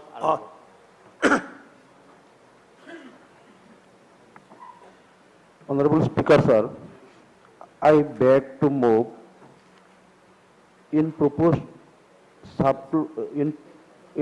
bill, subclause F of clause 2 of the proposed bill, the figure 3.50 appearing in line 5 shall be substituted by figure 3.00. Similarly, I also beg to move in proposed subclause Z of clause 2 of the proposed bill, the figure 4 appearing in line 3 shall be substituted the figure 3.50. এই প্রস্তাবটো আমি এই কারণে আনিছো অধ্যক্ষ মহোদয় একই কথা বক্তব্যটো না না বক্তব্যটো ইফালে দিয়ক আগতে ইয়াৰ পিছত আপুনি দিব স্যাৰ ইয়াত যেটো Assam fiscal responsibility and budget management act 2005 ইয়াত চৰকাৰে দুটা আনিব বিচাৰিছে ইয়াত স্যাৰ যেটো The in principle act in section 4 in subsection 3 the clause by the after paragraph E the following paragraph A and G A আৰু G দুটা ইয়াত সেকশন নতুনকে ইনসাৰ্ট কৰিছে স্যাৰ ইয়াত Assam fiscal responsibility and budget management act 2005 এইটোত এই A আৰু G বুলি দুটা প্ৰভিজো ইয়াত ইনসাৰ্ট কৰিব বিচাৰিছে আৰু স্যাৰ গভৰ্নমেন্ট ইয়াত যেটো ৰিজন এন্ড যেটো এই বিল এইটো কিয় কাৰণে আনা হৈছে ইয়াত তেখেতসকলে statement of object and reason ইয়াত এই কথাটো লিখিছে যে ইন ভিউ আনপ্ৰেসিডেন্টেড কোভিড-19 pandemic situation and to strengthen resource of state to fight the pandemic and maintain the stand up এইটো কাৰণে ছাৰ এইটো ministry of finance government of ইণ্ডিয়াই কৈছে যে ষ্টেট গভৰ্নমেণ্টক এলাউ কৰিছে normal net borrowing ceiling of 4% of projected gross state domestic product allow কৰিছে আৰু বিগিনিং অফ দ্য ইয়েৰ 3.50% ল'ব পাৰিব তেওঁলোকে তাৰপিছত আৰু 0.5% পিছত কেপিটেল এক্সপেণ্ডিচাৰটো ইনক্ৰিমেণ্টেলটো চাই পেলাই আৰু 0.50 নেট বৰোয়িং কৰিব পাৰিব স্যাৰ এইটোত মই এখানে ক'ব বিচাৰিছোঁ চৰকাৰক যে Assam fiscal responsibility and budget management act 2005 এইটো আমি কিয় আনিছিলোঁ স্যাৰ আৰু ইয়াৰ উদ্দেশ্যটো কি FRBM এক্টৰ মেইন উদ্দেশ্যটো কি স্যাৰ এই কথাখিনি কোনটো এই কথাটো ক'ব লাগিব মেইন অবজেক্টিভটো কি আছিল FRBM এক্টৰ তাত এইটো আছিল কি sir Assam fiscal responsibility and budget management act to provide annual targets to progressively reduce the outstanding liabilities, revenue deficit and fiscal deficit of state government. তাৰমানে স্যাৰ আসাম গভৰ্নমেণ্টৰ যেটো আউটষ্টেণ্ডিং যেটো লাইবিলিটিছ আছে যেটো ৰেভিনিউ ডেফিচিট আছে যেটো ফিস্কেল ডেফিচিট আছে এটো FRBM একৰ দ্বাৰা progressively এটো মানে টাৰ্গেটটো কমাই ৰিডিউস কৰিব লাগে কিন্তু স্যাৰ এতিয়া যেটো ministry of finance government of India যেটো নেট বৰোয়িং কেপাচিটি যে আমাৰ আসামৰ GSDPৰ 4% যে ল'বলৈ এটা পাৰমিশন দিছে যাৰ কাৰণে এইটো একটো ইয়াত আনিছে এমেন্ডমেন্টটো স্যাৰ এইটো কৰিলে কি হ'ব আমাৰ অলৰেডি আমি ঋণৰ বুজাত আমি এতিয়া জৰ্জৰিত হৈ আছো তাৰমানে আমাৰ স্যাৰ ঋণটো আৰু বাঢ়ি যাব এতিয়া আমাৰ ঋণৰ বুজাটো আমাৰ ৰাজ্যখনৰ এখানে স্যাৰ মই কৈছো যে মিনিষ্ট্ৰি অফ ফাইনেন্সে এলাউ কৰিলেও যদিও এলাউ কৰিছে নেট বৰোয়িং 4% ল'ব লাগে এগেইনষ্ট GSDP যে আসাম গভৰ্নমেণ্টে এভয়েড কৰিব লাগে বা আসাম গভৰ্নমেণ্টে কমকে ল'ব লাগে যাৰ কাৰণে মই স্যাৰ ইয়াত যেটো মোৰ এমেন্ডমেন্টত মই 3.3% মই কৈছো 4% 3% ল'ব লাগে তাৰমানে কমাব লাগে বস্তুটো কাৰণ আমাৰ বাৰ্ডেনটো বাঢ়ি গৈছে এতিয়া স্যাৰ যদি চাই আমাৰ ৰাজ্যখনক ৰেভিনিউ সাৰপ্লাস হ'ব বুলি ষ্টেট গভৰ্নমেণ্টে কৈ থাকে কিন্তু আমাৰ ৰাজ্যখনৰ এটা ৰেভিনিউ আমি ডেফিচিটলৈ গৈ আছো আমি স্যাৰ 2019-20 যেতিয়া বাজেট এষ্টিমেট কৰিছিলে ষ্টেট গভৰ্নমেণ্টে ফাইনেন্স ডিপাৰ্টমেণ্টে তেতিয়া কৈছিলে যে 3,404 crore সাৰপ্লাস হ'ব আৰু এইটো আমাৰ GSDPৰ 0.91% হ'ব বুলি কৈছিলে কিন্তু যেতিয়া ছাৰ শেষত বছৰটোৰ শেষত যেতিয়া ৰিভাইজ এষ্টিমেট কৰিলে তেতিয়া 3,404 কোটি আমাৰ ৰেভিনিউ ছাৰপ্লাছ নহ'ল, আমাৰ হ'লগৈ মাত্ৰ যেনে 812 crore ছাৰপ্লাছ হ'ল, যিটো GSDPৰ 0.22%। তাৰমানে যিটো বাজেট এষ্টিমেটত যিটো কৈছিলে একচুৱেলত তো 76% লোৱাৰ দেন বাজেট এষ্টিমেট। সেইটো আকৌ ছাৰ এইটো 2020-21ত বাজেট এষ্টিমেটত ৰেভিনিউ ছাৰপ্লাছ দেখুৱাইছিলে ষ্টেট গভৰ্ণমেণ্টে 9,154 হ'ব আৰু এইটো GSDPৰ 2% 24% হ'ব বুলি কৈছিলে। কিন্তু ছাৰ ৰেভিনিউ ছাৰপ্লাছ নহয়, ৰেভিনিউ ডেফিচিট হৈ গ'ল আমাৰ লাষ্টত যেতিয়া ৰিভাইজ এষ্টিমেট কৰিলে। আৰু ৰেভিনিউ ডেফিচিট কিমান হ'ল ছাৰ? কৈছিলে 9,154 ছাৰপ্লাছ হ'ব ৰেভিনিউ, কিন্তু আমাৰ ৰেভিনিউ ডেফিচিট হৈ গ'ল 6,229 crore, যিটো GSDPৰ 1.67%। ঠিক আছে ছাৰ, এইবাৰ 2021-22ত যিটো বাজেট ইয়াত দাখিল কৰিছে, ইয়াত বাজেট এষ্টিমেটত কৈছে যে ৰেভিনিউ ছাৰপ্লাছ হ'ব কিমান 4,574 আৰু GSDPৰ এগেইনষ্ট পাৰ্চেণ্টেজ হ'ব 1.21। কিন্তু ছাৰ এইটো বাজেট এষ্টিমেট, কিন্তু যিটো আমাৰ যিটো বিত্তীয় অৱস্থা যে এইটো আল্টিমেটলি ৰেভিনিউ ছাৰপ্লাছ নহয়, ৰেভিনিউ আমাৰ ডেফিচিট হ'বগৈ, ইয়াতকৈ বহুত বেছি হ'ব, যিটো 2020-21ৰ নিচিনা হ'ব। ঠিক তেনেকৈ ছাৰ এইটো যিটো ফিস্কেল ডেফিচিট ছাৰ, ফিস্কেল ডেফিচিটটো আমাৰ বাঢ়া নাই, আমাৰ বাঢ়ি গৈ আছে ফিস্কেল ডেফিচিটটো। ফিস্কেল ডেফিচিটটো হ'ল আমাৰ টোটেল ষ্টেট গভৰ্ণমেণ্টৰ গোটেই এক্সপেণ্ডিচাৰটোৰ ওপৰত যিটো আমাৰ ডেফিচিটটো। ছাৰ 2019-20ত বাজেট এষ্টিমেটত কৈছিলে যে আমাৰ ফিস্কেল ডেফিচিট হ'ব বুলি কৈছিলে 11,113 কোটি আৰু পাৰ্চেণ্টেজ হিচাপে ছাৰ কৈছিলে 2.97 অফ GSDP। কিন্তু ছাৰ যেতিয়া ৰিভাইজ এষ্টিমেট কৰিলে 19-20ত এইটো ডাবল হৈ গ'ল, 11,113 ঠাইত 21,513 কোটি হৈ গ'ল, যিটো GSDPৰ 5% 92%। ঠিক তেনেকৈ ছাৰ 2020-21ত বাজেট এষ্টিমেটত কৈছিলে যে 9,383 crore ডেফিচিট হ'ব, পাৰ্চেণ্টেজটো 2.3% দেখুৱাইছিলে GSDP। কিন্তু ৰিভাইজ এষ্টিমেট যেতিয়া কৰিলে 2020-21ত আমাৰ ফিস্কেল ডেফিচিটটো ছাৰ কি হ'ল 2.3 বুলি কৈছিলে বাজেট এষ্টিমেটত, ৰিভাইজ এষ্টিমেটত 8.05% হৈ গ'ল। কিমান ছাৰ? বহুত বাঢ়ি গ'ল। এতিয়া 2021-22ত যিটো গভৰ্ণমেণ্টে কৈছে বাজেট এষ্টিমেটত যে 15,028 কোটি টকা ফিস্কেল ডেফিচিট হ'ব, পাৰ্চেণ্টেজ হিচাপে 3.99, সেইটো বাজেট এষ্টিমেট। কিন্তু যেতিয়া ৰিভাইজ এষ্টিমেট কৰিব এইবাৰতো ছাৰ 9 something হ'বগৈ ফিস্কেল ডেফিচিট। তাৰমানে ফিস্কেল ডেফিচিটটো FRBM এক্ট মতে এজন ষ্টেট গভৰ্ণমেণ্টৰ ফিস্কেল ডেফিচিট মাত্ৰ 3% থাকিব লাগে FRBM এক্ট মতে। আৰু ছাৰ COVID-19ৰ কাৰণে 2020-21 আৰু 2021-22ত যেনিবা চেণ্ট্ৰেল গভৰ্ণমেণ্টে ফাইনেন্স কমিশ্যনে চেণ্ট্ৰেল গভৰ্ণমেণ্টে এইটো আপোনালোকক 5% বঢ়াই দিছে, 3%ৰ ঠাইত 5% ফিস্কেল ডেফিচিট হ'ব পাৰে, COVID-19ৰ কাৰণে 5% হ'ব পাৰে। কিন্তু আপোনাৰ 19-20ত যিটো ফিস্কেল ডেফিচিট 5.92, এইটো 5%তকৈ বেছি হৈ গ'ল। 20-21ত 8.05% ফিস্কেল ডেফিচিট, এইটো 5%তকৈ বেছি হৈ গৈছে। তাৰমানে ফিস্কেল ডেফিচিটটো তাৰমানে ষ্টেট গভৰ্ণমেণ্টৰ আমাৰ কণ্ট্ৰলত নাই।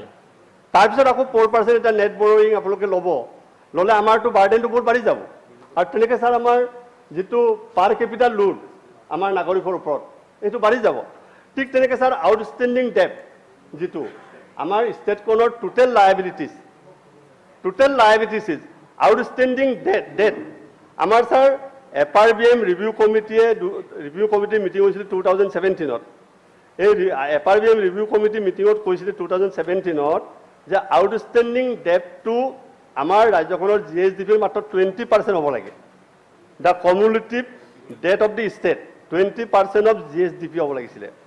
কিন্তু ছাৰ 2019-20ত আমাৰ যিটো টোটেল লায়াবিলিটি ষ্টেট লায়াবিলিটিজ আমাৰ যিটো ডেট বাকী যিটো আছে ঋণ আছে এইটো 19-20 19.1% অফ GSDP, 20-21ত তাৰ 19.5% GSDP, অলমষ্ট 20 লৈ গৈ আছে।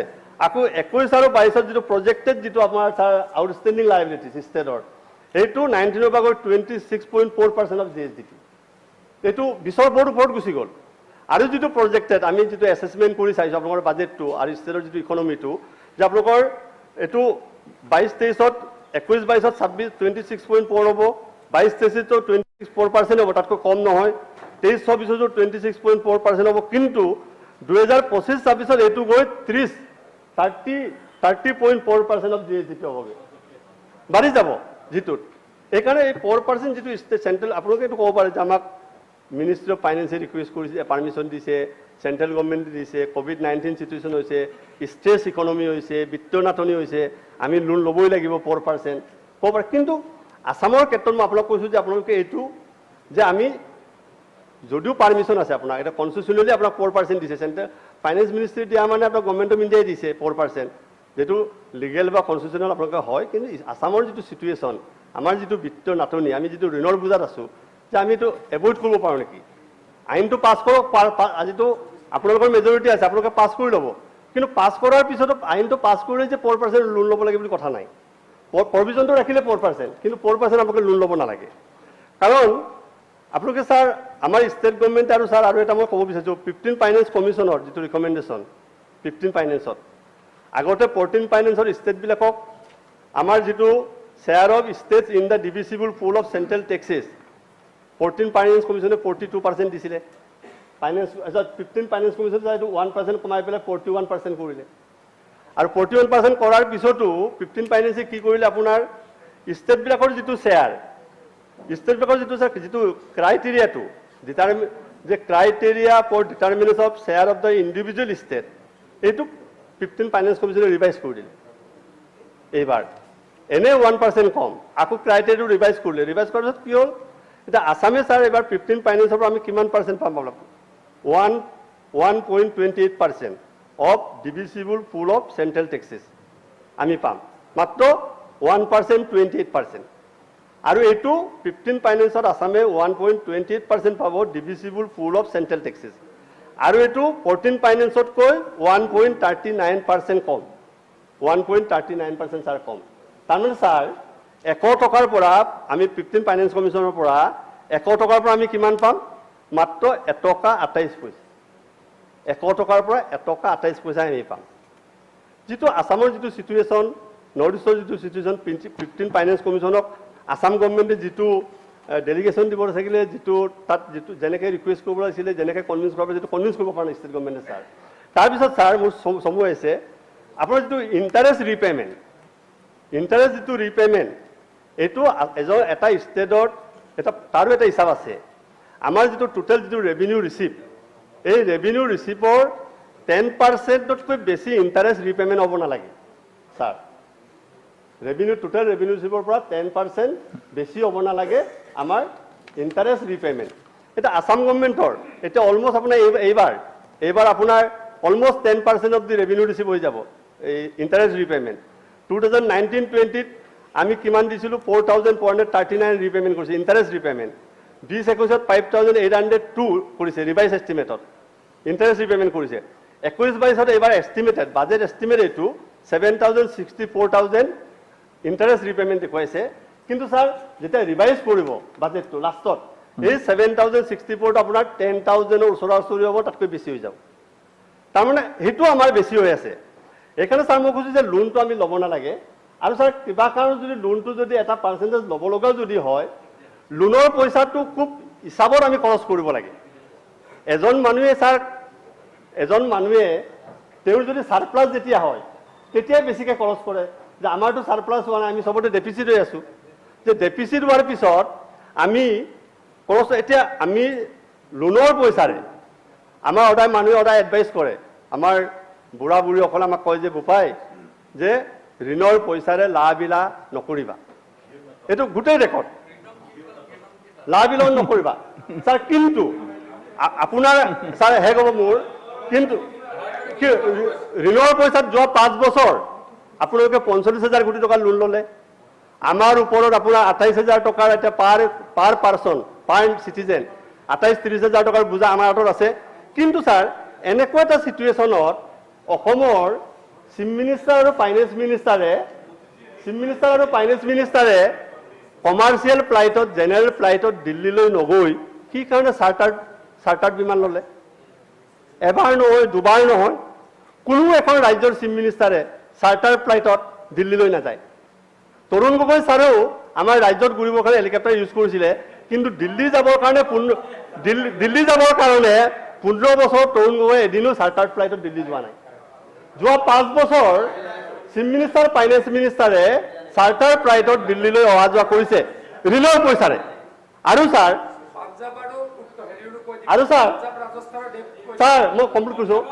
আৰু ছাৰ ঋণৰ পইচাৰে আমাৰ ছাৰ খানাপাৰাত গ'ল ছাৰ 1 মিনিট কৈ থাকক ছাৰ আপুনি কৈ থাকক ছাৰ মিটিং ছাৰ ঋণৰ পইচাৰে ক'বলৈ দিয়ক। আমাৰ ছাৰ কনফাৰেন্স পাতিবৰ কাৰণে খানাপাৰাত আমাৰ ডাঙৰীয়া ইমান চিনিয়ৰ মেম্বাৰ আপুনি আচলতে এমেণ্ডমেণ্টৰ পদ কওক। আপুনি ঋণ ল'বলৈ ওলাইছে আপুনি এমেণ্ডমেণ্টৰ আপুনি ঋণ ল'বলৈ ওলাইছে পদ কওক। ছাৰ তাৰমানে মই ভাল কথা কৈছোঁ। এতিয়া আপোনাৰ এমেণ্ডমেণ্টৰ বিষয়ে আপোনালোকে ছাৰ 5 ষ্টাৰ হোটেলত মিটিং পাতিব নালাগে। 5 ষ্টাৰৰ মিটিং এডমিনিষ্ট্ৰেটিভ বিল্ডিং খানাপাৰাত মিটিং পাতিব লাগে। মিটিং পাতিছে 5 ষ্টাৰ হোটেলত। আৰু নৱমী বৰমুহূৰ্ত পাতিবৰ কাৰণে অসমত পূজাৰী আছে, পূজাৰী আনিছে আপোনালোকে উত্তৰ প্ৰদেশৰ পৰা। যে এইবিলাক অতিৰিক্ত অতিৰঞ্জিত খৰচ নহয় জানো? এইকাৰণে ছাৰ মই মাননীয় বিত্তমন্ত্ৰীক ৰিকুৱেষ্ট কৰিছোঁ, আপুনি 4% আপোনালোকৰ মেজৰিটি আছে, আপোনালোকে পাছ কৰিব। কিন্তু 4% লোন আপোনালোকে নেট বৰয়িং লিমিটটো 4% যদিও আছে, ফাইনেন্সিয়েল কণ্ডিশ্যনটো আপোনালোকে ঠিকে ৰাখিব লাগে। সন্মানীয় সদস্য ধন্যবাদ। তাৰমানে আমাৰ 1 মিনিট আমাৰ সময় শেষ হ'ল, সেইকাৰণে সময়টো আমি এক্সটেনশ্যন কৰি লৈছোঁ বিলখিনি পাছ কৰি ল'বৰ কাৰণে। কিবা ক'ব? Honourable parliamentary minister. লোনটোতো বেয়া বস্তু নহয়। যিটো গভৰ্ণমেণ্ট অফ ইণ্ডিয়া পাৰ্মিশ্যন দিছে 4% লোন ল'ব লাগে, আমি লোন ল'ব পাৰোঁ। আৰু একদম কম ইণ্টাৰেষ্টত হয় লোনখিনি। গতিকে মাত্ৰ মই এটা কথা উনুকীয়াভাৱে কৈছোঁ, এই মুহূৰ্তত পাঞ্জাৱ চৰকাৰৰ লোন আছে 2,48,000 কোটি টকা, ৰাজস্থান চৰকাৰৰ লোন আছে 1,70,000 কোটি টকা। গতিকে আমিও লোন ল'ব পাৰোঁ। মই এটা ৰেফাৰেঞ্চতে কৈছোঁ, মই সমালোচনা কৰা নাই, মই ৰেফাৰেঞ্চত কৈছোঁ। লোন সকলোৱে লয়, কংগ্ৰেছ ৰুল ষ্টেটেও লয়, আমি চিন্তা কৰোঁ। ঠিক আছে, ধন্যবাদ। আমিনুল ইছলাম। তাৰমানে পাঞ্জাৱে লোৱাৰ কাৰণে লৈছে নেকি? এইটো পিছত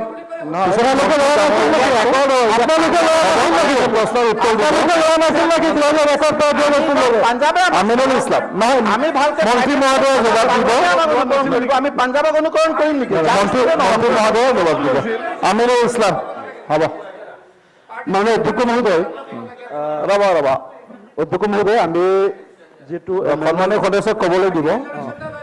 আমি এমেণ্ডমেণ্ট যিটো আনিছোঁ, অৱশ্যে কংগ্ৰেছ দলে যিটো এমেণ্ডমেণ্ট আনিছে আৰু আমাৰ ছেইম পইণ্টে আমি এইটোৱে বিচাৰিছোঁ যে 3.50 to 3% হ'ব লাগে, আৰু এইফালে 4%। আমাৰ দুইটা দলৰে এমেণ্ডমেণ্ট ছেইম, আমি ছেইম পইণ্টটোৱে বিচাৰিছোঁ। আৰু যিটো কথা ভৰতমল ডাঙৰীয়াই কৈছে, এইখিনি আমাৰ শংকা যে এই লোনটো আমি যদি বৰয়িং কেপাচিটিটো এনেকৈ বঢ়াই লওঁ, তেনেহ'লে আমাৰ ইতিমধ্যে টোটেল GSDP যিটোৰ ওপৰত লোনটো হ'ব, GSDP যিটো যোৱা বছৰৰ কাউণ্ট হৈছে অহা বছৰলৈ অধ্যক্ষ মহোদয়, আৰু এইবাৰ যিটো লকডাউন ছেমি লকডাউনৰ পৰিস্থিতিত যেনেকৈ শ্ৰমিকসকল, কৃষকসকল, ব্যৱসায়ীসকল, যেনেকৈ সকলো ফালৰ পৰা উৎপাদন বন্ধ, মানুহৰ যিটো অৱস্থা, GSDP যিটো এফেক্ট পৰিবটো নেক্সট ফাইনেন্সিয়েল ইয়াৰ শেষ হোৱাৰ লগে লগে আমি গম পাম সকলোৱে। গতিকে এতিয়া যোৱা বছৰৰ হিচাপত যিটো GSDP আছে, তাৰ পৰা আমি 4% বৰয়িং কৰি আমি ধাৰ কৰি ধুনীয়াকৈ চলাই ল'ব পাৰোঁ। অধ্যক্ষ মহোদয়, আমি যদি ঋণৰ পইচাৰে ঘৰত সদায় ভালকৈ মানে লাভ বিলাস কৰি খাই বৈ ধুনীয়াকৈ চলাব পাৰোঁ, মানুহক দেখাব পাৰোঁ। কিন্তু সদায় ঋণ লোৱাৰ আগত এইটো চিন্তা কৰিব লাগিব যে আমাৰ কেপাচিটিটো, এইটো আমি যিটো ডেট আমাৰ হ'ব, এইটো আমি ধাৰ মাৰাৰ কাৰণে আমাৰ কেপাচিটিটো কি, আমাৰ GSDPটো কিমান আহিব। আৰু এই বছৰৰ যিটো মাধমাৰ পৰি আছে অসমৰ কৃষি খণ্ডত, ব্যৱসায়িক খণ্ডত, অন্যান্য খণ্ডত, আশাটো GSDPটোক বহুত এটা মাধমাৰ পৰিব, অহা বছৰলৈ বহুত কম হ'ব। গতিকে পৰাপক্ষত আমি বিচাৰোঁ যে আমাৰ কিছুমান ব্যয় সংকুচিত কৰি হ'লেও আমি আমাৰ বৰয়িংটো ইমান বেছি বঢ়াই, ধাৰৰ বোজা বঢ়াই, আজি জন্ম হোৱা শিশুটোৰ মূৰত আমি 30,000 টকাৰ মানে ধাৰৰ বোজা মাথাত লৈ সি জন্ম হ'ব, এই অৱস্থাৰ পৰা আৰু যাতে শোচনীয় এটা বিত্তীয় অৱস্থালৈ নাযায়, সেইকাৰণে আমি এই কেপাচিটিটো কমাই 3%লৈকে ৰাখিব বিচাৰিছোঁ। বাকী কথাখিনি তেখেতে ক'লে, মই এমেণ্ডমেণ্ট আৰু বহুত আছে, দীৰ্ঘ কৰিব বিচৰা নাই, এইখিনিও আমাৰ ক'বলগীয়া। ধন্যবাদ। মন্ত্ৰী মহোদয়। অধ্যক্ষ মহোদয়, আমি আচলতে এইখন আমি এমেণ্ডমেণ্ট আনিছিলোঁ অধ্যক্ষ মহোদয়, ইয়াৰ ষ্টেটমেণ্ট অফ অবজেক্ট এণ্ড ৰিজনছত গোটেই কথাখিনি আমি সন্নিৱিষ্ট কৰিছোঁ। অধ্যক্ষ মহোদয়, মই আচলতে ইয়াৰ এটা পলিটিকেল ষ্টেটমেণ্ট দিম বুলি মই ভবা নাই। মই বিত্তমন্ত্ৰী হিচাপে যিখিনি সত্য সেইখিনি সদনৰ সকলো সদস্যই উপলব্ধি কৰি সেই উত্তৰটো মই দিব লাগে। কিন্তু কিছুমান আচলতে অনাকাংক্ষিতভাৱে কিছুমান কথা ইয়াত উত্থাপন কৰা হয়, কিন্তু মই সেইবোৰ কথা ক'ব বিচৰা নাই। মই এতিয়া 2001 চনৰ পৰা 2016 চনলৈ মই কৈ দিব পাৰোঁ ঋণৰ বুজাৰে কি কৈছে কি নাই, কিন্তু মই ক'ব খোজা নাই। কাৰণ we must have some political ethics. গতিকে পলিটিকেল এথিক্স মানি অধ্যক্ষ মহোদয় আমি চলিব লাগে, আৰু মই সেইখিনি কথা শিকি আহিছোঁ, আৰু সেইখিনি কথা মই উত্থাপন কৰিব খোজা নাই। কাৰণ মোৰো এটা তথ্য মোৰো আছে, কেতিয়া কিমান ঋণ লোৱা হৈছে, সেই ঋণেৰে কি কি কাম কৰিছে, কি কাৰ্যসূচী গ্ৰহণ কৰিছে মই কৈ দিব পাৰোঁ। গতিকে মই আজি কিন্তু ক'ব খোজা নাই, মই বিত্তমন্ত্ৰী হিচাপে অথবা ক'ব খোজা নাই অধ্যক্ষ মহোদয়, কাৰণ ক'লে আকৌ এটা বোকা মানে হেৰি নিচিনা সতীয়া নিচিনা কথা হ'ব, গতিকে মই সেইবিলাকত নাযাওঁ। মই যিখিনি কথা আজি কিয় আনিছোঁ তাৰ মুখ্য উদ্দেশ্যটো আপোনাক ক'ব বিচাৰোঁ অধ্যক্ষ মহোদয়। এতিয়া প্ৰথমতে মই কৈছোঁ যে গোটেইখিনি যিখিনি তেখেতসকলে কৈছে এমেণ্ডমেণ্টবিলাকত মই গোটেই এটালৈকে নাযাওঁ, কাৰণ মুখ্য কথাখিনি আপোনালোকক ক'ম। আমাৰ 4টা ইয়াত এমেণ্ডমেণ্ট আহিছে, কথাখিনি একেই, কাৰণ আপোনালোকে অন্ততঃ মানে 4%ৰ পৰা কোনোবাই 3% কৈছে, কোনোবাই 2% কৈছে, 2.5% কৈছে। কথাটো একে যে আপোনালোকৰ কনচাৰ্ণৰ কাৰণে ধন্যবাদ দিছোঁ, যে এটলিষ্ট আপোনালোকৰ কনচাৰ্ণ আছে যে আমি ষ্টেটখনক আমি আহিব লগা সময়ছোৱা আমি কেনেধৰণে আগবঢ়াই লৈ যাওঁ, সেইটো আপোনাক ধন্যবাদ দিছোঁ। কিন্তু তাক লৈ পেলাই আচলতে বোকা চুটি হ'ব নালাগে, সেইটোৱে কথা। এতিয়া কথাটো হ'ল অধ্যক্ষ মহোদয়, আমাৰ ফিস্কেল যদি আপোনালোকে মানে বেলেঞ্চটো চাই ডেপ্টৰ ক্ষেত্ৰত আমাৰ অসমৰ এতিয়া পজিশ্যনটো হৈছে 18.9। বাকী ষ্টেটবিলাক আছে পাঞ্জাৱৰ পৰা উত্তৰ প্ৰদেশ, হিমাচল প্ৰদেশ, ৰাজস্থান, ৱেষ্ট বেংগল, গুজৰাট, কৰ্ণাটক, মহাৰাষ্ট্ৰ, এইবিলাকত পঞ্জাৱত 39.9, উত্তৰ প্ৰদেশত 38.1, হিমাচলত 34.8, ৰাজস্থানত 33.6। গতিকে এইখিনি আপোনালোকক মই আচলতে ৰেফাৰেঞ্চ হিচাপে আপোনাক ক'লোঁ। ইয়াত অবজেক্টত মই গোটেই কথাখিনি আপোনাক দিছোঁ, আপোনালোকে পঢ়িছে, যে আমাৰ উদ্দেশ্যটো হৈছে অধ্যক্ষ মহোদয়, আমি আচলতে কেন্দ্ৰীয় চৰকাৰে যিটো আমাক স্পেচ দিছে সেই স্পেচটোহে লৈছোঁ। আমি এইটো কোৱা নাই যে আমি 4% বা ল'মেই, আমি স্পেচটোহে ৰাখিছোঁ। বৰিং যে কৰিম এইটো কথাটো আমি কোৱা নাই, আমি স্পেচটোহে ইয়াত লৈছোঁ, সেইটো কথা অধ্যক্ষ মহোদয়। আৰু যদি আমাৰ ফিস্কেল বেলেঞ্চ নাথাকে তে কেন্দ্ৰ চৰকাৰে বৰিং আমাক কৰিব দিব নেকি অধ্যক্ষ মহোদয়? ইয়াততো লিখা আছে যে 3.5%লৈ আমাৰ আনকণ্ডিশ্যনেলি বৰিং ল'ব পাৰোঁ। 0.5% অধ্যক্ষ মহোদয় আমি কেপিটেল এক্সপেণ্ডিচাৰ কৰিব লাগিব, কেপিটেল এক্সপেণ্ডিচাৰ কৰিলে আমাক বৰিং দিব। আৰু 0.5% আৰু অধ্যক্ষ মহোদয় তাত পাৱাৰ ক্ষেত্ৰত আমি ৰিফৰ্মছ আনিব লাগিব। আমি যদি ৰিফৰ্মছ আনিব পাৰোঁ তেতিয়া আমাক দিব। গতিকে ষ্টেটৰ যদি ফিস্কেল বেলেঞ্চ নাথাকে তেতিয়াহ'লে আমি কেনেকৈ বড়ো কৰিব পাৰিম? কিন্তু এইখন অনাৰ উদ্দেশ্যটো হৈছে যে আমি অন্ততঃ FIBM এক্টখন আমি এমেণ্ডমেণ্ট এইকাৰণে কৰিছোঁ, আমি স্পেচটো ইয়াত ৰাখিছোঁ। কাৰণ ক'ভিড ৰিলেটেড চিটুৱেশ্যনত তেওঁলোকে আমাক এটা স্পেচ দিছে 3% GSDPৰ পৰা মানে 4%লৈ। গতিকে সেই স্পেচটোহে মই ইয়াত ইউটিলাইজ কৰিছোঁ। সেইটো কথাই মই আপোনাক ক'লোঁ। আপোনালোকৰ যিখিনি কনচাৰ্ণ আছে সেইখিনি আমাৰ কনচাৰ্ণ, গতিকে ষ্টেটখনক কেনেধৰণে আগবঢ়াই লৈছোঁ সেইখিনি আমাৰ কনচাৰ্ণ। সেইকাৰণে আমি কৈছোঁ যে এইটো স্পেচটোহে আমি ইউটিলাইজ কৰিছোঁ। আমি কেতিয়াও কোৱা নাই যে সেইখিনি আমাৰ বড়ো কৰিমেই, আমি সেইখিনি সম্পূৰ্ণ লক্ষ্য ৰাখিম। আৰু অধ্যক্ষ মহোদয়, আজি ভৰত নৰহ ডাঙৰীয়াই যিখিনি কথা কৈছে আচলতে সেইটো কথা নহয়। মই আগৰ বহুত তুলনা কৰি আপোনাক কথাবিলাক মই কৈ দিব পাৰোঁ। মই পুনৰবাৰ কৈছোঁ সেইখিনি কথা মই তুলনামূলকভাৱে মই তথ্য নিদিওঁ। আজিৰ প্ৰেজেণ্ট পজিশ্যনটো মই হাউচক দিছোঁ যে কি কাৰণতে আজি আমি এইখিনি আনিলোঁ, only because of debt covid পেণ্ডেমিকৰ সময়ত কেন্দ্ৰীয় চৰকাৰে ভাৰতবৰ্ষৰ সকলো ৰাজ্যকে তেওঁলোকে এটা কফাৰ দিছে, আৰু সেইটো ৰাজ্যবিলাকক গ্ৰহণ কৰিছে, আৰু এই স্পেচটো গ্ৰহণ কৰিছোঁ। আৰু ভৱিষ্যতে আমি এইখিনি যে ইয়াৰ ভিতৰত যে আমি বড়ো কৰিমেই সেইটো আমি নকওঁ, আমি অকল স্পেচটো ইউটিলাইজ কৰিছোঁ অধ্যক্ষ মহোদয়। আৰু এইখিনি কথা কৈ মই সকলোকে তেখেতসকলৰ এমেণ্ডমেণ্টখিনি উইথড্ৰ কৰিবৰ কাৰণে অনুৰোধ জনাইছোঁ। মাননীয় অধ্যক্ষ মহোদয়, মই জাষ্ট দুটামান কথা এড কৰিব খুজিছোঁ। 2005 চনত যেতিয়া AFRBM এক্ট হ'ল, তাৰ আগত অকল অসম নহয় গোটেই ভাৰতবৰ্ষৰ প্ৰতিখন ৰাজ্যৰ ফিস্কেল হেল্থ সাংঘাতিক বেয়া হৈ গৈছিলে। ৰেভিনিউ ডেফিচিট প্ৰত্যেকখন ৰাজ্যতে হৈছিলে, ফিস্কেল ডেফিচিট এক্সিজিভ হৈছিলে, যাৰ ফলত ভাৰত চৰকাৰে 2005 চনত বা আমাৰ অসম ৰাজ্যত 2005 চনত AFRBM এক্টখন আনিলে যাতে আমাৰ ফিস্কেল হেল্থটো ভাল থাকে। Every state should be prudent enough in incurring the expenditure. Sir, এই AFRBM এক্টত কেইটামান কথা সুনিৰ্দিষ্টকৈ কোৱা আছে যাতে আমাৰ ৰাজ্যখনৰ ভৱিষ্যত অৰ্থনীতি ভাল হয়। এটা হ'ল যে ৰেভিনিউ ডেফিচিট 2005 চনৰ পৰা দিয়া হ'ল যে 2003 বছৰৰ ভিতৰত কোনো ৰেভিনিউ ডেফিচিট থাকিব নালাগে। পৰৱৰ্তী পৰ্যায়ত 11-12লৈ গুচি গ'ল যে তাৰ পিছত আৰু ৰেভিনিউ ডেফিচিট থাকিব নালাগে, এইটো এটা কণ্ডিশ্যন। 2 নম্বৰ হ'ল যে fiscal deficit should be within 3%। এনেকুৱা কিছু কণ্ডিশ্যন দিয়া হ'ল যাতে প্ৰত্যেক ৰাজ্যৰে অৰ্থনীতি প্লাছ কেন্দ্ৰীয় চৰকাৰৰ অৰ্থনীতি ভাল হয়। আৰু একৰ্ডিংলি এতিয়া বাইদেৱে এটা কথা কৈছে, মই জাষ্ট এটা কথা কওঁ, বাইদেউ তেতিয়া মন্ত্ৰীসভাত আছিলে 11 পৰা 16লৈ the fiscal health of Assam was so good, there was no revenue deficit, fiscal deficit was within 3%. That's why Planning Commission at that time gave a special reward of 300 crore to the state of Assam. এতিয়া মাননীয় অধ্যক্ষ মহোদয়, আমি যিখিনি কথা কওঁ ৰাজ্যৰ বৃহত্তৰ স্বাৰ্থৰ কাৰণে, আজি পাৰ্লিয়ামেণ্টাৰী এফেয়াৰ্ছ মন্ত্ৰীয়ে কৈছে লোন ল'ব লাগিব, হয় লোন ল'ব লাগিব, নহ'লে আমাৰ কেপিটেল ডেভেলপমেণ্ট কেনেকৈ হ'ব। But this loan should not be utilised for revenue expenditure. আজি বাইদেৱে কৈছে 1% আমি ফিস্কেল হেল্থ মানে স্পেচটো ৰাখিব, ভেৰি গুড, কিন্তু মই প্ৰস্তাৱ ৰাখিব কৈছোঁ যোৱা 2 বছৰৰ যিটো হিচাপ 2000 জাষ্ট 2 মিনিটত এখন ছাৰ 2020-21 ৰিভাইজড ইষ্টিমেটত দেখা গৈছে আমাৰ ভৰত নৰ ডাঙৰীয়াই কৈছে 6228 কোটি revenue deficit. This is a very dangerous trend, it will eat up our economy. আৰু মই সিদিনা এপ্ৰপ্ৰিয়েশ্যন বিল পাছ কৰোঁতে কৈছোঁ যে প্ৰায় 9000 কোটি টকা ইউনিয়ন গভৰ্ণমেণ্টে আমাৰ চেণ্ট্ৰেল ডেভলিউশ্যন ৰিভাইজ কৰি দিলে। It has been reflected in the union budget that earlier the central devolution was 26,000 crore, now it is 17,000 crore. কিন্তু আমার বাজেটত রিভাইজ সিস্টেমত দেখুয়া হল 17,000 crore, অর্থাৎ আরো 9000 কোটি ডেফিসিট হব। So revenue deficit will be to the tune of 15,000 crore.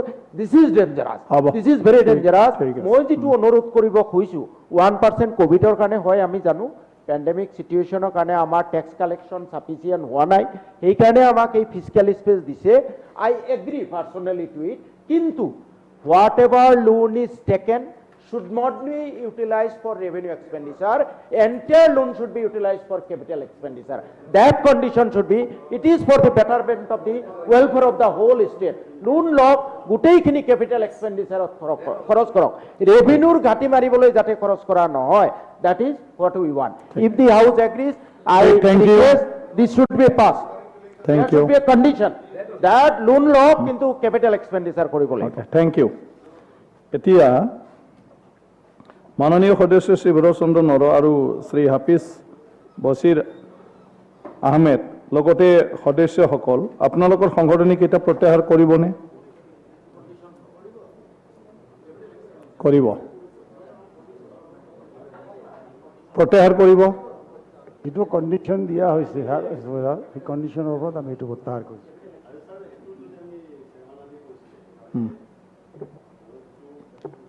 কৰিছে যে ঋণটো ল'লেও যিটো কেপিটেল এক্সপেণ্ডিচাৰ খৰচ কৰিব লাগে ৰেভিনিউ নহয়, আৰু কোনে মনিটৰিং কৰিব ছাৰ? লাক্সাৰিয়াছ কামত এইবিলাক পইচা যে খৰচ কৰা নাই, মই যিটো ক'লোঁ যদি লাহবিলাক বা লাক্সাৰিয়াছ কৰে যদি খৰচ কৰে তেতিয়া আমি আউচে কেনেকৈ প্ৰুভ কৰিম এই বস্তুটো?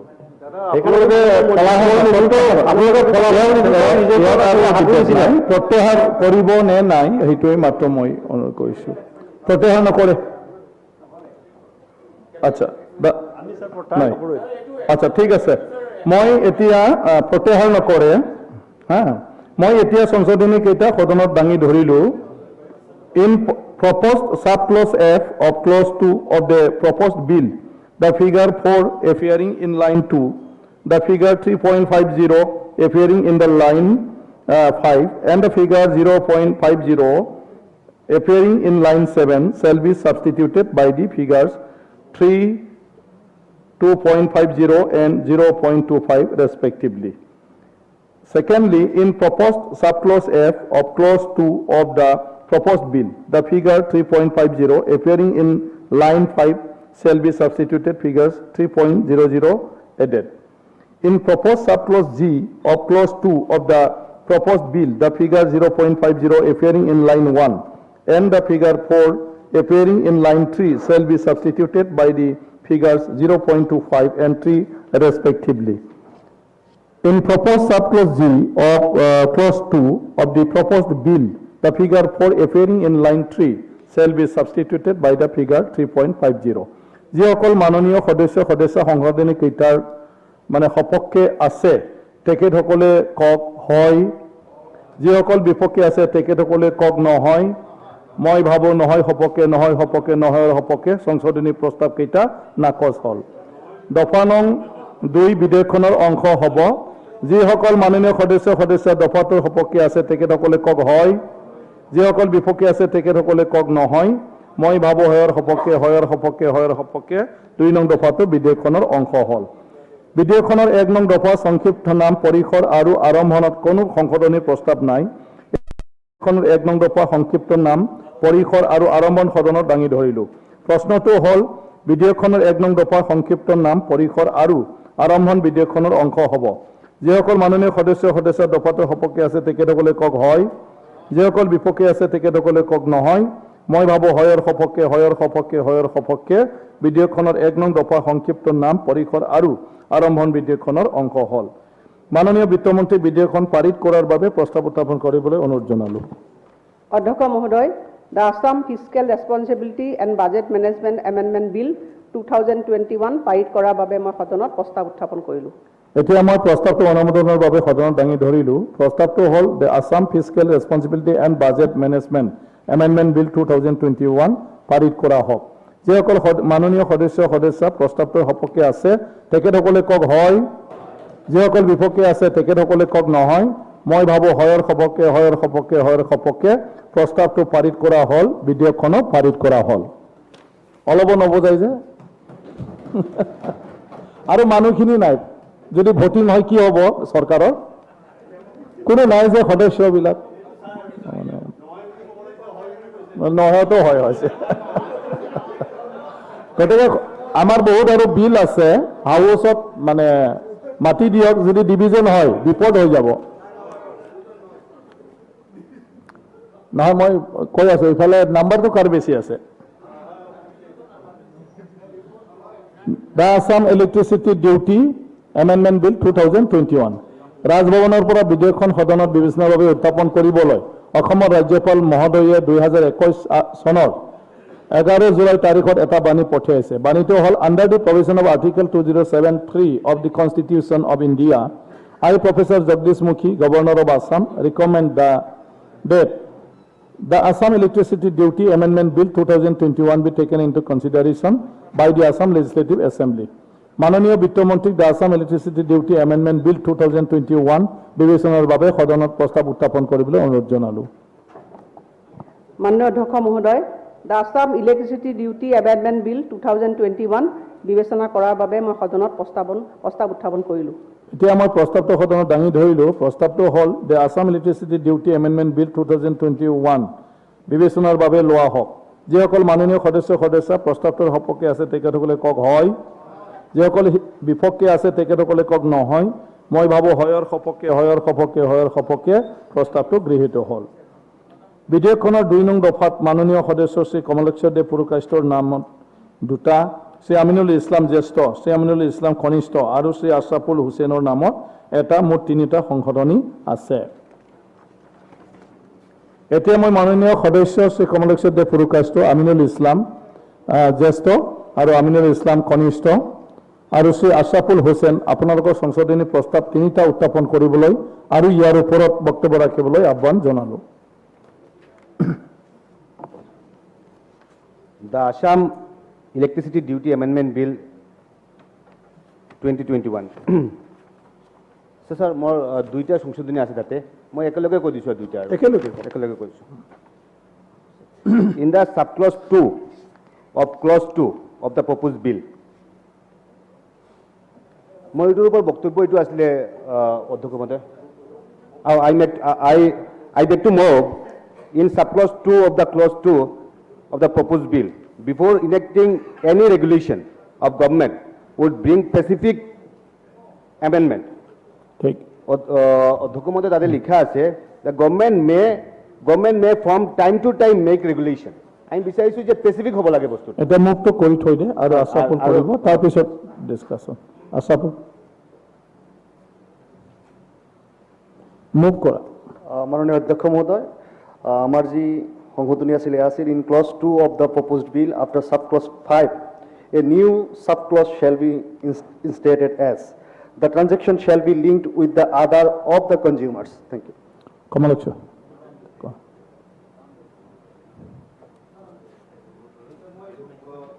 So, মই এইটো ক'ব বিচাৰিছিলোঁ সাব ক্লজ 2ত তাতে লিখা আছে যে government may from time to time make regulations এই time to time make regulation তাতে অকণমান হেৰি হয় এইটো স্পেচিফিক হ'ব লাগে বস্তুটো 1 নম্বৰ আৰু 2 নম্বৰটো আছিলে অধ্যক্ষ মহোদয় 2 নম্বৰটো এনেকুৱা আছিলে there should also' be provision of counter offline system অৰ্থাৎ অধ্যক্ষ মহোদয় আপুনি যদি চাই যদি ই ফিলিং যদি হয় বা ই পে'মেণ্ট যদি হয় তেনেহ'লে হয়তো বা বহুত ক্ষেত্ৰত বহুতৰ নেটৱৰ্ক নাথাকে হয়তো বা এনেকুৱা থাকে বহুতৰ এণ্ড্ৰইড মোবাইল নাই সেইখিনি মানুহ কেনেকুৱা দিব আৰু সেইটো কাৰণে মোৰ এইটো লাগিছে যে তাতে আপোনাৰ হেৰি কৰিব লাগিব কাউণ্টাৰ ছিষ্টেম বা অফলাইন ছিষ্টেম থাকিব লাগে গাঁৱৰ বহুতখিনি মানুহ আছে দুখীয়া মানুহ আছে সিহঁতৰ ওচৰত ই পে'মেণ্ট দিবলৈ সুযোগ নাই এইটো কাৰণে মই ভাবোঁ যে তাতে অফলাইন ছিষ্টেম আৰু কাউণ্টাৰ ছিষ্টেম তাতে থাকিব লাগে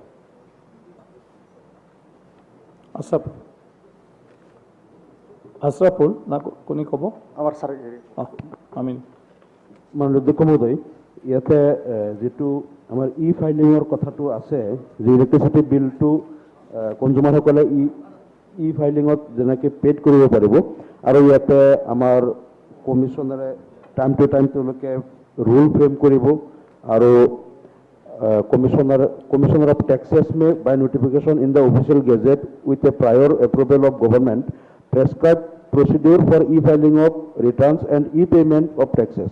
এইটো ভাল বহুত এটা সুবিধা হ'ব টাইমটো বাচিব আৰু এই ক্ষেত্ৰত আমি ভাবোঁ অধ্যক্ষ মহোদয় যে যিহেতু ই ট্ৰেনজেকশ্যনৰ লগত আজিকালি বেংক একাউণ্টটো মানে আধাৰ লিংক কৰাৰ হেৰি হৈ আছে তাৰ লগতে অন্যান্য যিবিলাক ট্ৰেনজেকশ্যন অনলাইন ট্ৰেনজেকশ্যন হয় এইবিলাক লাহে লাহে আধাৰ লিংক কৰাৰ এটা মানে ব্যৱস্থা চৰকাৰে কৰি আছে সেইকাৰণে যাতে ইয়াতে কিবা খেলি মেলি নহয় বা কেতিয়াবা ভুলক্ৰমে এজনৰ মানে ইলেক্ট্ৰিচিটি বিলটো আৰু এজনৰ তাত সোমাই গ'ল বা কিবা যদি খেলি মেলি হ'ল আধাৰ লিংকটো থাকিলে সেইটো কেতিয়াও নহয় নহ'লে এটা এমাউণ্ট দি দিব বেলেগৰ নামত এণ্ট্ৰি হৈ যাব মানুহজনে পিছত ক'ব যে মই দিলোঁ তেওঁলোকে পোৱা নাই মানে গতিকে আমি ভাবিছোঁ যে ইয়াত গোটেইখিনি প্ৰভিজন ঠিকে আছে তাৰ লগত আৰু এটা ক্লজ এটা বঢ়াই দিব লাগে 6 নম্বৰ যে এই ই ট্ৰেনজেকশ্যন যিটো হ'ব এইটো আধাৰ লগত লিংক কৰি দিলে তেতিয়া আৰু ভাল হ'ব মানে কনজিউমাৰ কাৰণে এইটো এটা ক্লজ বঢ়াই দিয়াৰ কাৰণে আমি ৰিকুৱেষ্ট কৰিলোঁ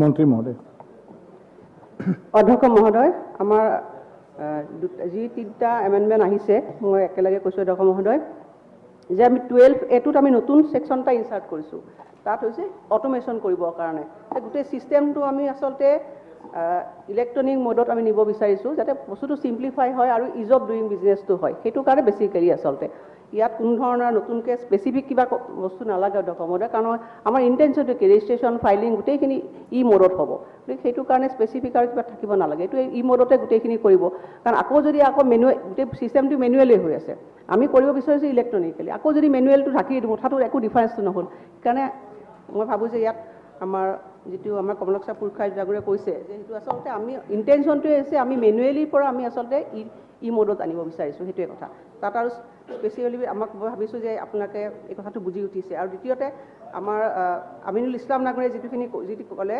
যে আমি আচলতে ইয়াত অলৰেডি পেন কাৰ্ডৰ লগত আমি লিংক আপ হৈ থাকে পেনটোৱে ইউজ হোৱা আৰু আধাৰটো আপুনি জানিছে আধাৰ এতিয়া আমাৰ অসমত এতিয়া চববিলাক আধাৰ হোৱা নাই গতিকে আমি সেইকাৰণে পেন কাৰ্ডতে আমি ইউজ কৰি আছোঁ কাৰণ চবৰে পেন কাৰ্ড আছেই সেইকাৰণে মই ভাবোঁ যে ইয়াত কোনো অসুবিধা নহ'ব আৰু গোটেই ছিষ্টেমটোৱে হৈছে ইজ অফ বিজনেছ ইয়াত বিজনেছটো যাতে মানে ইউজাৰ ফ্ৰেণ্ডলি হয় সেইটোৱে ইণ্টেনশ্যন গতিকে মই সকলো মাননীয় সদস্যকে এই এমেণ্ডমেণ্টখিনি মানে উজ্জ্বল কৰিবৰ কাৰণে অনুৰোধ জনাইছোঁ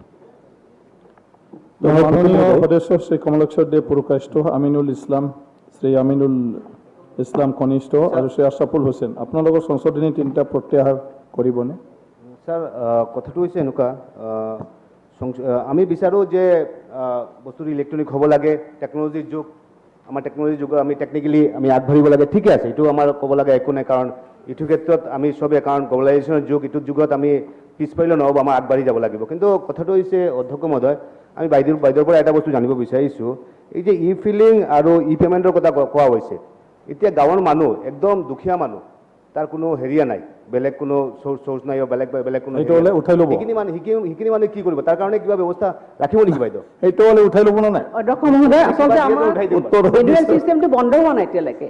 যেতিয়ালৈকে আমি কমপ্লিটলি 100% আমি মানুহখিনিৰ পৰা পাম, তেতিয়া মানে হেৰি হ'ব, ই চিষ্টেমটো হ'ব। এতিয়া কণ্টিনিউ হৈ আছে। উঠাই ল'লে এইফালে আমিনুল। মাননীয় অধ্যক্ষ মহোদয়, এইটো আচলতে সদ্যহতে আধাৰ কৰিব লাগিব, আমি এইটো বিচৰাও নাই, কাৰণ এতিয়া বহুত মানুহৰ আধাৰ হোৱাও নাই, মানে এই যে বহুতৰ আকৌ বায়'মেট্ৰিকৰ কিছু প্ৰব্লেম হৈ আছে, যে এতিয়া আকৌ সেইটো কৰিলে, কিন্তু এইটো ভৱিষ্যতে প্ৰভিজনটো ৰাখিলে ভাল হ'ব সেইটো। গতিকে এতিয়া আমি উঠাই লৈছোঁ, ভৱিষ্যতে যাতে এইটো চৰকাৰে কৰে। সংশোধনী 3টা প্ৰত্যাহাৰ কৰাৰ বাবে সদনৰ সন্মতি আছেনে? আছেনে নাই? সদনৰ সন্মতি সাপেক্ষে সংশোধনী 3টা প্ৰত্যাহাৰ কৰা হ'ল। দফা নং 2 বিধেয়কখনৰ অংশ হ'ব। যিসকল মাননীয় সদস্য দফাটোৰ সপক্ষে আছে তেখেতসকলে কওক হয়, যিসকল বিপক্ষে আছে তেখেতসকলে কওক নহয়। মই ভাবোঁ হয়ৰ সপক্ষে 2 নং দফাটো বিধেয়কখনৰ অংশ হ'ল। বিধেয়কখনৰ 1 নং দফা সংক্ষিপ্ত নাম, পৰিসৰ আৰু আৰম্ভণত কোনো সংশোধনীৰ প্ৰস্তাৱ নাই। এতিয়া মই বিধেয়কখনৰ 1 নং দফা সংক্ষিপ্ত নাম, পৰিসৰ আৰু আৰম্ভণৰ সদনত দাঙি ধৰিলোঁ। প্ৰশ্নটো হ'ল বিধেয়কখনৰ 1 নং দফা সংক্ষিপ্ত নাম, পৰিসৰ আৰু আৰম্ভণ বিধেয়কখনৰ অংশ হ'ব। যিসকল মাননীয় সদস্য দফাটোৰ সপক্ষে আছে তেখেতসকলে কওক হয়, যিসকলে বিপক্ষে আছে তেখেতসকলে কওক নহয়। মই ভাবোঁ হয়ৰ সপক্ষে বিধেয়কখনৰ 1 নং দফা সংক্ষিপ্ত নাম, পৰিসৰ আৰু আৰম্ভণ বিধেয়কখনৰ অংশ হ'ল। মাননীয় বিত্তমন্ত্ৰীক বিধেয়কখন পাৰিত কৰাৰ বাবে প্ৰস্তাৱ উত্থাপন কৰিবলৈ অনুৰোধ জনালোঁ। অধ্যক্ষ মহোদয়, the Assam electricity duty amendment bill 2021 পাৰিত কৰাৰ বাবে মই সদনত প্ৰস্তাৱ উত্থাপন কৰিলোঁ। এতিয়া মই প্ৰস্তাৱটো অনুমোদনৰ বাবে সদনত দাঙি ধৰিলোঁ। প্ৰস্তাৱটো হ'ল the Assam electricity duty amendment bill 2021 পাৰিত কৰা হওক। যিসকল মাননীয় সদস্য প্ৰস্তাৱটোৰ সপক্ষে আছে তেখেতসকলে কওক হয়, যিসকল বিপক্ষে আছে তেখেতসকলে কওক নহয়। মই ভাবোঁ হয়ৰ সপক্ষে প্ৰস্তাৱটো পাৰিত কৰা হ'ল, বিধেয়কখনো পাৰিত কৰা হ'ল। এতিয়া আছে the Assam agricultural income tax amendment bill 2021। ৰাজভৱনৰ পৰা বিধেয়কখন সদনত বিবেচনাৰ বাবে উত্থাপন কৰিবলৈ অসমৰ ৰাজ্যপাল মহোদয়ে 2021 চনৰ 11 জুলাই তাৰিখত এটা বাণী পঠিয়াইছে। বাণীটো হ'ল under the provision of article 2073 of the Constitution of India, I Professor Jagdish Mukhi, Governor of Assam, recommend that the Assam Agricultural Income Tax Amendment Bill 2021 be taken into consideration by the Assam Legislative Assembly. মাননীয় বিত্তমন্ত্ৰীক the Assam agricultural income tax amendment bill 2021 বিবেচনাৰ বাবে সদনৰ প্ৰস্তাৱ উত্থাপন কৰিবলৈ অনুৰোধ জনালোঁ। মাননীয় অধ্যক্ষ মহোদয়, the Assam agriculture income tax amendment bill 2021 বিবেচনা কৰাৰ বাবে মই সদনত প্ৰস্তাৱ উত্থাপন কৰিলোঁ। এতিয়া মই প্ৰস্তাৱটো সদনত দাঙি ধৰিলোঁ। প্ৰস্তাৱটো হ'ল the Assam agricultural income tax amendment bill 2021 বিবেচনাৰ বাবে লোৱা হওক। যিসকল মাননীয় সদস্য প্ৰস্তাৱটোৰ সপক্ষে আছে তেখেতসকলে কওক হয়, যিসকলে বিপক্ষে আছে তেখেতসকলে কওক নহয়। মই ভাবোঁ হয়ৰ সপক্ষে প্ৰস্তাৱটো গৃহীত হ'ল। বিধেয়কখনৰ 2 নং দফাত মাননীয় সদস্য শ্ৰী দেৱব্ৰত শইকীয়া, শ্ৰী চেয়াৰমান আলী আহমেদ, ডক্টৰ আসিফ মহম্মদ নাজাৰৰ নামত এটা, শ্ৰী আমিনুল ইছলাম, জ্যেষ্ঠ শ্ৰী ৰফিকুল ইছলাম, শ্ৰী মুজিবুৰ ৰহমান আৰু শ্ৰী ফণীধৰ তালুকদাৰৰ নামত এটা, মুঠ 2টা সংশোধনী আছে। এতিয়া মই মাননীয় সদস্য শ্ৰী দেৱব্ৰত শইকীয়া, শ্ৰী চেয়াৰমান আলী আহমেদ, ডক্টৰ আসিফ মহম্মদ নাজাৰ, আমিনুল ইছলাম, জ্যেষ্ঠ শ্ৰী ৰফিকুল ইছলাম, শ্ৰী মুজিবুৰ ৰহমান আৰু শ্ৰী ফণীধৰ তালুকদাৰ আপোনালোকৰ সংশোধনী প্ৰস্তাৱ 2টা উত্থাপন কৰিবলৈ আৰু ইয়াৰ ওপৰত বক্তব্য ৰাখিবলৈ আহ্বান জনালোঁ। Shri Debabrata Saikia. Honorable Speaker, sir, প্ৰথমে মই মুভ কৰিছোঁ। I move that in clause 2 of the proposed bill, the words 100 appearing in line 2 and the word 5 appearing in line 4 shall be substituted by the words 10 and 1 respectively. Same Aminul Islam. আপুনি এই মাইকটো খুব কষ্ট দেখি আছোঁ, দাঙিব নোৱাৰি না আৰু নহয়, আপুনি মোৰ ফালে নাচায়ে, মানে মাটি ফালেহে চাই থকা হৈ থাকে। তাৰ মানে অলপ চাপৰ নেকি আপোনাৰ সেইটো ষ্টেণ্ডটো চাপৰ, এইটো অলপ ওখ হ'লে আৰু বহুত কষ্ট দেখি থাকো। ঠিক আছে, এইটো অলপ ওখ চিষ্টেমটো কৰিব পাৰি নেকি ছাৰ? কৰিলে ভাল। নাই বনাই দিম, মই অলপ চাপৰ হৈ ক'ব লাগে, চেঞ্জ কৰি দিম ইয়াত ষ্টেণ্ডটো। Sir, I beg to move in clause 2 of the proposed bill, the words 100 rupees for every day appearing in line 2 and 3 shall be substituted by the words 5% of total outstanding dues monthly. আৰু এটা আছে একেলগে কৰি দিওঁ sir. And in clause 3 of the proposed bill, after the sub clause 5, a new sub clause shall be inserted as follows. The Commissioner of Taxes may, by notification in the official, sir, এইটো আধাৰ লিংকৰ কথা আছিল, এইটো আমি move নকৰিম। পিছৰ যিটো আছে 3 number আপুনি কৰি দিয়ক না, 3 নম্বৰটো মানে আমি মুভ নকৰিম, মানে এইটো আধাৰৰ আগৰ সেম আছিলে আগৰটোৰ লগত, গতিকে আমাৰ এই আগৰটোই কৰিম। চেয়াৰমান। মাননীয় অধ্যক্ষ মহোদয়, এই বিলখনত যিটো সংশোধনী আনিব বিচৰা হৈছে বিশেষকৈ এগ্ৰিকালচাৰেল ইনকাম টেক্স দিয়াৰ ক্ষেত্ৰত, আৰু গোটেই এই বিলটোৱে কোনখিনি মানুহক এফেক্ট কৰিব? আমাৰ সমাজৰ আটাইতকৈ দুৰ্বল শ্ৰেণী কৃষকসকলক এফেক্ট কৰিব। বিলখনত কোৱা হৈছে, আৰু sir in view of the pandemic situation, যোৱা প্ৰায় 1.5 বছৰ আমি জানো কৃষকসকলৰ অৱস্থা কেনেকুৱা হৈছে। তেওঁলোকে এফালেদি নিজৰ উৎপাদিত সামগ্ৰী বিক্ৰী কৰিবলৈ বজাৰ পোৱা নাই, তেওঁলোকৰ এনেই পানী ধান নচৰা অৱস্থা। এই বিলখনৰ যোগেদি তেওঁলোকৰ ফাইনটো মানে লেট ফাইলিঙৰ কাৰণে, লেট পে'মেণ্টৰ কাৰণে 5 টকাৰ জেগাত 100 টকা কৰিব বিচৰা হৈছে, আৰু it may go up to 5,000। This will be affecting our farmers very badly. আমি বৰঞ্চ এই সময়ত মই ভাবোঁ যে এই সময়ত agricultural income tax late filing হ'লেও তেওঁলোকক ৰেহাইহে দিব লাগিছিলে। তথাপি চৰকাৰৰ ইণ্টেনশ্যনটো বুজি পাই আমি কৈছোঁ 5 টকাৰ জেগাত 100 টকা নকৰি আপোনালোকে 10 টকা কৰক, 5 টকাৰ জেগাত 10 টকা কৰক। That should also not be, that is also not wise at this moment. আমি ক'ব লাগিছিলে মৰাটৰিয়াম দিম। আৰু তৃতীয় কথা যে মেক্সিমাম লিমিট 5,000, সেইটো আমি কৈছোঁ 1,000। আমি একেবাৰে ডিজএগ্ৰি কৰা নাই, in view of the intention of the government কিবা অলপ বঢ়াব হৈছে। But this is morally, on principle, I feel that we are doing, even if we increase the fine from rupees 5 to 10 and the maximum limit up to 1,000, we are not doing good to our farmers. সেইকাৰণে sir এইটো মানৱতাৰ খাতিৰত pandemic চিটুৱেশ্যনৰ কাৰণে আজি central গভৰ্ণমেণ্টে আমাক fiscal space দিছে, আমি নিজেই কৈ আছোঁ টেক্স অহা নাই।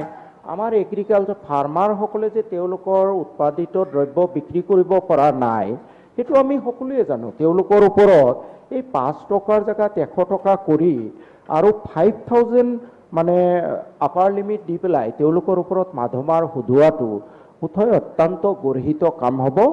It is unbecoming of A welfare state like আছ। সেইকাৰণে মই আপোনাৰ যোগেদি, মোৰ অৰিজিনেল ইণ্টেনশ্যন আছিলে যে মৰাটৰিয়াম দিয়া হওক, কিন্তু তৎসত্ত্বেও চৰকাৰৰ ইচ্ছাটোক সন্মান জনাই যে 100 টকাৰ জেগাত 10 টকা কৰা হওক আৰু 5,000ৰ জেগাত আপাৰ লিমিটটো 1,000 কৰা হওক। গতিকে অধ্যক্ষ মহোদয় এইটো মানি ল'ব। ঠিক, আমিনুল ইছলাম। অধ্যক্ষ মহোদয়, আমি প্ৰায় একেধৰণৰ কাৰণতে এই এমেণ্ডমেণ্টটো আনিছোঁ। বৰ্তমান যিটো কৃষকৰ অৱস্থা, বিশেষকৈ কৰোণা পেণ্ডেমিকৰ এই চিটুৱেশ্যনত এতিয়া যদি এনেকৈ বঢ়োৱা হয় হঠাৎ, কাৰণ বহুতে যিসকলে আউটষ্টেণ্ডিং ডিউটো দিব নোৱাৰে, যিসকল দুখীয়া অৱস্থা বেয়া তেওঁলোকেই দিব নোৱাৰে। আৰু ইয়াত এটা মই ইনজাষ্টিচ দেখা পালোঁ অধ্যক্ষ মহোদয়, যে ডেইলি 100K লোৱা হয়। এতিয়া এজন দুখীয়া মানুহটো 2,000 আউটষ্টেণ্ডিং হৈ আছে বা 3,000 মাত্ৰ, তেওঁ ডেইলি 100কৈ দিব, যদি 6 মাহতেও দিব পৰা নাই তেনেহ'লে মানে বহুত টকা হৈ যাব, তেওঁৰ যিমান আউটষ্টেণ্ডিং তাতকৈ বহুত বেছি হৈ যাব। গতিকে তেওঁৰ কাৰণে 100 টকা, আৰু এজনৰ 3 লাখ টকা পেণ্ডিং হৈ আছে, 3 লাখ টকা তেওঁ দিব পৰা নাই, তেওঁ ডেইলি 100 টকা। গতিকে গৈ থৈ এইজনেও 5,000 টকা হ'ব, আৰু যাৰ 2,000 টকা পেণ্ডিং আছিলে তেওঁক গৈ মেক্সিমাম 5,000 দিব লাগিব, যাৰ 3 লাখ টকা পেণ্ডিং আছিলে তেওঁ গৈ মেক্সিমাম 5,000 দিব লাগিব। গতিকে আমি ভাবোঁ যে এইটো ডেইলি 100 কৰাতকৈ পাৰ্চেণ্টেজ 5% এটা লোৱা হওক, যাতে যাৰ 3,000 আছে তেওঁ গৈ পেলাই 5%ত 15 হ'ব নহয় 15 হ'ব আৰু যাৰ 3 লাখ আছে না যাৰ 3 লাখ টকা আছে পেণ্ডিং ধনী কৃষক তাৰো গৈ 5,000 হ'ব যাৰ 2,000 টকা পেণ্ডিং তাৰো 5,000 হ'ব গতিকে 100 কৰাতকৈ মানে গতিকে সেই আল্টিমেটলি তাৰ পেণ্ডিং আছে 2,000 ফাইন হ'ব 5,000 আৰু যাৰ 3 লাখ টকা পেণ্ডিং আছে তেওঁৰ ফাইন 5,000 হ'ব গতিকে এই কথাটো মানে এটা আনইকুৱেলিটি দেখা গৈছে সেইকাৰণে আমি ভাবোঁ যে এইটো এনেকৈ পাৰ্চেণ্টেজত দিয়া হওক যাতে উপান্ত কৃষকৰ যাতে অপমৃত্যু নহয় উত্তৰ দিবলৈ অধ্যক্ষ মহোদয় আচলতে আমি এমেণ্ডমেণ্ট আনিছোঁ এগ্ৰিকালচাৰ ইনকাম টেক্স আনিছোঁ at present levied on tea garden only মাত্ৰ টি গাৰ্ডেনতহে এইটো টেক্স লেভি হৈ আছে বাকী চবতে এক্সামটেড হৈ আছে গতিকে এইখিনি কথাখিনি প্ৰশ্নই অহা নাই কিন্তু এক্সাম হৈ আছে অকল আমি টি গাৰ্ডেনৰ কাৰণে আনিছোঁ এইখিনি গাৰ্ডেনৰ কাৰণে তথাপি আগতে ভেটত যদি আপোনালোকে চালেহেঁতেন আগৰ ভেট যেতিয়া আছিল তেতিয়া পাৰ ডে তেওঁলোকে যদি এক্সামশ্যন লিমিটটো ভেটত থাকোঁতে পাৰ ডে 100 আছিল তেওঁলোকৰ তেতিয়াই আৰু up to the limit of 10,000 এতিয়া সেই আৰু 3 বছৰতো আমি টি গাৰ্ডেন এৰিয়াত আমি এক্সামশ্যন দিয়ে আছোঁ কিন্তু এতিয়া আমি এইটো সেই লিমিটত আচলতে নহয় আপোনালোকে যিখিনি কথা কৈছে আচলতে চোৱা নাই নেকি মই নাজানো আপুনি এমেণ্ডমেণ্টখিনি ভালকৈ চোৱা নাই এমেণ্ডমেণ্টবিলাক ভালকৈ চোৱা নাই আপোনালোকে অধ্যক্ষ মহোদয় ছাৰ কাৰণ যিখিনি কথা কৈ আছে চেয়াৰমেন ডাঙৰীয়াই কাৰণ এইটো এক্সামশ্যনে আছে তেওঁলোকৰ আমি অলৰেডি এক্সামটেড আছে আমি আনিছোঁ অলৰেডি গাৰ্ডেনৰ মানুহখিনি যিখিনি টি গাৰ্ডেনবিলাক আছে আমাৰ অসমত যিমানখিনি টি গাৰ্ডেন আছে তাৰ ওপৰত আনিছোঁ তেওঁলোকে ইনকাম টেক্স দিয়া হয় আৰু সেইকাৰণে এগ্ৰিকালচাৰ ইনকাম টেক্সৰ আধাৰত যিসকলে তেওঁলোকে এছেছমেণ্ট কৰিছে ফাইল ৰিটাৰ্ণ দি আছে সেইসকলৰ কাৰণে এইখিনি আনিছোঁ আৰু এতিয়া অধ্যক্ষ মহোদয় আমাৰ মানে sir other agriculturist cultivators are not liable to pay any tax মই আকৌ এবাৰ কৈছোঁ আপোনালোকক under agriculture income tax act only tea gardens are liable to pay income tax on agriculture income মই এইখিনি স্পষ্ট কৰি কৈ দিছোঁ এক নম্বৰ কিন্তু গোটেই বিলখন ছাৰ টি গাৰ্ডেন বুলি এটা ৱাৰ্ডো নাই টি গাৰ্ডেন বুলি ওনলি এগ্ৰিকালচাৰেল বুলি লিখা আছে মইতো আপোনাক পঢ়ি পেলাই কৈছোঁ মই একটাৰ পৰা আনি পেলাইতো কৈছোঁ মইতো এনে কোৱা নাই আপোনালোকে কৈছে মই এজ এ মিনিষ্টাৰ কৈছোঁ অধ্যক্ষ মহোদয় গতিকে মইতো উইথ অল ৰেছপনচিবিলিটি কৈছোঁ মইতো এনে কোৱা নাই মই যিখিনি কথা কৈছোঁ ৰেছপনচিবিলিটি কৈছোঁ অধ্যক্ষ মহোদয় গতিকে এতিয়া ইয়াতে অধ্যক্ষ মহোদয় আপোনালোকে যিকেইটা এমেণ্ডমেণ্ট আনিছে হয়তো মই এইখিনি স্পষ্ট কৰি দিছোঁ এমেণ্ডমেণ্টটো যিহেতু আমাৰ কৃষকৰ কথা নাহে আৰু যিসকল মানে টি গাৰ্ডেন হ'ব কোম্পানীবিলাকে সেইটো তেওঁলোকে মানে যিবিলাক ইনকাম টেক্স পে' কৰে তেওঁলোকে দিব লাগিব তেওঁলোকক 3 বছৰৰ কাৰণে শেহতীয়াভাৱে এক্সামশ্যন দিয়া আছে আৰু আধাৰৰ কথাটো নাহে কাৰণ কোম্পানীটো আধাৰ আহিবই নোৱাৰে পাৰ্চনেলিহে আধাৰ লাইবল হ'ব সেইটোৱে কথা অধ্যক্ষ মহোদয় আৰু মই ভাবিছোঁ যে এইটো মানে আৰু এটা কথা আমাৰ আমিনুল ইছলাম ডাঙৰীয়াই কৈছিলে তেখেতে সেই বস্তুটো হৈছে যে আমি আচলতে এনুৱেল ৰিটাৰ্ণ হিচাপে আহিছোঁ এনুৱেল ৰিটাৰ্ণৰ ওপৰতহে বস্তুটো আনিছোঁ মানে এনুৱেল ৰিটাৰ্ণৰ ওপৰত যেতিয়া বস্তুটো আনো তেতিয়াহ'লে কি হয় কিছুমানৰ কি ফাইলিঙত মানে জিৰ' ৰিটাৰ্ণো আহি যায় আপুনি যিটো মানে হেৰি কৈছে মানে এপ্ৰিহেনশ্যন কৰিছে সেইটো নহয় তেওঁ লাইবিলিটিৰ ওপৰত আপুনি কথাখিনি কৈছে লাইবিলিটিৰ ওপৰত 5% কৈছে সেইটো নহয় আচলতে আমি মানে তেওঁ ৰিটাৰ্ণ যে দিয়া নাই কিমান টকা দিয়া নাই সেইটো আমি চোৱা নাই তেওঁ লাইবিলিটি কিমান আছে ৰিটাৰ্ণ আমি চোৱা নাই তেওঁ কৈছোঁ যে তেওঁ ৰিটাৰ্ণখন দিয়া নাই তাৰ ওপৰতে লেট ফাইনটো হৈ থাকিব সেইটোৱে আমি কৈছোঁ গতিকে ইয়াত আপোনাৰ আমি সেইটো বেচিছতে কৈছোঁ যে আপোনাৰ আউটষ্টেণ্ডিং কেতিয়াবা জিৰ' হৈ যাব পাৰে কোনো ফাইলিং তেতিয়া পাৰ্চেণ্টেজৰ কথা নাহে অধ্যক্ষ মহোদয় গতিকে মই স্পষ্টভাৱে আমাৰ গোটেই মানে ইয়াৰ এমেণ্ডমেণ্টৰ ইণ্টেনশ্যনখিনি কথা কৈছোঁ আৰু মাননীয় সদস্যসকলক মই তেখেতসকলৰ মানে এমেণ্ডমেণ্টখিনি উঠাই ল'বলৈ কাৰণে মানে অনুৰোধ জনাইছোঁ অধ্যক্ষ মহোদয় বাইদেৱে যিটো কথা কৈছে যে ফাৰ্মাৰসকলক এক্সেম কৰা আছে যদি অৰিজিনেল এক্টখনত এক্সেপশ্যন আছে মোৰ ক'বলগীয়া একো নাই কিন্তু এই ক্ষেত্ৰতো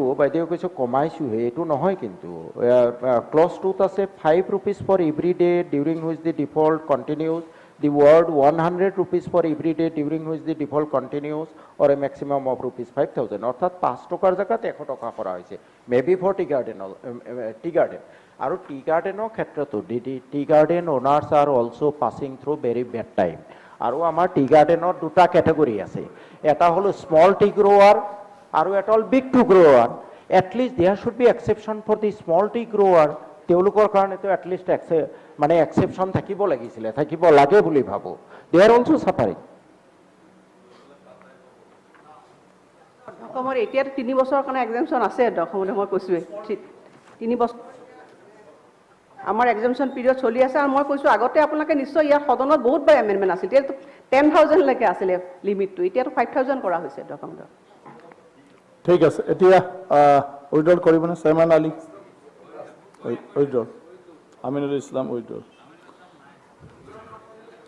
সংশোধনী 2টা প্ৰত্যাহাৰ কৰাৰ বাবে সদনৰ সন্মতি আছেনে? সদনৰ সন্মতিৰ সাপেক্ষে সংশোধনী 2টা প্ৰত্যাহাৰ কৰা হ'ল। দফা নং 2 বিধেয়কখনৰ অংশ হ'ব। যিসকল মাননীয় সদস্য দফাটোৰ সপক্ষে আছে তেখেতসকলে কওক হয়, যিসকলে বিপক্ষে আছে তেখেতসকলে কওক নহয়। মই ভাবোঁ হয়ৰ সপক্ষে 2 নং দফাটো বিধেয়কখনৰ অংশ হ'ল। এতিয়া বিধেয়কখনৰ 3 নং দফাটো মাননীয় সদস্য শ্ৰী আমিনুল ইছলাম তেখেতে কৈছে মুভ নকৰে ন? যিহেতু মুভ নকৰে, গতিকে দফা নং 3 বিধেয়কখন অংশ হ'ব। যিসকল মাননীয় সদস্য দফাটোৰ সপক্ষে আছে তেখেতসকলে কওক হয়, যিসকল বিপক্ষে আছে তেখেতসকলে কওক নহয়। মই ভাবোঁ হয়ৰ সপক্ষে 3 নং দফাটো বিধেয়কখনৰ অংশ হ'ল। বিধেয়কখনৰ 1 নং দফা সংক্ষিপ্ত নাম, পৰিসৰ আৰু আৰম্ভণত কোনো সংশোধনীৰ প্ৰস্তাৱ নাই। এতিয়া মই বিধেয়কখনৰ 1 নং দফা সংক্ষিপ্ত নাম, পৰিসৰ আৰু আৰম্ভণৰ সদনত দাঙি ধৰিলোঁ। প্ৰশ্নটো হ'ল বিধেয়কখনৰ 1 নং দফা সংক্ষিপ্ত নাম, পৰিসৰ আৰু আৰম্ভণ বিধেয়কখনৰ অংশ হ'ব। যিসকল মাননীয় সদস্য দফাটোৰ সপক্ষে আছে তেখেতসকলে কওক হয়, যিসকল বিপক্ষে আছে তেখেতসকলে কওক নহয়। মই ভাবোঁ হয়ৰ সপক্ষে বিধেয়কখনৰ 1 নং দফা সংক্ষিপ্ত নাম, পৰিসৰ আৰু আৰম্ভণ বিধেয়কখনৰ অংশ হ'ল। মাননীয় বিত্তমন্ত্ৰীক বিধেয়কখন পাৰিত কৰাৰ বাবে প্ৰস্তাৱ উত্থাপন কৰিবলৈ অনুৰোধ জনালোঁ। মাননীয় অধ্যক্ষ মহোদয়, the Assam agriculture income tax amendment bill 2021 পাৰিত কৰাৰ বাবে মই সদনত প্ৰস্তাৱত উত্থাপন কৰিলোঁ। এতিয়া মই প্ৰস্তাৱটো অনুমোদনৰ বাবে সদনত দাঙি ধৰিলোঁ। প্ৰস্তাৱটো হ'ল the Assam agriculture income tax amendment bill 2021 পাৰিত কৰা হওক। যিসকল মাননীয় সদস্য প্ৰস্তাৱটোৰ সপক্ষে আছে তেখেতসকলে কওক হয়, যিসকলে বিপক্ষে আছে তেখেতসকলে কওক নহয়। মই ভাবোঁ হয়ৰ সপক্ষে প্ৰস্তাৱটো পাৰিত কৰা হ'ল, বিধেয়কখনক পাৰিত কৰা হ'ল। আচ্ছা, সন্মানীয় সদস্যসকল আৰু আমাৰ LOP নহয়, মই এটা কথা আমাক মেছেজ দিছে, মোক মেছেজ দিছে যে যিটো বৰ্ডাৰৰ সমস্যাক লৈ ফালে আমি আলোচনা কৰি আছিলোঁ তাৰ ওপৰত মুখ্যমন্ত্ৰীয়ে 13 তাৰিখে এটা ষ্টেটমেণ্ট দিব। গতিকে সেইদিনা সেই বিষয়ত কিবা কৰিব পাৰিব। এতিয়া কিবা ক'ব খুজিছিল? মাননীয় অধ্যক্ষ মহোদয়, মই পইণ্ট অফ অৰ্ডাৰ 300ত যিটো আছে অধ্যক্ষ মহোদয়, সেইটো হ'ল যেতিয়া সদনখন অৰ্ডাৰ নহয় তেতিয়া অৰ্ডাৰ আনিবলৈ, this is actual point of order. মই এইকাৰণে আনিছোঁ, বেলেগ ডিভাইজত আলোচনা কৰিম। The Assam goods and service tax amendment bill 2021ত যেতিয়া আমি আলোচনা কৰিছিলোঁ, যেতিয়া এজন সদস্যই আমাৰ আজিৰ যিটো আইন হ'ব, এক্ট হ'ব, সেইটো ৰেষ্ট্ৰস্পেক্টিভ দিবৰ কাৰণে যিটো কৈছিল যে 17 চনৰ পৰা কৰিব নালাগে, সেইটো কৰিব নোৱাৰে। আমি জানিব বিচাৰত মাননীয় মন্ত্ৰী ডাঙৰীয়ানীয়ে ক'লে যে এইটো কনষ্টিটিউশ্যনেল অব্লিগেশ্যন। মই বেলেগ ডিভাইচত আনিম, কনষ্টিটিউশ্যনৰ কথা কৈছে। গতিকে আমি জানামতে any legislation which punitive in nature can be given prospective effect. অৰ্থাৎ আমি যদি কাৰোবাক শাস্তি দিবলৈ বিচাৰোঁ তেতিয়া আমি ৰেষ্ট্ৰস্পেক্টিভ কৰিব নোৱাৰোঁ। আমি যদি কাৰোবাক সহায় কৰিব পাৰোঁ তেতিয়া ৰেষ্ট্ৰস্পেক্টিভ কৰিব পাৰোঁ। যিহেতু এইটো কনষ্টিটিউশ্যনেল অব্লিগেশ্যন বুলি কৈছে, বেলেগ ডিভাইচত মই আলোচনা কৰিম। জাষ্ট মই এইখিনিক আপোনাৰ ৰেকৰ্ডৰ কাৰণে ক'লোঁ। ঠিক আছে। সদন অহা ইংৰাজী 10/8/2021 তাৰিখৰ পুৱা 9:30 বজালৈ স্থগিত ৰখা হওক।